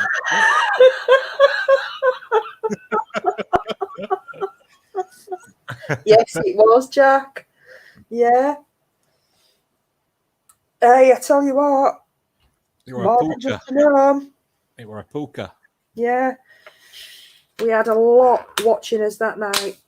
Extremely hard creatures to deal with, but Yeah. what I know about them now, which I didn't know about them then, is that November 1st, it's time to go and talk to him because they've got to behave themselves on November 1st. And November 1st is known as Puka's Day. Yeah. So obviously this sort of Halloween coming, because I can't do what I want to do, I'm going to have to look into maybe talking to that little guy, I think. Next Yeah. week.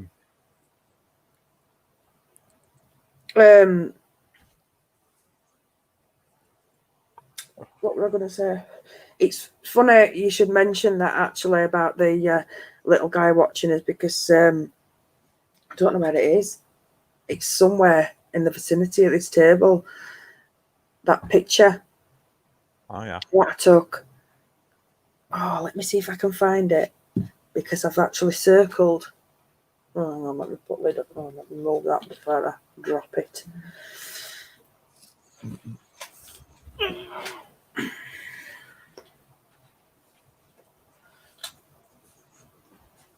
Oh, it's right there.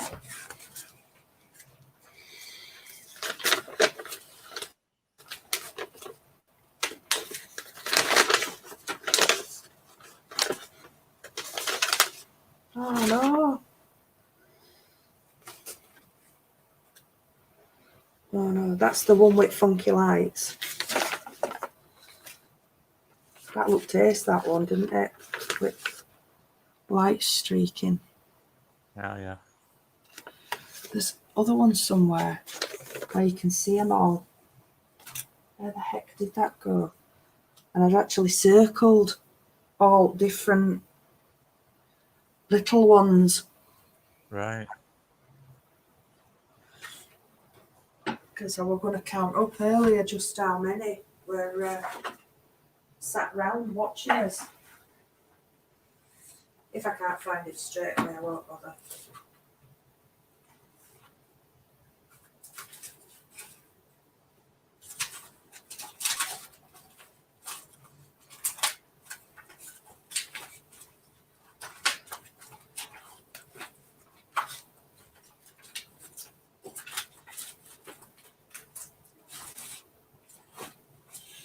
Did I have it in something? I had it in something. Oh, and I tell you what, I've forgotten. Oh, Becky looked at the camera for me last week, didn't she? Oh, yeah. And never told me what to do with it. Really? Yeah.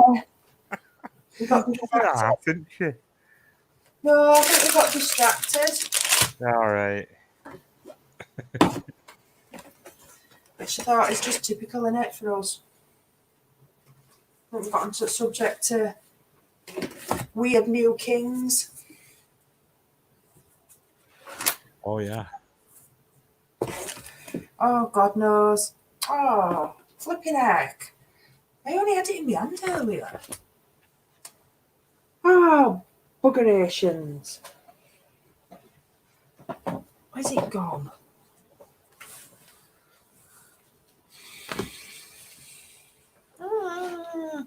Oh, never mind. Yeah. Oh, how bizarre.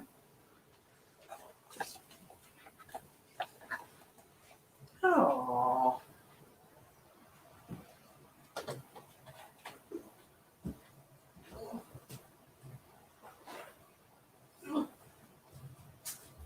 One dog, two dog.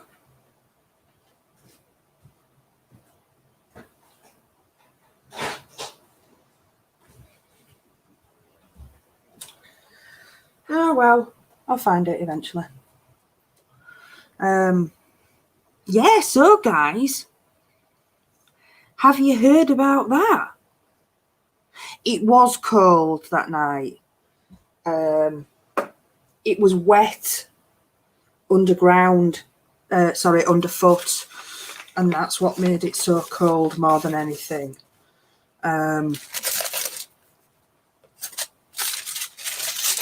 If it hadn't have been so damp, I don't think it'd have been as bad. But to be fair, the majority of us were prepared for it. Majority. Majority.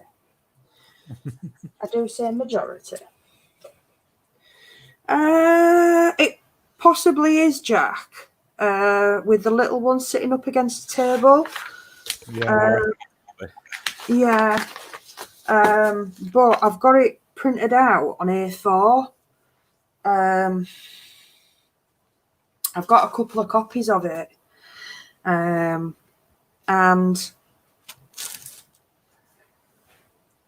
it's going to bug me.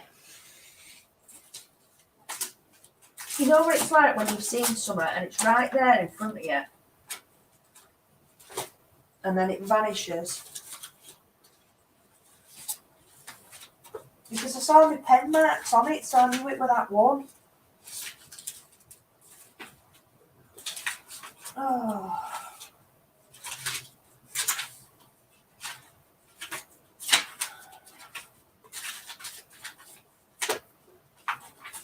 Because right at the front, as well, where I was stood, I don't think you can see it on. You won't be able to see it on this. Like I say, I was just going to count up for you how many were on it, but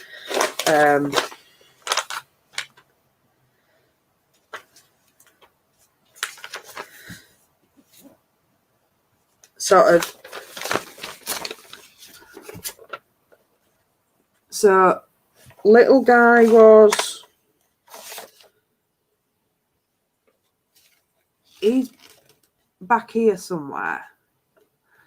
And where I'm stood here, obviously taking the picture, here somewhere, there's some twins.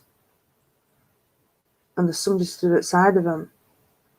And when you actually see the picture in real life and look at it properly, there's about 13 or 14 different entities on the picture, all stood around. Amazing. It's just one of them, they all just sort of like, as you're looking at it, they all just sort of like appear. And it's like, where did you come from? Where did you come from? Where did you come from? But while everybody was just sort of like concentrating on middle at circle, I just decided to go for a little wander around outside. And I were like talking to trees and putting like bits of food down for birds. Because where I was stood, sort of like behind me where I was stood, there were a really big oak tree, wasn't there, Andy? Yeah, And I yeah. think I were quite drawn to this oak tree. That- And That's that oak Nick scaled up to get his drone back. right, yeah. Yeah. And I were quite drawn to it as soon as we got there. So after we'd done like the ritual work, I decided to have a little walk round, and I just sort of went over and I was sort of like stood like looking at this oak tree, and I got some quite interesting pictures of the oak tree as well. The way they came out at night, they were really weird how they came out with photos. And then I just sort of turned round and took a couple of pictures of everyone. And it's like, even these,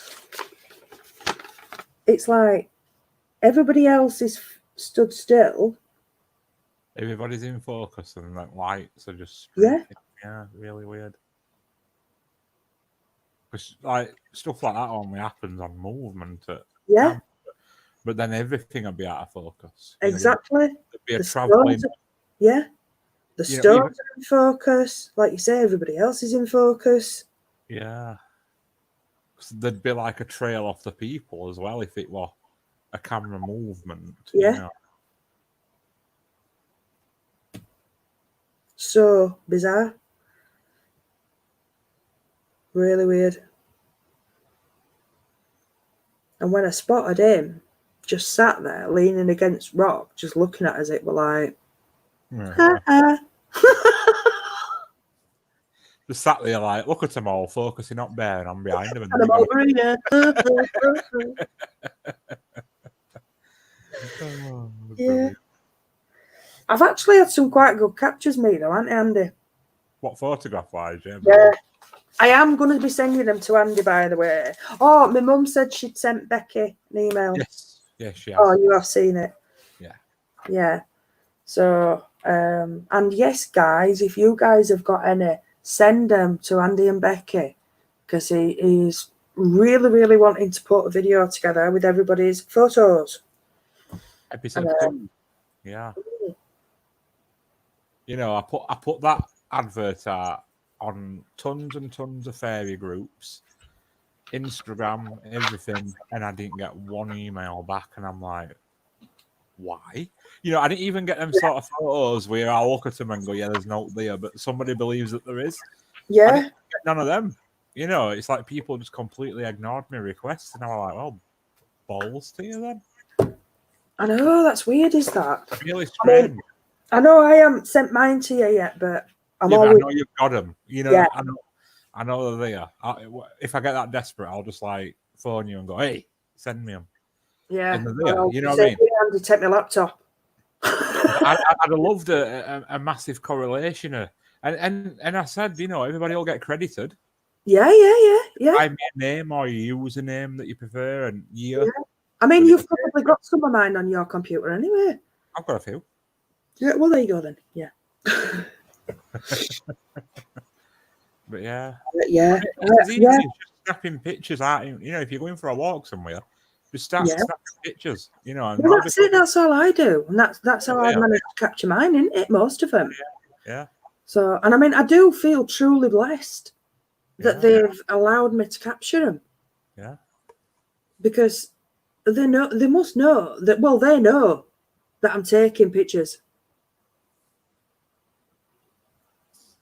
Tracy, I bet you have.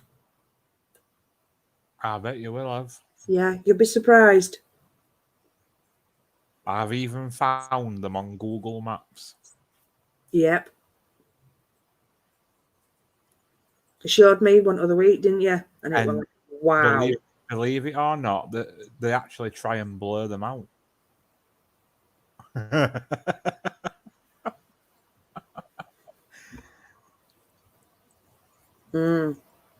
Now, I know Andy and Becky haven't watched it yet. So if you've watched it, limit what you say. But has anybody in chat watched Artemis Fowl yet?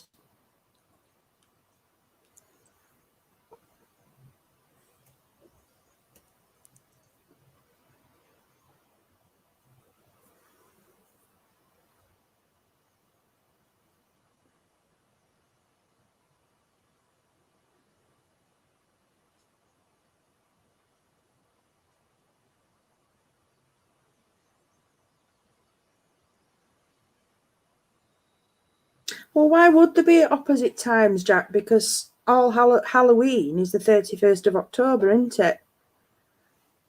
It depends on hemisphere that you're on, doesn't it? Well, no, because All Hallows Eve is Yeah, the but- 31st of October. It doesn't matter So- where you are in the world. It does. Southern hemisphere is opposite way around. No, All Hallows Eve is the 31st of October. It's Beltane, but Southern. But All Hallows Eve is the 31st of October. Isn't it? What Northern, yeah.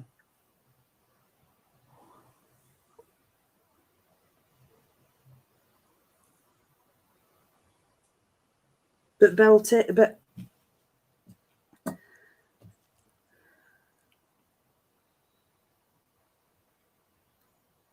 no, but All Hallows Eve is the 31st of October. That's when that day is. Yeah, but honestly, look it up. It's opposite way around for Northern and Southern hemisphere because a lot of people are follow. Will be like, depending on where you are in the world, happy Beltane or happy Samhain or happy Yule or No, but that's what she's saying. They're not opposite. all right. She's saying, I often wonder why in Australia we don't have the special days like solstice and Halloween at opposite times. The solstice is a quarter of the is like you've got your solstice and your equinox. Your equinox is a quarter of the year. Half a year, and your solstice is a quarter, isn't it? It's because they're points of the year. So they can't be at opposite times. It's just a particular point of the year. So that's why they're not at opposite times, Jack. It's because it's just a point in the year. It's a dividing point in the year. It's to do with when the sun and the earth are at a particular point. So whether you're in the north or the southern hemisphere, we're gonna, yes, you'll see it at a different angle, but so like we'll have the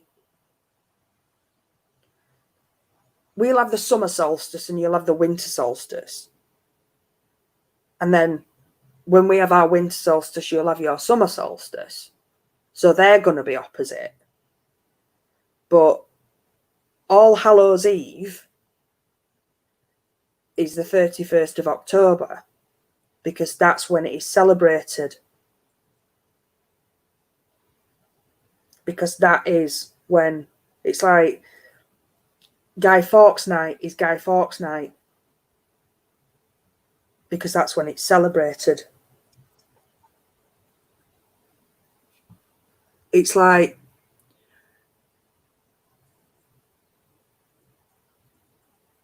Christmas, for example, Christmas Day is Christmas Day everywhere in the world. Don't matter where you are on the world, can't be opposite just because you're somewhere else on the world. All Hallows Eve is All Hallows Eve wherever you are. Do you get what I mean? Doesn't make a difference whether you're up northern or southern. It's the actual, because it's a pagan, because of what it represents, and because of it being celebrated on the 31st of October, it represents being celebrated on the 31st of October. Does that make sense? Am I making sense? Not at all. You normally get me, Andy. No, right, because why would they celebrate them Beltane and Samhain on the same night? They don't. Exactly, because it's opposite way around for Southern. No, but they celebrate Halloween at Halloween and Beltane. Honestly, they don't. Kat. Honestly, they don't because the rate don't.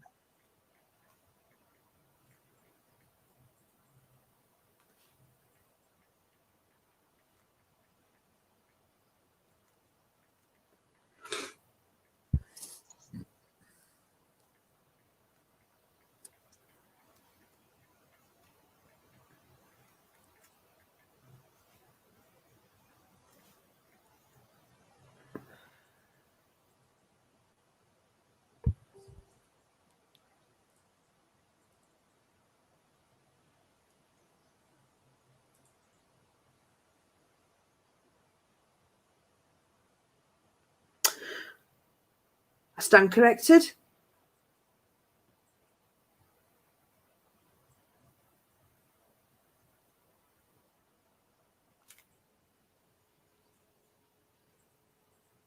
But Jack's just said there they don't. What's that?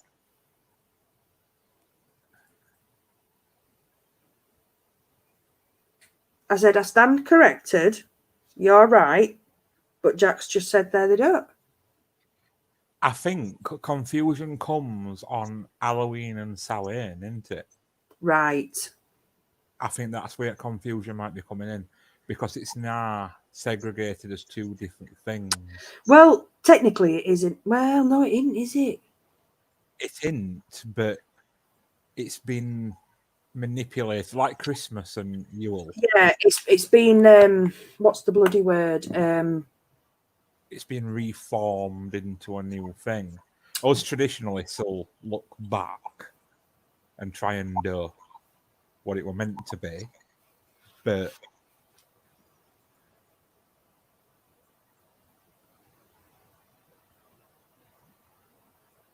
Yeah.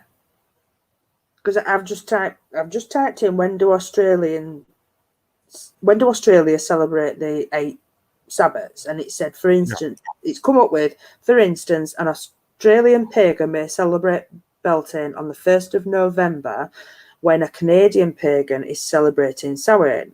The pagan wheel of the year turns through many significant dates and festivals. The highlights are the 8 seasonal Sabbats and the 13 Esbats, which we celebrate each full moon. that's right, yeah.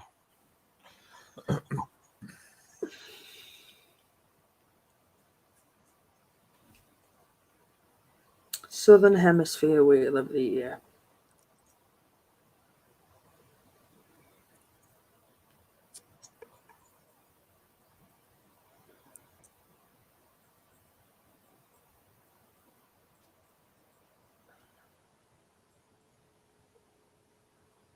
So then, Jack, do you have Easter in September?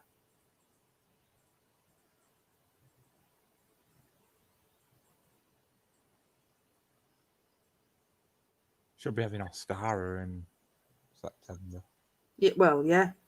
Yeah. And Yule, June the 20th to 23rd.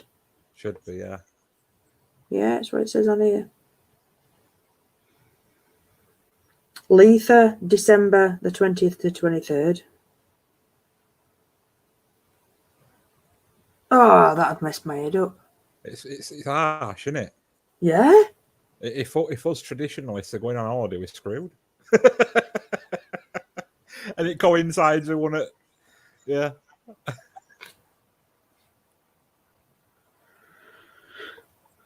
Although, to be fair, I suppose when you think about it, it's all to do with the harvests, isn't it?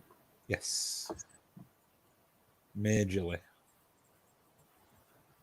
Yeah, like Gaze just said there, yeah, it's spring here on 31st of October. That must be really bizarre. I know a friend of mine, her and her husband went to live out in Australia for a bit. Her husband were a cricket. What are you doing? Oh, it's done that again. Oh, sorry, I forgot about that. Her husband were a cricket player for one of local teams, and they got opportunity to go live over in Oz for a bit. Oh yeah. And they were over there for Christmas time, and she said it was bloody horrible. No offence, Jack and Gay, but they found it really, really weird having Christmas in Oz, having a barbecue for Christmas dinner. They said it was just the craziest thing. That's very good. Oh yeah, well yeah, obviously, yeah, natural to you, but yeah, they just found it so strange. Yeah, I mean, I wouldn't mind actually, to be quite honest. I could quite handle a barbecue from a Christmas dinner. Wouldn't bother me at all.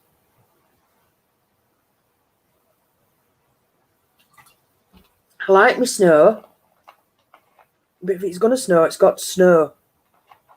None of this piddly poddly, half a dozen flakes and then gone by dinner time. What's the point? But I do like the hot weather.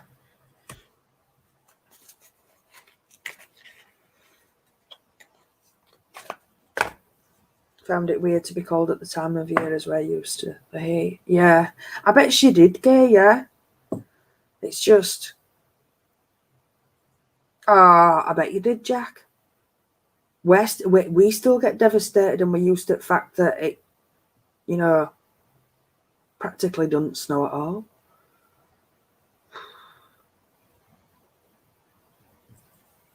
Yeah, oh yeah, I knew you meant heat from the sun.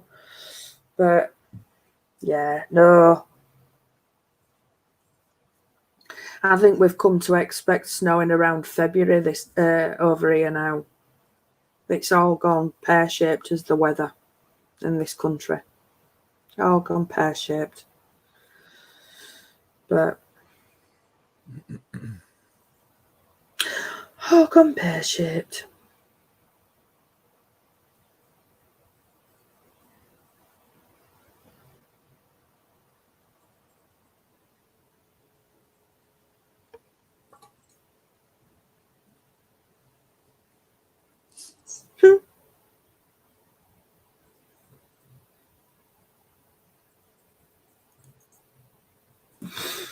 Oh dear.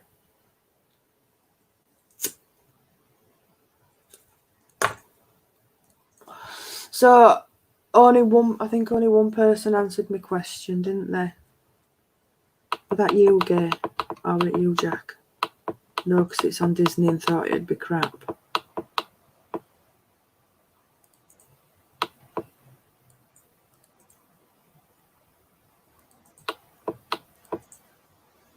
Where were it?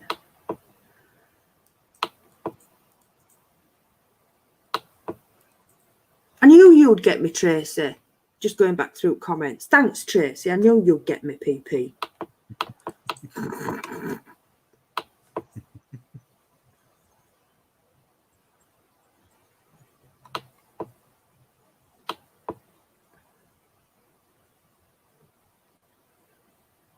Jack.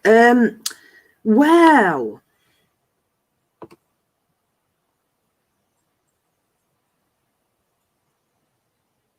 Oh, that'd be interesting, Sam.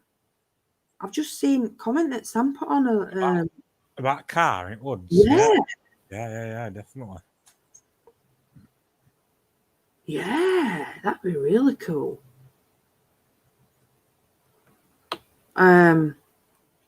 So yeah, going back to Artemis Fowl, I really can't decide what I think about it. And I really, really need you and Becky to watch it really bloody quick. All right. because I'll be watching it. so have you got Disney now? Me? Yeah. Yeah. You lie. No. Yeah. No.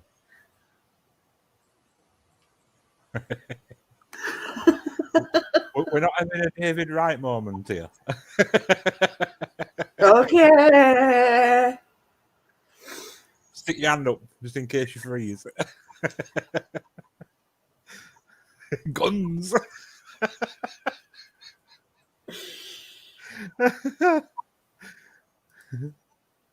No, it's not Harry Potter. Apparently it's from some books. It's a series of books called Artemis Fowl. I didn't know.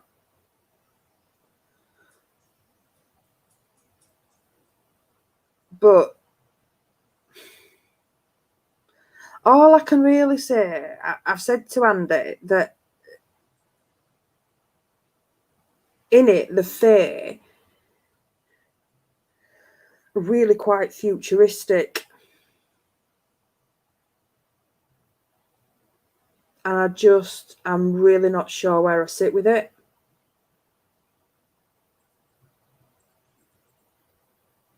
My mum thought it was shocking.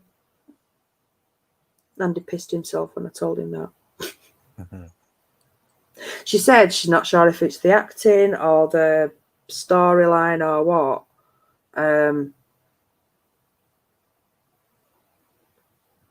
There's some bits of it that I thought were good.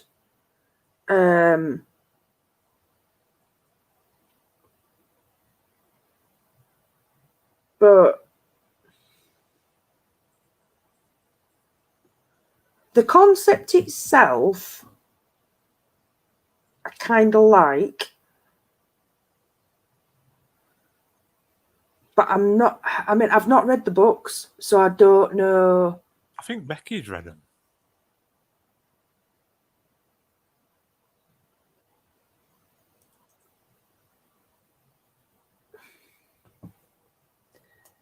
It's kind of difficult to say without having read the books.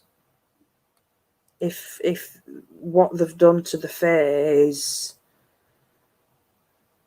kind of how they're meant to be.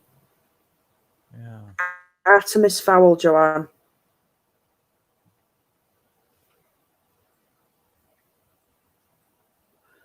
Because when you... Oh, I can't say too much without...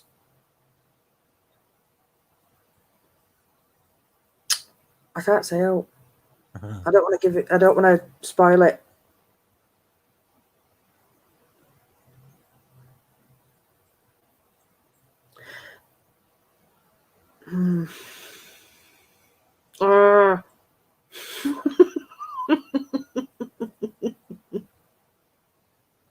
Yeah, it's a film. It's not a mega long one. I think it's only on about an hour and a half. But I never registered that I could bloody watch Disney because my mum signed up for Disney a couple of months ago. She kept saying to me, "Can you get Disney on your TV?" And I was like, "No." I'm thinking my actual TV itself, because it's a smart TV. But we've had it a few years, and I thought I couldn't get it on there. Didn't think about through the bloody Skybox, because we've got Sky Q, and I can watch Netflix and my YouTube through Sky. And then because you can get Disney through Sky, my mum set us all up an account when she got Disney. So all I needed to do was use my mum's login on Sky, and I can watch it through that. But it only dawned on me I could do that yesterday, or day before, whatever it was. So, pardon me, you're all right if you love all Marvel films and stuff like that. She can watch. Oh, and I watched Captain Marvel finally. Ugh. Did you go? Ugh, Ugh. ugh. Ugh. Didn't you like that one then? No. Not I'm really. glad I've watched it because I've seen it. So now I know. Now I know how she becomes Captain Marvel. Or Marvel.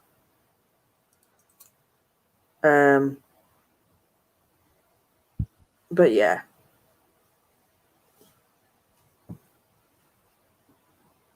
And I think I've just got, I think there might be one at Thor ones that I need to watch.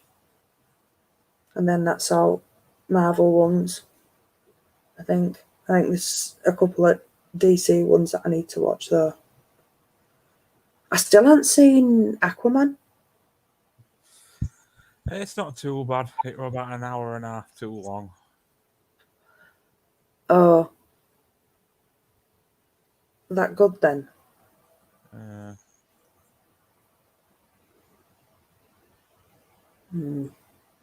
Anybody got any recommendations for out on Netflix at the minute? I've been watching all sorts on that lately. Have you? Like Have you what? seen Troll Hunter? No. Ever look for that? Outright. Troll Hunter. Troll Hunter. It's actually a Norwegian film, but it's been dubbed.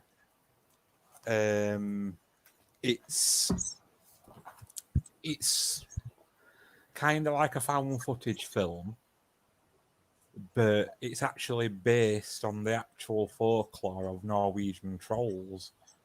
All right. And you know them figures that I collect with real hair? Yeah. They look like them. They're really well CGI'd and they're massive and folklore's all there. I was pleasantly surprised with it. Right. Yeah. Oh, hello, Mother. How long you been in? Sneaky that one, isn't she? Ain't she just? They're right quiet and that.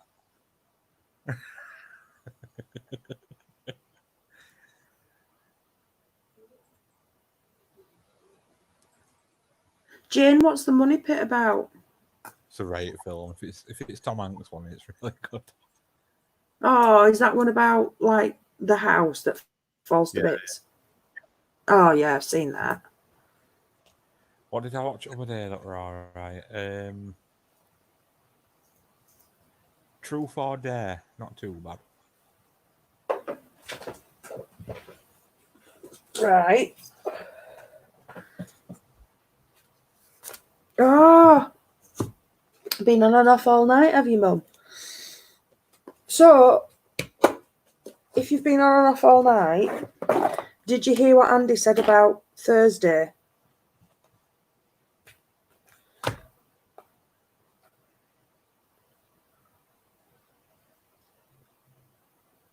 Oh, yeah, it is that one.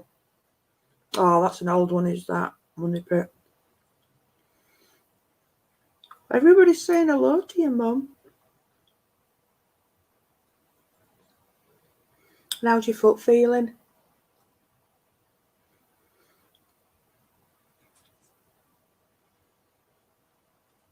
Right, okay.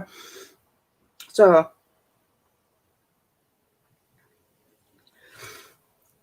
Andy, would you like to explain the 7-day week thingy, please? No. Okay. No. Do I have to do it? Yeah. Okay. Oh, do you want me to set you up in morning, Mum?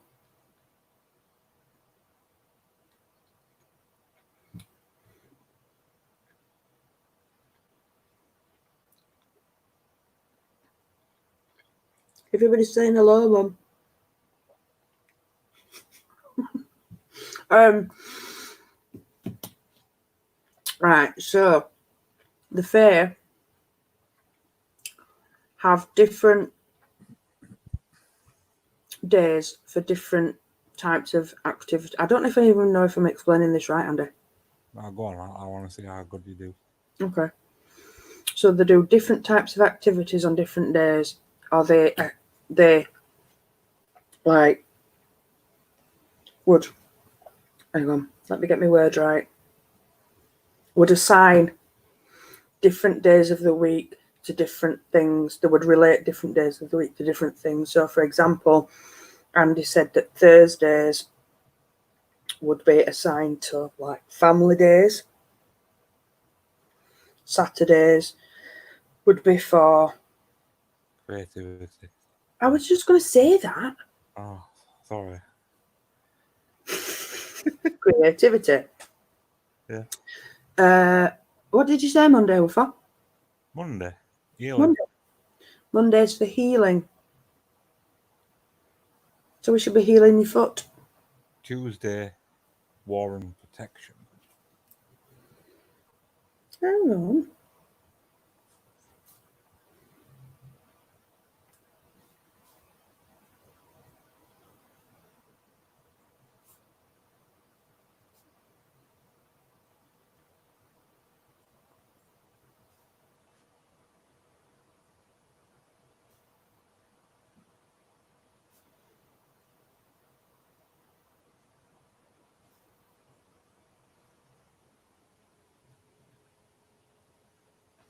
So because what we would be doing would be more family related, Andy feels that it would be better to do it on a Thursday if that's okay with you.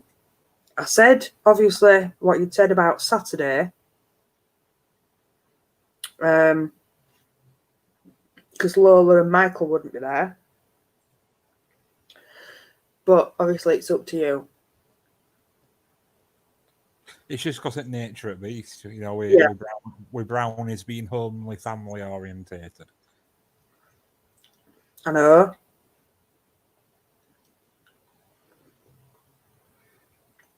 So it doesn't have to be at night. But she's got to take our Gary to hospital on Thursday at dinner time though, Andy. Mm.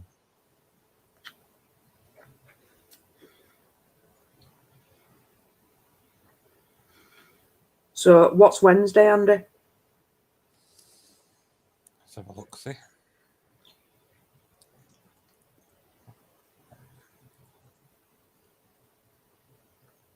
Career and travel.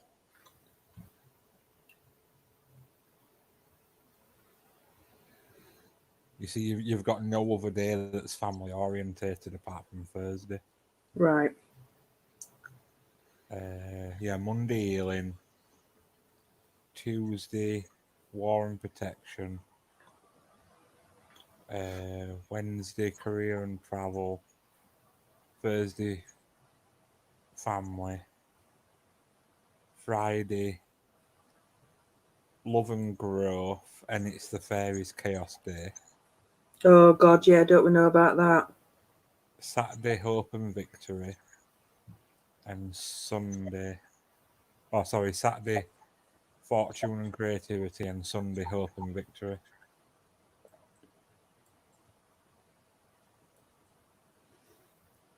Can even gear what stuff to do in the in-between. So you know you're on about saging earlier? Mm. This says to sage either Saturday, Sunday, or Monday. It's even got an in-between, say, like, and then, you know, like to do stuff with cedar wood between Monday, Tuesday, Wednesday. You know, stuff for pine wood, stuff for roses, stuff for thyme, stuff for lavender, and bay. Gives you all in between. Is that actually on that wheel? Yeah. And it gives you like symbols at feminine and masculine to coordinate through it all, and it's really good. It's What like, did you type in to find that? I'll send you it through Google. It's a picture. Oh yeah, please. Yeah, no worries. Oh yeah, Thursday will be okay. Well, I'll take Gary if you can't drive, obviously. See, I don't have to come through till like mid-afternoon again, you know, like 2, 3. Whatever. Yeah. Well, you know where she lives now anyway, so you two could always make your way straight to my mum's. Yeah, just drop me postcode, obviously. Yeah. And I'll take Gary, and then I'll just meet you at my mum's. Okay. What did you say Saturday were again? I know it's craft, but you're gonna send me a thing, aren't you? Yeah. Yeah, I'll send you the thing. Yeah. Oh, I better put them away.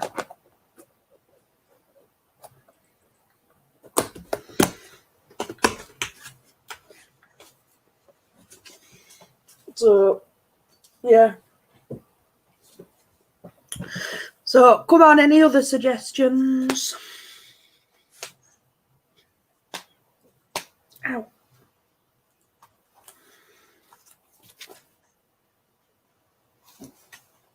Oh, yeah, I can't wait to do this rune stuff, actually.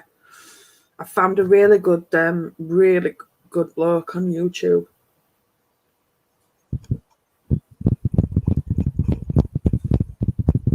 Have you seen The Ritual? No. Have a Oh, look. what's that about? Some lads that go hiking and they come across a cabin that's got runes knocking about in it, but it's one of old forest gods that the people are like having to pander to. It's like a great big moose looking thing. That's Right. that's obviously very pagan themed. Yeah. I was quite impressed with that.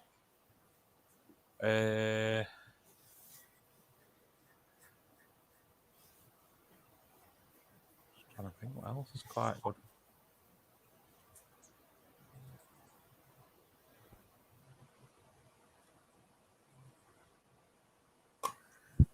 Hereditary's on. Have you hadn't seen that? What, sorry? Hereditary. No, I don't think I've... No. Oh my god, you'll love it. Stick wheat though, it's a slow burner, but you're right, don't expect what's coming. Again, Right. it's it's our kind of thing. Yep. Have you seen Midsummer yet? No. Is that on there? I don't know. I've heard, do you know, I've heard mixed reports about it because I heard that it was supposed to be like this really scary No. film. No, not at all. It'd be freaky to people outside of our circles. I can see that. Mm-hmm. But I were like, wow, I love it. Right. You know, like, I'd visit this place, kind of thing. You know what I mean? Yeah, definitely. I recommend it. Right, I'll have a look for that. I got rid of Amazon Prime because it was just crap. They were hardly out on it. And then other stuff that I did want to watch, you had to pay for anyway. All right. Hole in the ground. Too bad. Hole in the ground. Hole in the That's ground. not too bad. I actually was suspicious that it was going to be like a changeling. Right. And it still don't quite say what it really is properly. Do you know what I mean? Oh, it kind of does, but it doesn't. But yeah, I wasn't too bad. Have you watched Lock and Key, Andy? No. I really enjoyed that. Did you get round to watching it, Mum? Lock and Key? Or you'd started with it, hadn't you? Has anybody else watched that, Lock and Key? That were on Netflix. I really enjoyed it.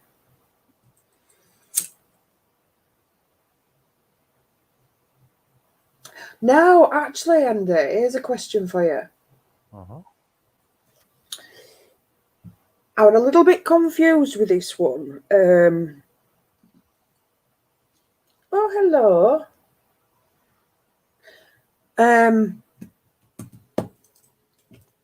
Symbolism related. Okay. Ish. Scarecrows. Yeah. Obviously, because I never got round to watching. Wurzel. Yes, I'll have a look for that as well. Yeah, please do. Really good. Because whenever I walked the other day, they had some really nice scarecrow things for garden. They're only about so Yeah. big on a stick. Right friendly looking faces, and I were going to get one, and then I thought, I really liked Lock and Key Jack, and then I thought, well, in theory, oh, night, Sam. I hope you're feeling better soon, love. Good night, Sam.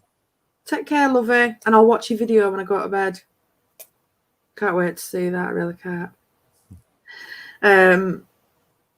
Yeah, obviously, in theory, scarecrows were designed to scare off the birds, weren't they? Yeah. But I were getting it to put near Dela. Yeah. So like obviously where the birds feed, but then I was thinking about what you were saying about Wurzel. Mm-hmm. So what is the sort of like symbolism with them? Do you know?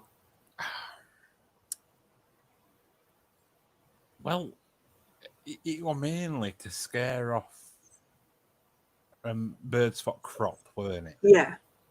From damaging crop and stuff. Mm. But I reckon just No, to it's have fine, thank you. Sorry, go on. yeah, just to have one for your own decoration, I think I'll be fine. You know, because obviously it's not a human-sized figure. No. You know what I mean? You know, just a little garden one. I think I'll be all right, mate. Right. I'd have one. Yeah. Night, Jane. Thank you. Don't forget to message me with your address and everything, and I'll get you one of them kits sorted out, lovey. Thanks for coming in, Jane. Take care, love. Night, Jane. Yeah. Although I'm just gonna hang fire because I keep buying bits, and I've got quite a collection.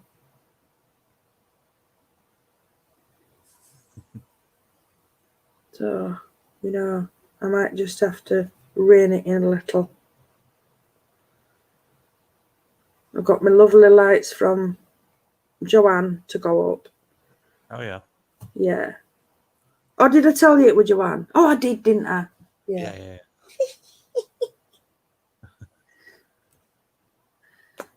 My stupid dad were like, oh, I bet you've got a secret admirer. And I'm like, no.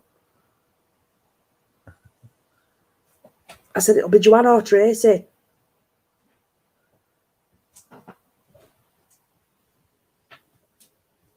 And I was right. But I know where they're going on fence next to Circle anyway, Joanne. Because I think they'll be lost in tree. Because they've got no, I haven't redone the shop, Jack. It's going to take ages to do it. I've removed a couple of sections. The stuff that was not handmade and whatever anyway. I've removed a couple of sections, so that's irrelevant.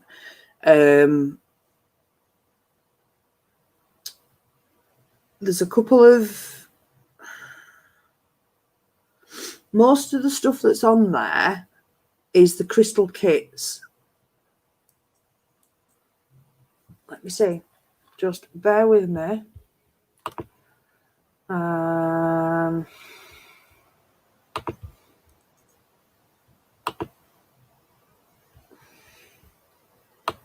have a look right quick and I'll tell you what's on here.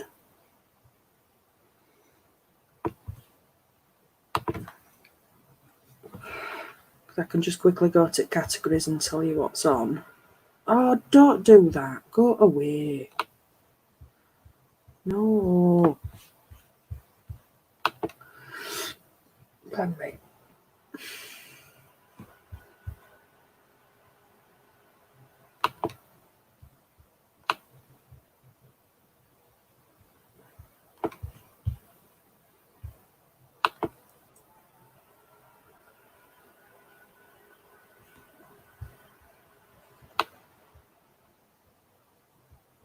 I don't want to do that.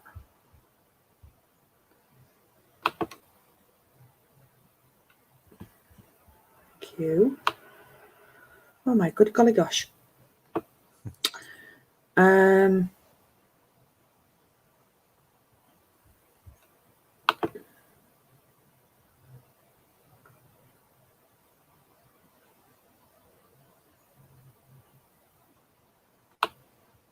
minute, guys.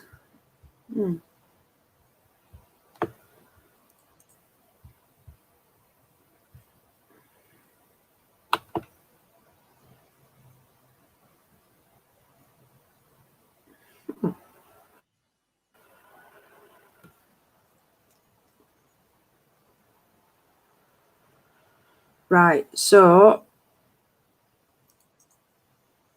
on here at the minute, there's the crystal kits.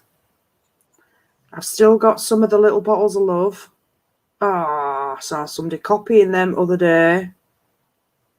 Naughty, naughty. There's some of the handmade jewellery, which is obviously the bracelets, earrings.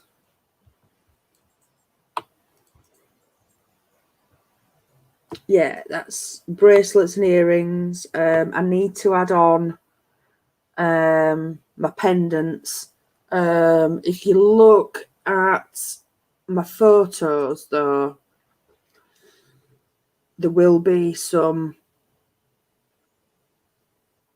there should be some photos of the wire wrap pendants that I've done.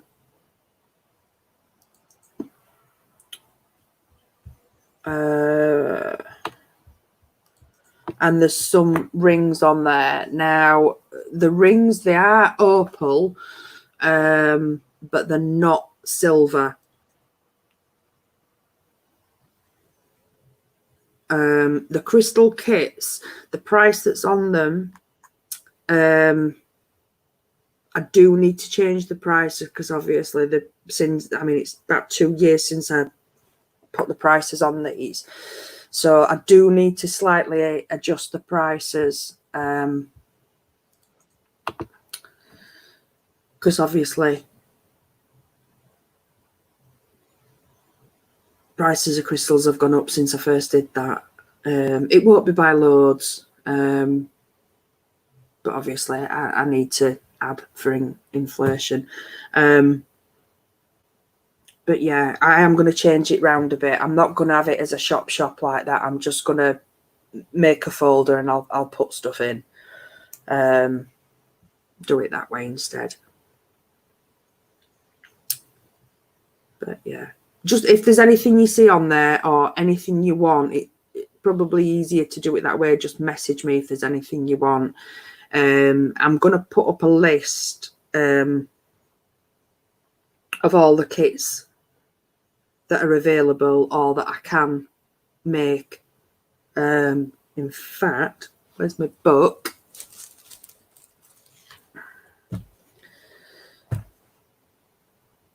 Oh, thanks, Joanne. You've got a couple of pendants anyway, aren't you? And you've got one at Chakra Bracelets as well, haven't you, Joanne? Oh, that's what else is on there as well. The home and personal, the cleansing kits. I removed a few of the items because they were done. I did them in some big silver boxes. Now I don't know if I can get those big silver boxes anymore because again, did that a while ago. I can get the contents, but whether I can get the big silver boxes is another matter. So I've removed them for now, and I can always put them back on.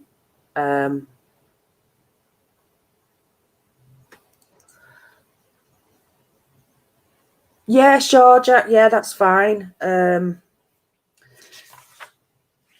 Kits, like I say, I can, I'll put a list up of all the different kits. I'm going to do some more room sprays, and I'm going to be doing some more balms, and I'm going to put them on my page this time. I'm just waiting till I can get some more jars. Everywhere's out of stock of jars at the minute, of all things. You like my balm as well, don't you, Joanne?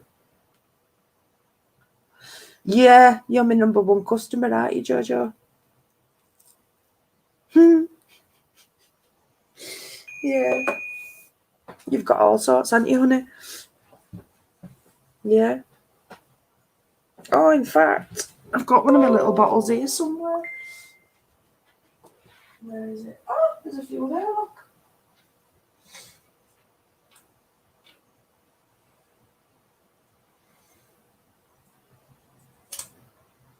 How convenient's that? Just sat there.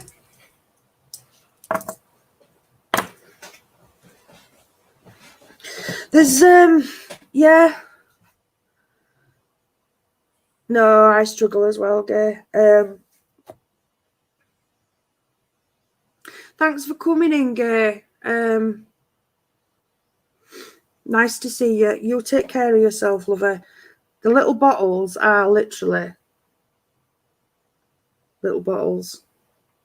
Ooh.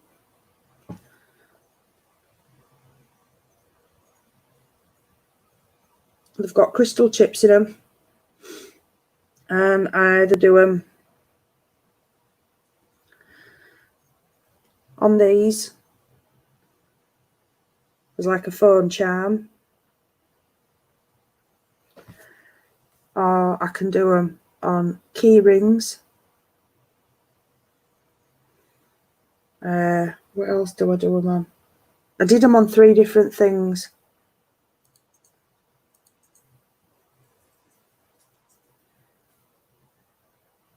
Phone charms, key rings, and there was something else I did them on. I can't remember what it was. But yeah. And I've got multiple different chips.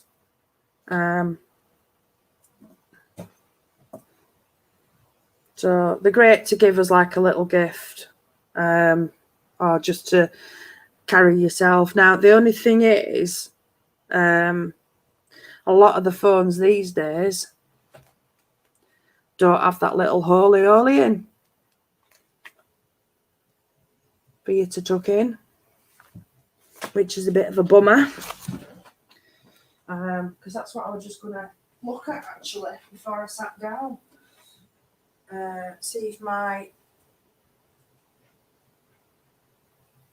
Has it got one? Oh, no. Even my burner phone ain't got one. Bag charms, that's it, Joanne. Thank you. Yeah, bag charms. Thank you. Yeah, look. Even my burner phone ain't got one. It isn't a burner phone, obviously. It's just what Andy calls it. Oh, dear. But yeah. Oh, yes. Crystal dealer and all that, you know. Yeah. Crystal meth. Hey, it surprised me as that. I thought this would have one. But yeah, I'm just gonna put it on my keys. I've got lapis lazuli one. So, and I glue cork in, so it's not gonna come flying out. So and I've got like I say, and I've also got some bigger bottles that I'm gonna be doing some like little mini I think I'm going to do some like little, not spell jars, like little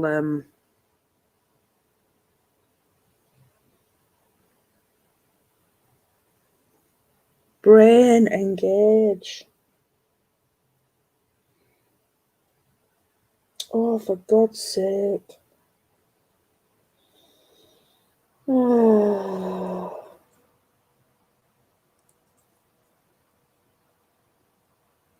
Like a little, God's sake.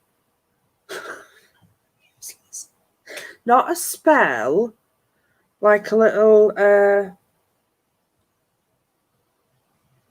incantation.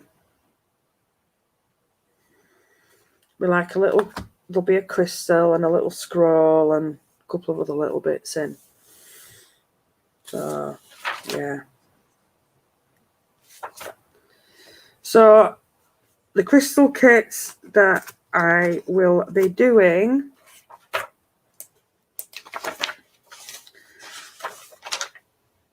So, starting from the beginning, these are the ones that are already on.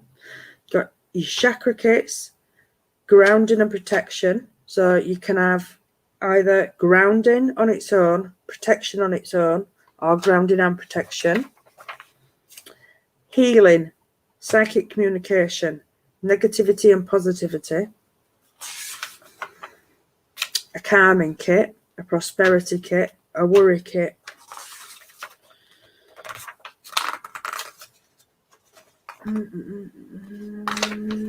And then the new ones, anxiety and depression, peace and tranquility, health booster, earth and energy work. And what was the other one I was going to do? There was one more I was going to do. I was going to add 5 new ones. The other one slips my mind, but yeah. The other one slips my mind at the minute. But yeah. So I'll pop a list up of all the new ones and what crystals will be in them, and it'll be the same process as before. If you order, you'll get obviously your sheet with info about each crystal, how to use them, and obviously the info about how to cleanse, how to care for your crystals, etc. As per usual. So, yeah. And there's usually no less than 5 crystals in each kit. Oh, everybody's gone. Everybody's going. So, yeah. What else were we going to do? Oh, yeah, cleansing sprays. I'm going to make some more of them. I think I'm a bit on that one because you need to do them in glass bottles, and the glass bottles aren't cheap. So it's a matter of getting bottles, really. And then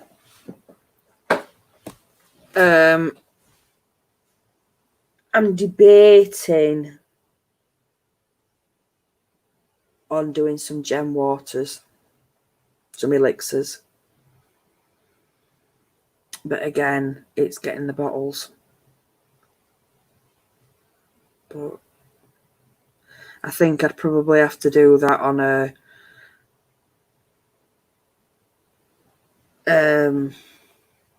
more of a to order basis.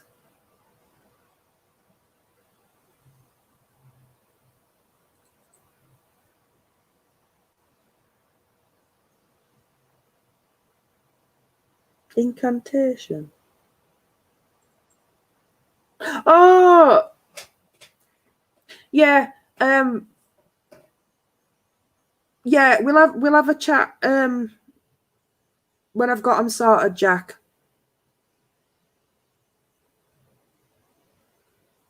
That's why they need to be in glass, Jack. and the incantations will be for different things. So once I've got everything sorted and decided what incantations I'm doing, obviously I'll let you pick which one you want and we'll sort it out. So thank you so much. I'll speak to you soon, Jack. Okay, Evelyn. Oh, God. Have a good day at work. All right, take care. See you later. See ya. Bye. Oh. So yeah, as I say, with elixirs, I think they're definitely going to have to be a just to order type thing, because it's something I've been interested in for a while. Because I know it does work, and this book that I've got, it really goes into like the science of it. Because obviously, if crystals can work on your energy from the outside, just imagine like how good they're going to be from the working on you from the inside. But obviously, it's got to be done the right way. Can't just chuck a crystal in a bottle of water and think it's going to work. It's got to be done properly. So, yeah. So you can't just wang it in a plastic bottle either. I can't believe how blue my eyes look. I know. Look like I've got contacts in. I can't get contacts in though. I can't do it. Can't you do it? No. I've tried so many times, when it's like Halloween. Yeah. Yeah, I just can't do it. Becky's not very good with them either. Ugh. I fly them in me. I just both. Finger straight at eye. Yeah, I mean, I can touch my eye, so it's not like All right. Yeah, it's weird. I'm quite happy to go like that, Yeah. but I just can't put a contact in. Yeah, so it's not like I'm too squeamish to. There is a technique with your fingers, though, I should imagine, yeah. Because, like, I know you've got to like. well, you've got to have a right little bit of liquid on contact. Yeah. But yeah, at the same time, your fingertips got to be dry as hell, so it releases from your finger to your eye. If it's too wet, it don't want to come off your fingertip. It's right weird how you've got to do it. Oh. Yeah. Oh, maybe I'm not getting the released. Yeah, maybe so. I've had them in inside out, upside down, and everything before me. I once had them inside out, right, for a costume I was doing. And I was walking around an event for like 6 hours with them in, and they were just constantly steaming up on inside. And I couldn't see no. Yeah. They could steam up. Yeah, they can steam up because obviously it's not because it's got to suck onto your iris and that. Yeah. Yeah, so they were like really loose, and every time I looked up, right, contact was travelling around my eye because it weren't sucked on. So I kept having to pull my eye towards it to suck it back on, and then like there were air, so it kept steaming up inside. That sounds really, really weird. I know. And it is true about it is very true about what they say about out of date ones as well. Because I were a bit of an arsehole one day and wore some daily ones a week later, thinking they'd be all right, and I got an eye infection. Yeah, I've heard about that.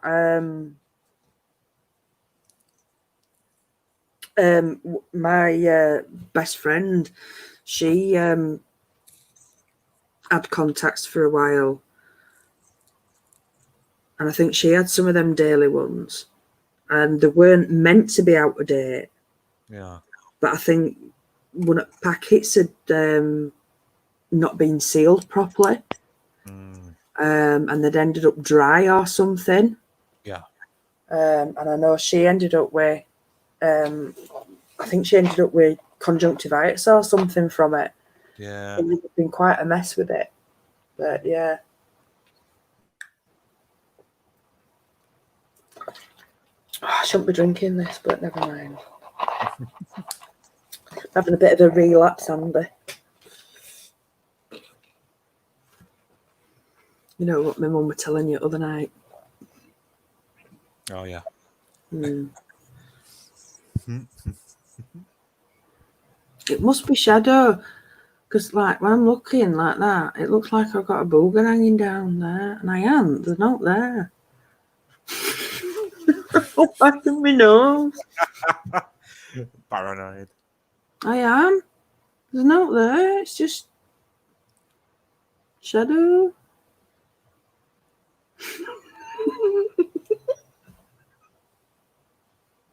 Oh, I dear. need to get some of this and all, actually.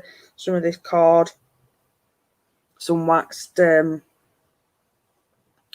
cord. Because that I got, it's... Did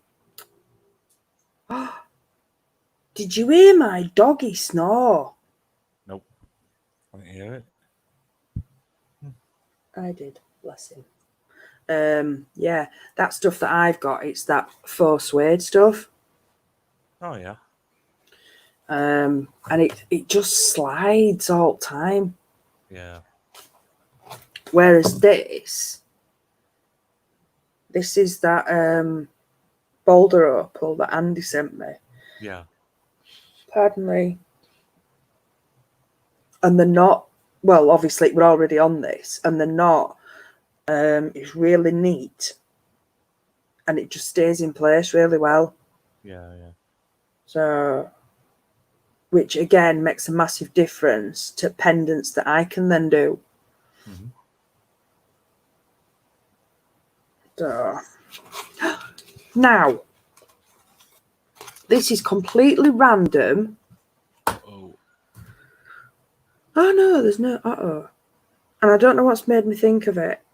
I've just looked at messages and I don't even know why this has made me think of it. Tracy and Joanne have both put lolcat. I really don't know why this has made me think of it. So you know what I'm like for pottering around in garden at daft o'clock on a morning. And you know I've got my snail ramp. Yeah. So I've discovered that the brown snails, photographed a really, really interesting one this morning. Its shell were beautiful. So, you know, there's like the ordinary, like brown and cream swirly ones. And then you sometimes see them that are like black and yellow. Yeah. They don't go well together. They don't like each other. Really? Mm. They don't like each other's scent. Oh. Did not know that, you know. No, I didn't. No. I thought it was really interesting. Because all the brown ones had gone up the ramp. And then as I was coming in the house, or doing whatever, I found a lone black and yellow one. Yeah. Oh, he was in Bernie bin. That's where he was. I thought, I can't leave him in Bernie bin. So I got him out of Bernie bin, took him round to ramp, and he like more or less turned straight round and started coming back off at ramp. So I picked him up and turned him back round and put him back on ramp. And he did it again. I thought, Because normally when I put them on, they just go straight up. So I picked him up and turned him back round. Did not want to go up that ramp. No matter where I put him, he did not want to go up that ramp. Yeah. And I thought, it's got to be the scent or the taste of the other snails' slime. All right, yeah. So I took him back into the back garden and put him in the grass. That was the only conclusion I could come to. So then, following day,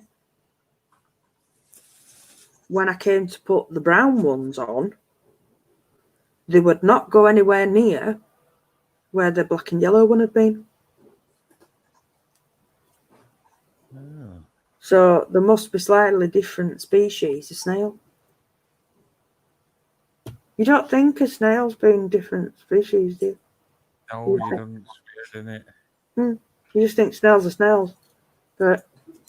But I also noticed that the shells are different, not just different colour, different. The brown and yellow, the brown ones, their shell, the point of it is on the right hand side. Yeah. And I'm fucking talking about snails. The black and yellow ones, their shell is round with the point on the top. All right, yeah. You're really not interested, are you? Yeah, I'm with you. I'm with them. I don't know what it is about them. I just find them fascinating. I don't like slugs, but I like snails. Right.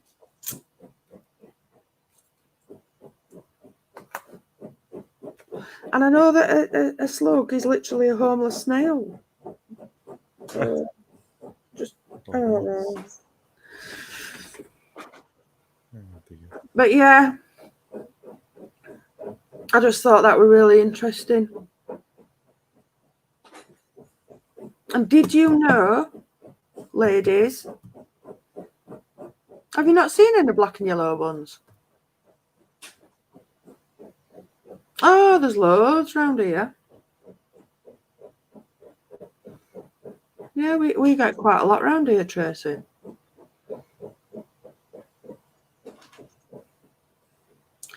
Snail slime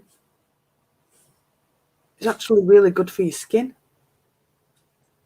Really? They put snail slime in the most expensive face creams.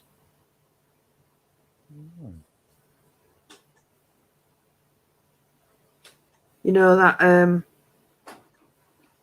when you get that tightening, Yeah. reduces the appearances of fine lines. Snail slime that does that. Lovely.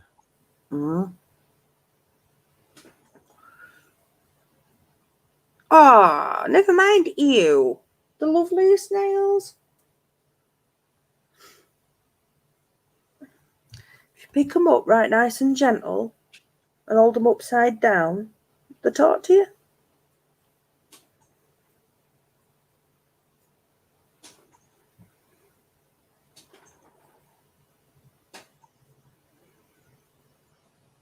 Oh, and I'll be doing a kitchen witchery video soon. I harvested some lady's mantle this morning, so I need to dry that, and I'll be doing a video on that as well.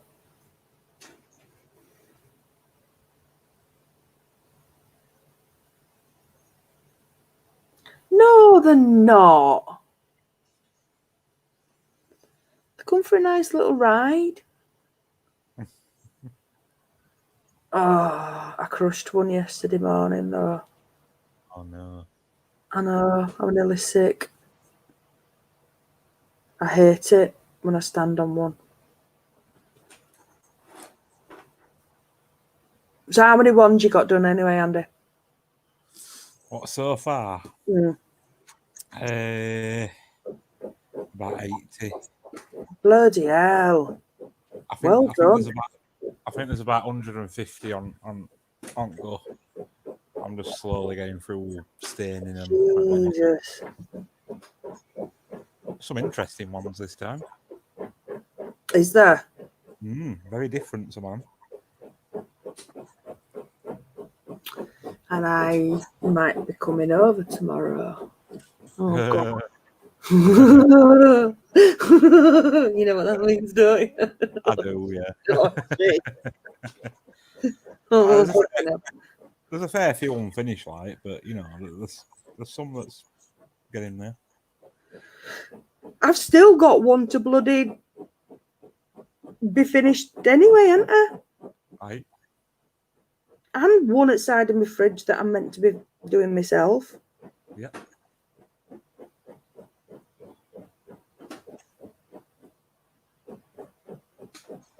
Do you know, I actually thought about that, Joanne. Not selling it, but looking into whether I could harvest it somehow. You know, without hurting them. On the slime. Yeah.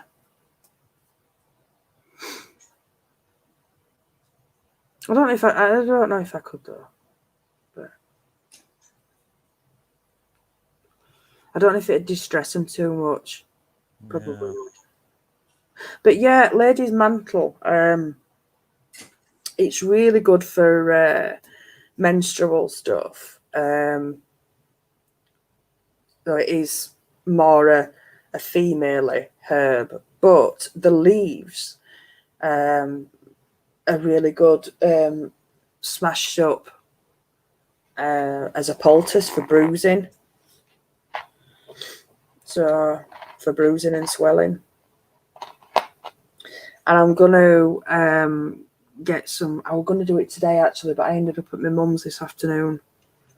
And then I got a phone call that ended up taking ages. Not you, somebody else. And then I had to come home and prep for a live stream that I didn't know I were doing. So yeah, I think I'm going to harvest some elderflowers tomorrow. Yeah. And have a go at making some cordial. So, because she's in full bloom. So might as well make the most.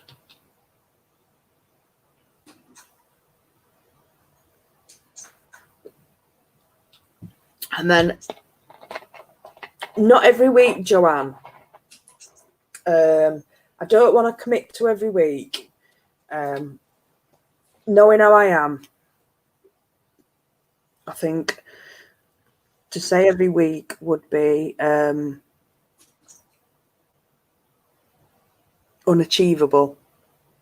So probably every couple of weeks. But what I was going to say earlier, when I were on about my folder. Oh, pardon me. Excuse me.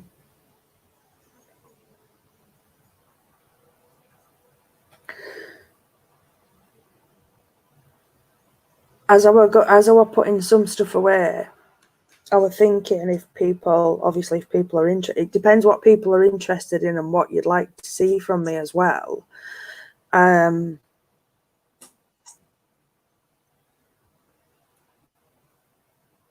was sort of thinking about doing streams on the stuff that I've got in my folder and kind of doing it in some sort of order. You know, a bit like a step-by-step guide on things. Just the basics on stuff. And then if people want further instructions, you know, maybe could go a bit more in detail the week after, or you know, so obviously tonight we've done grounding and protection, so then maybe next time we'll look at something like, hang on, let me have a look at my folder. Well, the plan was, obviously, moving on from this one, I'd said to do, to look at the things that you can do for protection, looking at more of the ritual side of things for protection, if people are interested in that. I don't think I could do a full live stream on that, so I'll tie that in with something else. But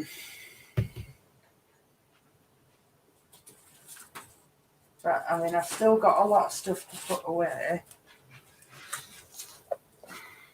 Just let me know, please.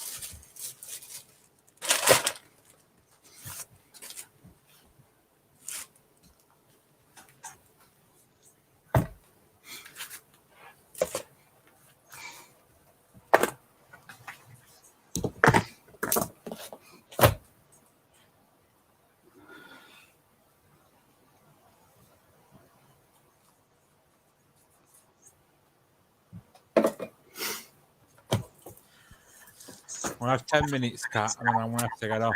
Yeah, I am as well. We've been going at it for 5 hours, and I'm not as young as I used to be. I know. But, you know, I really want to do that rune stuff. So, I mean, once I've got all that together, could do that rune stuff. So that's one I definitely want to do. I tell you what I'll do. I'll come up with a plan of sort of like what I'm going to do in terms of live streams for a few weeks, and then I'll put like a list up of what I'm going to be doing for a few weeks. And if anybody's got any ideas or things that you'd like me to do, let me know and I'll add them in, because there's stuff that I was thinking about, like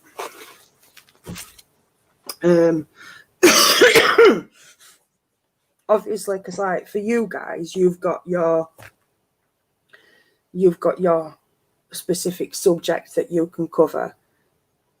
Yes, I can talk about crystals, but I don't want to do just crystals every week, because once you've talked about how crystals work, then that's it. I've explained how they grow and how they form. I can tell somebody what crystal they need for what, and that's it. You can do that in 10 minutes. But then it's like, in my folder, I've started off with like, what are the different pagan religions? There's different paths. Do a bit on that. And then I've got like how to make a book of shadows. Then I've got creating an altar, how to cast a circle, and then a bit about the Sabbats, and then about chakras.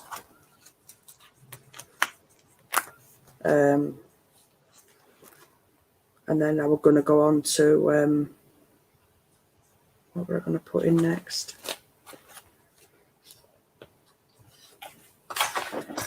I can't remember what I was going to put in next, but I was going to sort of like go through it all, like step by step, methodically, you know, sort of like in order, as if you were learning type thing.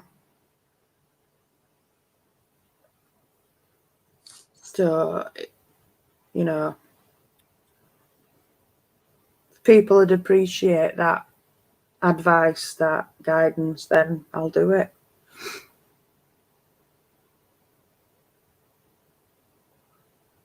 Yeah? No? Just do it anyway. Yeah. Innit? Oh, but I don't just want to sit here talking to a blank screen. Do you know what I mean? Don't want to feel like a knobber. Oh, yeah, because then I've got all my info on moon rituals. Somebody asked about us doing some more stuff on trees again, which I've got some stuff on trees. All right, yeah. That we're going to do again. And then I've got some stuff on... I know what you've been told about gods and goddesses, but obviously it's still some information that I can share on like the Greek gods and goddesses and where they came into it all and divination, Mhm. candle magic. Yeah. Yeah. Oh, bloody found that picture. Knew I'd seen it. Knew I'd seen it. I bloody knew it. Right. I'll just count up how many things are on it. And then we'll say a night. So let's have a look.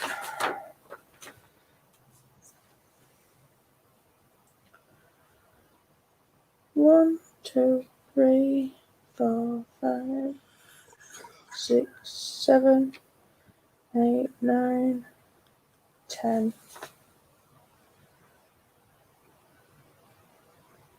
11. 11. A fair few to go at them. Yeah. That's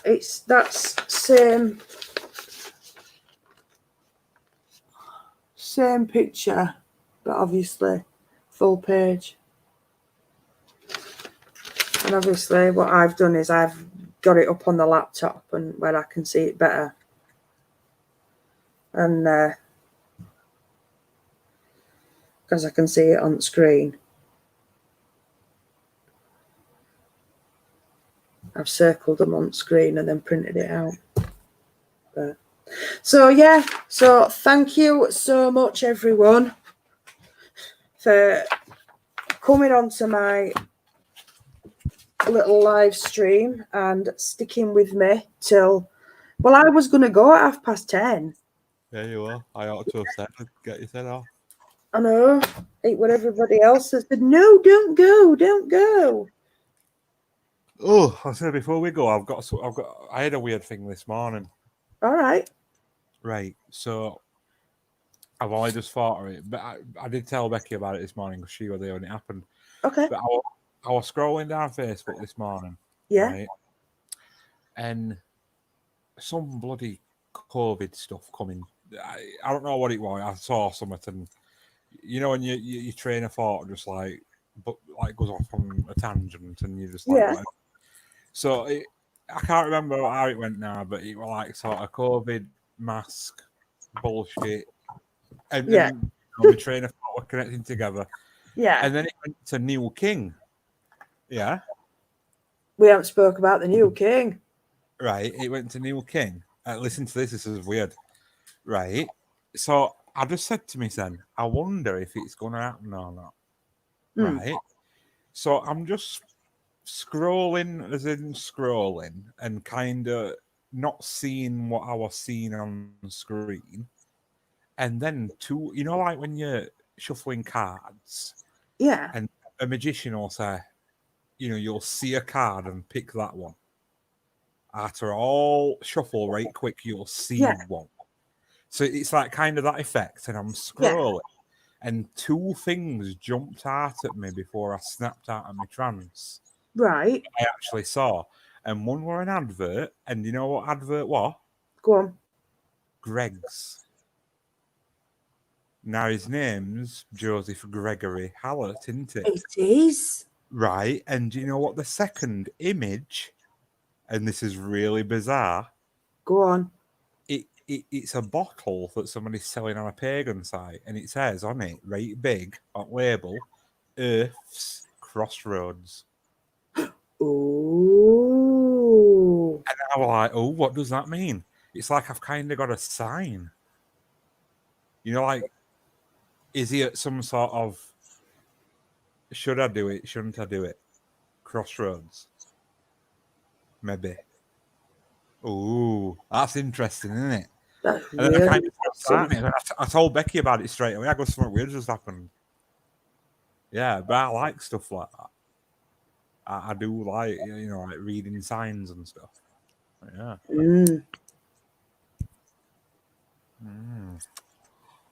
I've never seen an advert for Greggs on Facebook. I know, it's really bizarre, isn't it? Very.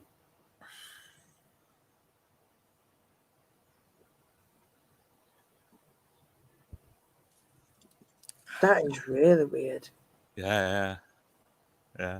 If you're not sure what we're talking about, there is apparently going to be a new king. Just type in the new king of England or what? Joseph Gregory Hallett. Yeah. Apparently, he's took claim to everything, Yep. and not And just the UK. owns the world. Not just the UK.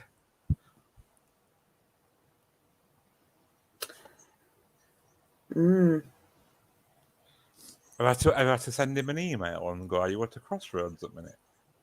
Yeah. Can you imagine if he said, "Yeah, how do you know?" Yeah. Well, I don't. Facebook told me. Yeah. I got a sign of Facebook. Can you imagine? Yeah. It might make me his oracle. Oh, can you imagine?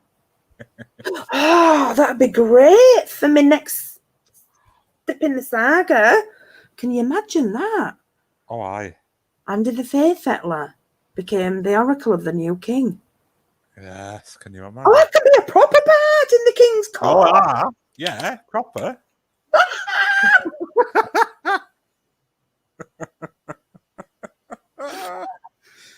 Oh, I could have a shiny red suit and everything. Yeah. Have to make me your official bard. I would. Thanks. Kalimba. Yeah. Definitely. Oh, I best get practicing. You better do.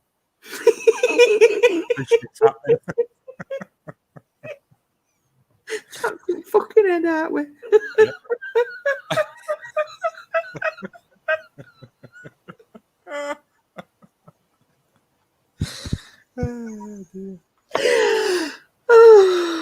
I'm breathing. So stranger things have happened. And they just. I found out fairies were real. Yeah.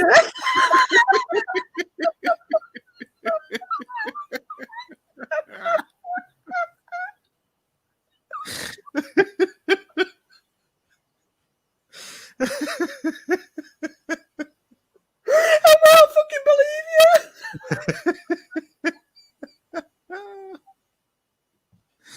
What the fuck are all that about? Oh dear. Oh god. Oh god, Tracy, fucking hell.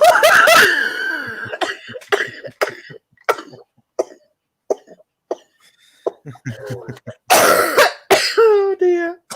Oh no. Oh, that's too many cigs. That's it. Oh god, I smoke a lot when I'm doing these live streams. I'm the same. They kill you, don't they? Yeah. Oh, I'm terrible if I'm on phone or doing a live stream. Practically chain smoke. Yep. Oh, honestly. Oh. I just tried to lift my bloody incense stick out at Alder and made a right mess of it. I thought you said That's why you're supposed to put the lid on it, so all the ash don't go everywhere. I thought you were going to say you were going to have a toot on your incense stick. No, they're upstairs. Oh, okay. You know where they are in this house. Oh dear. Right then. I think it's time. Aye. We've all gone mad. Me too. Me too. So thank you. All hail the Oracle.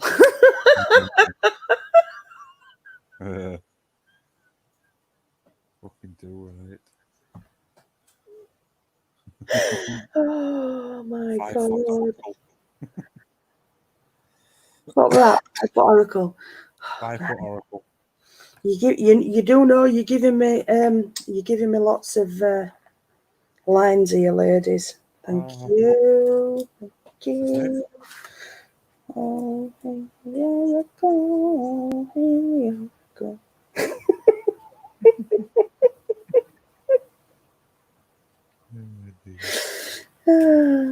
Right, thank you so much. Thank you for sticking with me, you two. Yeah, definitely, Joanne. Thank you so much. Yeah, love you both. Mwah. Love you too, Andy. Of course I do. And you too, Becky. I'll message you tomorrow. Alrighty. Yeah. I'm possibly taking my mum for an X-ray, see how her foot is. But I'll come over and bring you some tourmaline. Alrighty. Think you Cheers. need it. So, Yeah. night, everyone. Ratio. Take care, Take everybody. care. See you later. Bye. Bye.